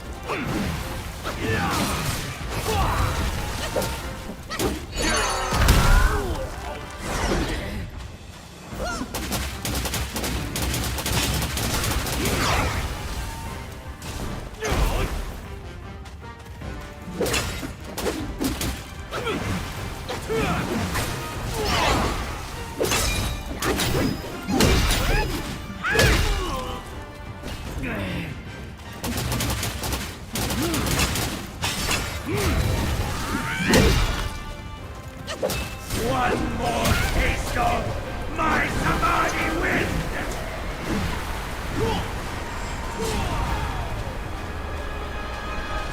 Let the sun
Setsu! Ooh!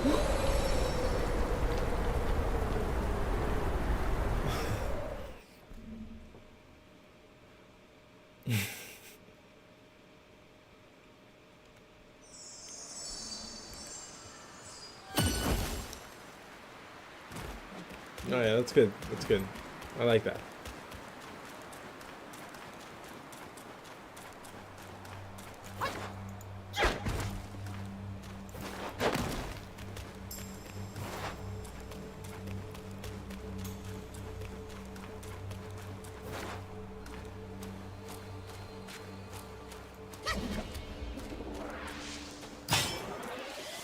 A skinny wretch like you has come far enough!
Oh my god, man. Once again, open your eyes and behold!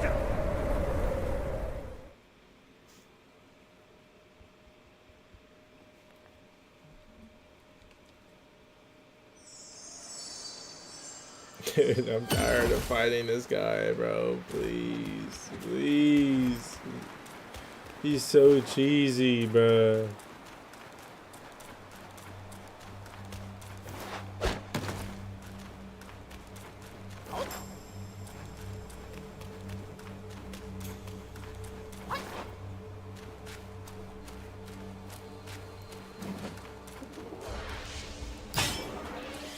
How dare you come back? Why do you have to come back? Alright, dude.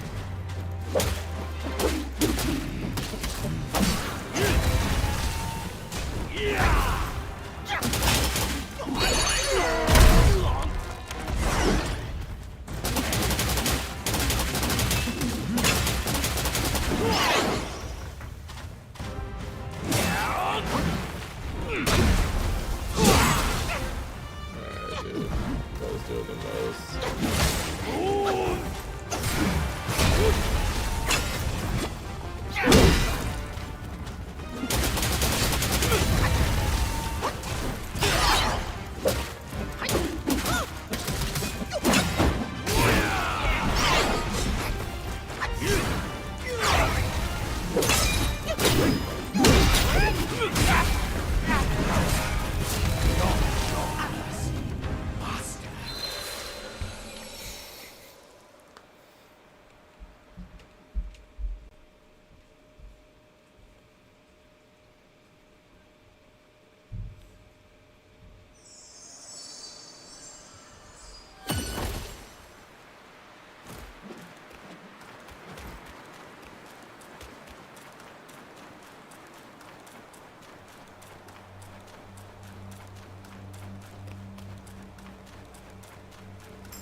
A skinny wretch like you has come far enough!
To that, sick.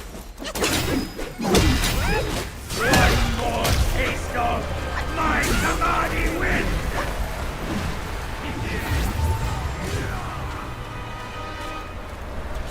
Let the sun swarm!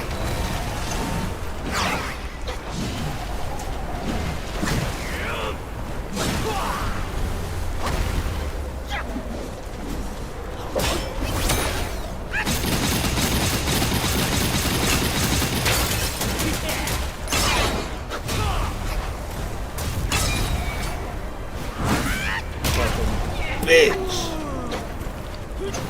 Yeah,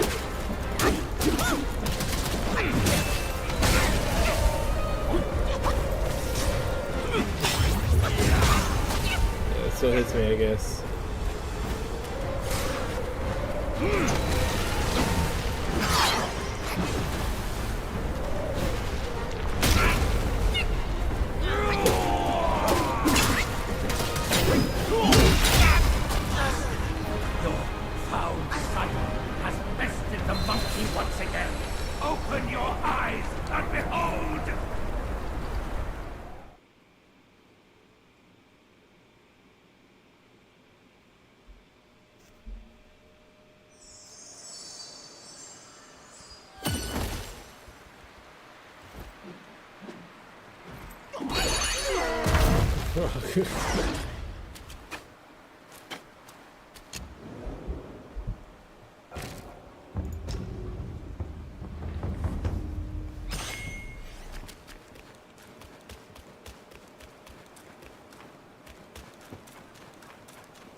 How dare you come back?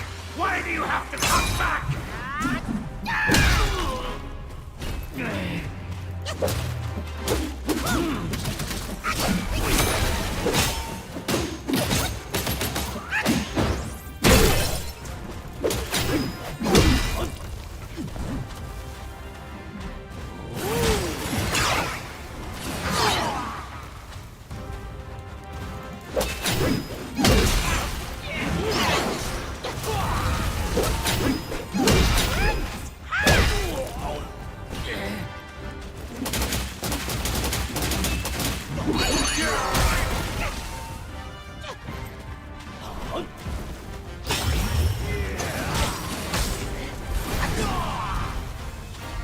This is it, ladies and gentlemen.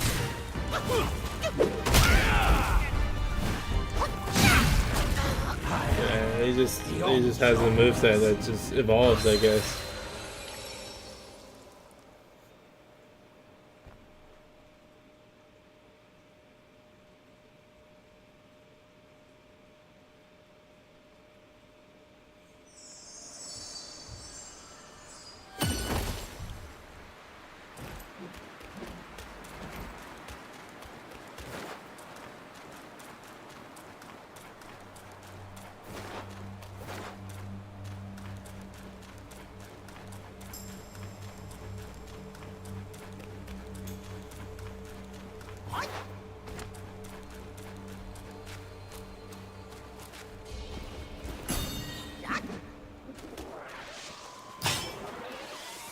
A skinny wretch like you has come far enough!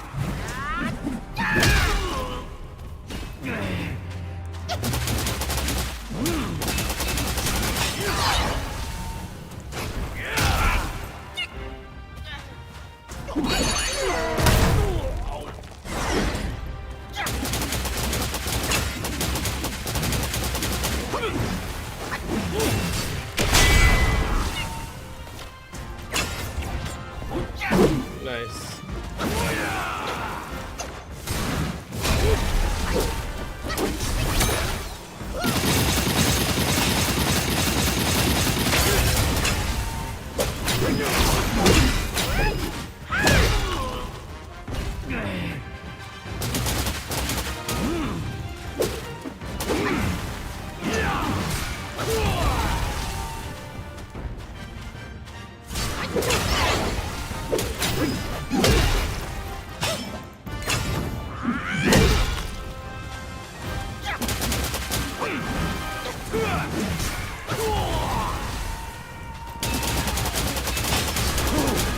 All the realms can withstand its power!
Oh man.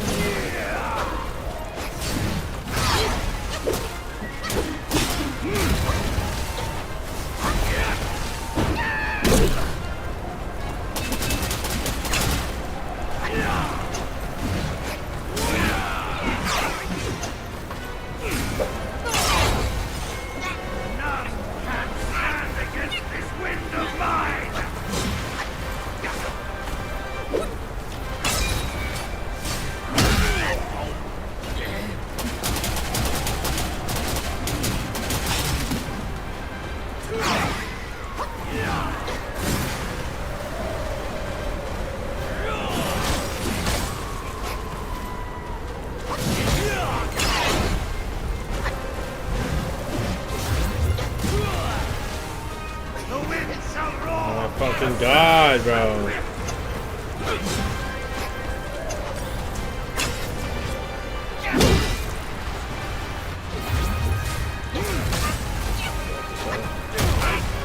Give me a transformation, please.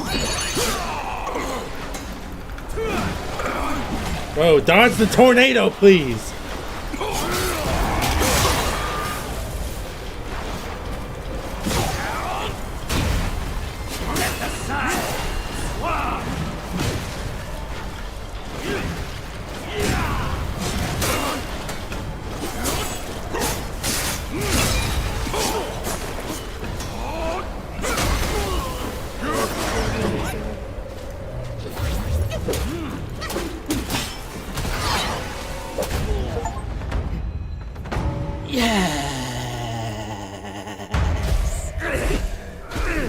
You disciple, you're a fool. You stole Erlang's spell and snatched the great sage's relic.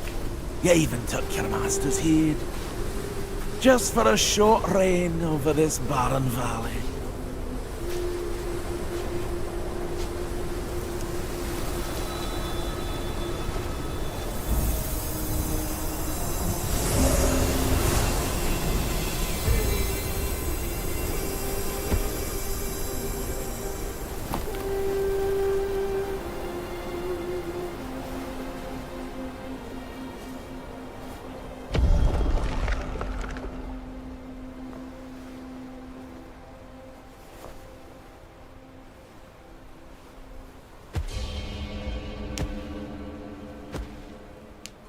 Amitabha.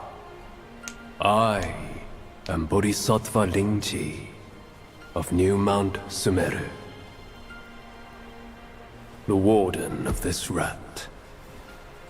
After the great sage's passing, his sixth senses were scattered across the mortal realm. This thieving rat chanced upon one of them, yet hindered by his meager might, he could not absorb its power. Thus he schemed with wicked intent. A victim of his deceit, I had my hand taken by him. The sense requires such a grand container to release its power. I should bear the blame for his reign of havoc upon this ridge again.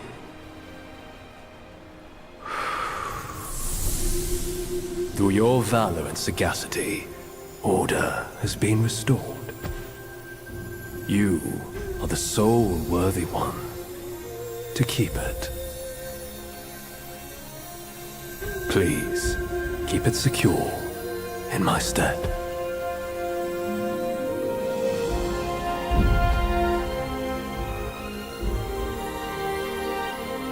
Is that the Buddha?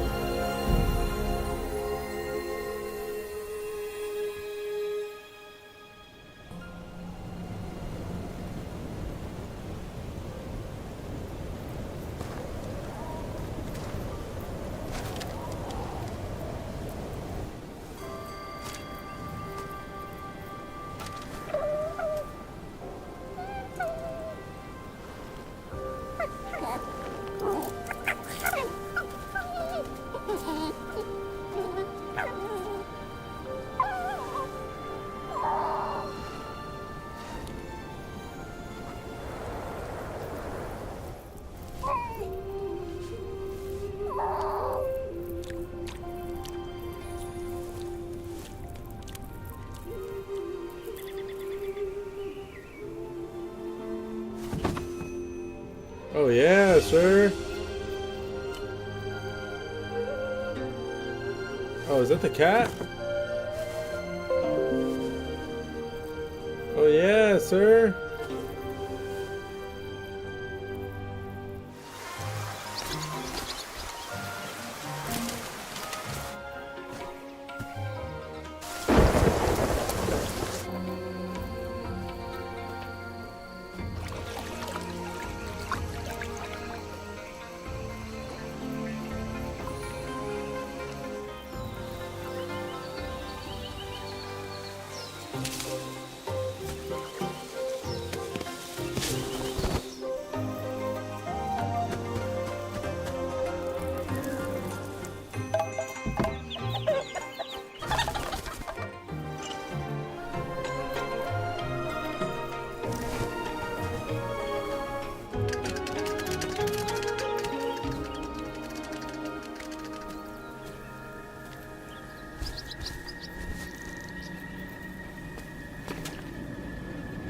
Ah, shit.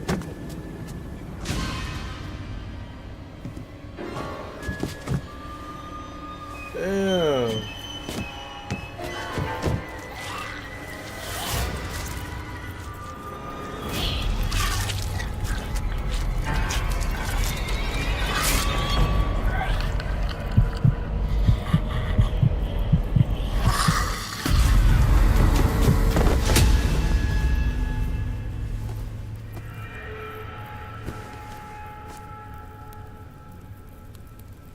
Oh, what the hell?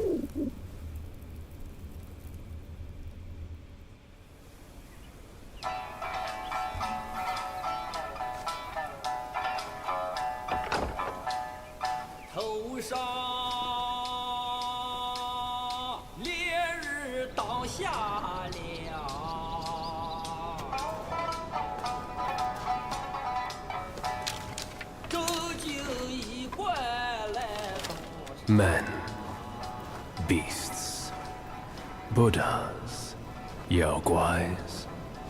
Each of them bears a distinct root from birth, superior and inferior. None should disturb what's decided. Am I right, Sun Wukong?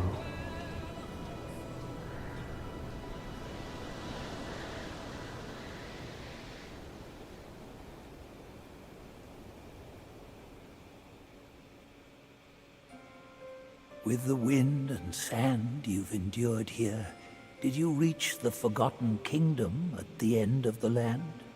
Did you find the clash of stones and the fall of Tiger's acolyte? If you shut your ears and heed only your inner murmur, I fear the more you yearn for flawless endings, the further you'll stray from the path. Rats and cats, neither grasped their destiny, and yet neither admitted it. Listen closely, young one. Their complaints ride upon the wind. Ooh.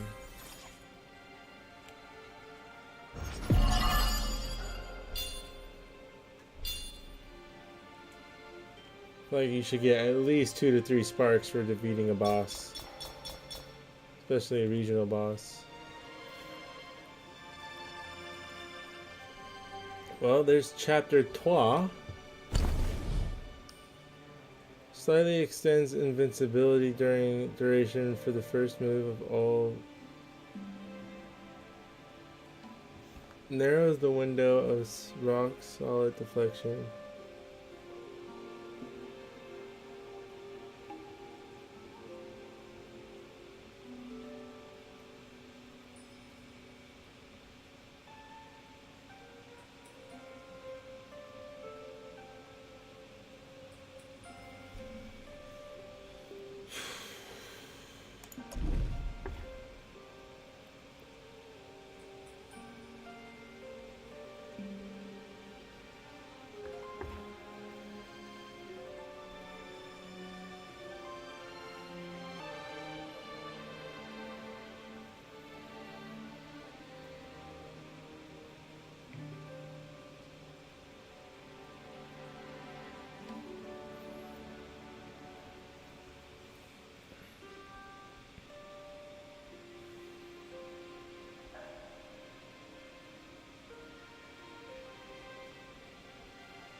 Wait, I even see.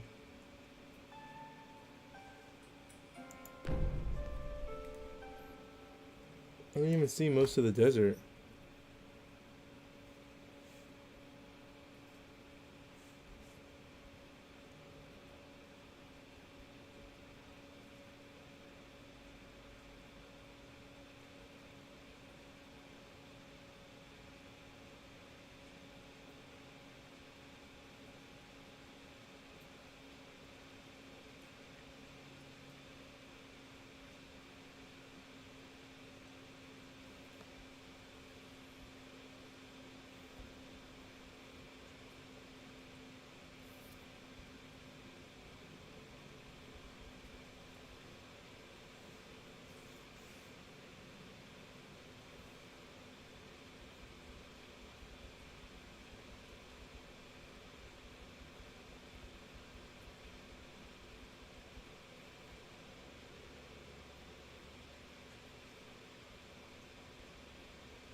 Are we gonna... It's gonna take forever to load.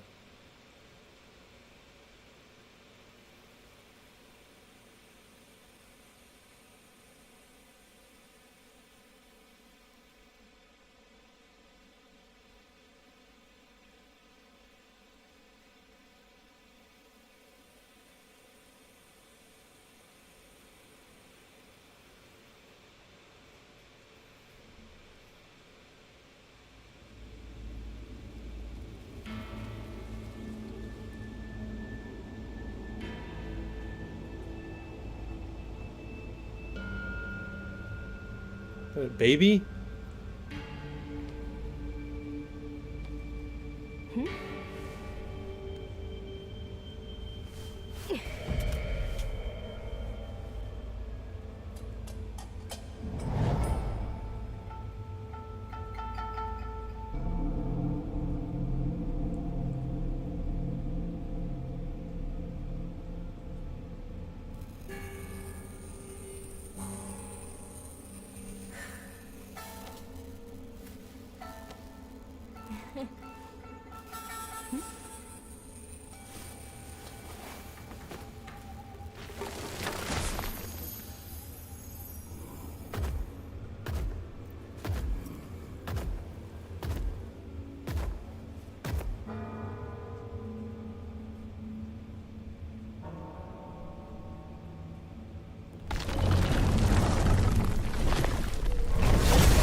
Alright, let me just check the map here.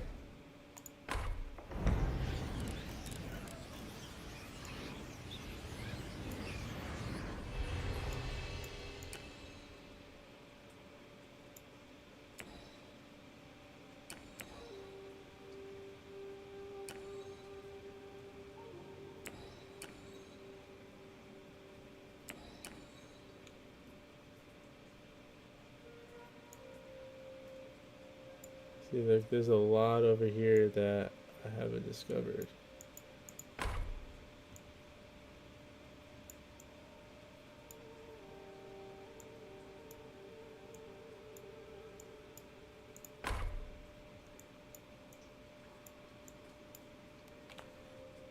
Alright, we're gonna discover the whole second region, whatever, probably tomorrow. I'm gonna go make some food because I finally earned my dinner. And yeah, I'll see you guys tomorrow. Thank you guys for watching. Stay safe out there.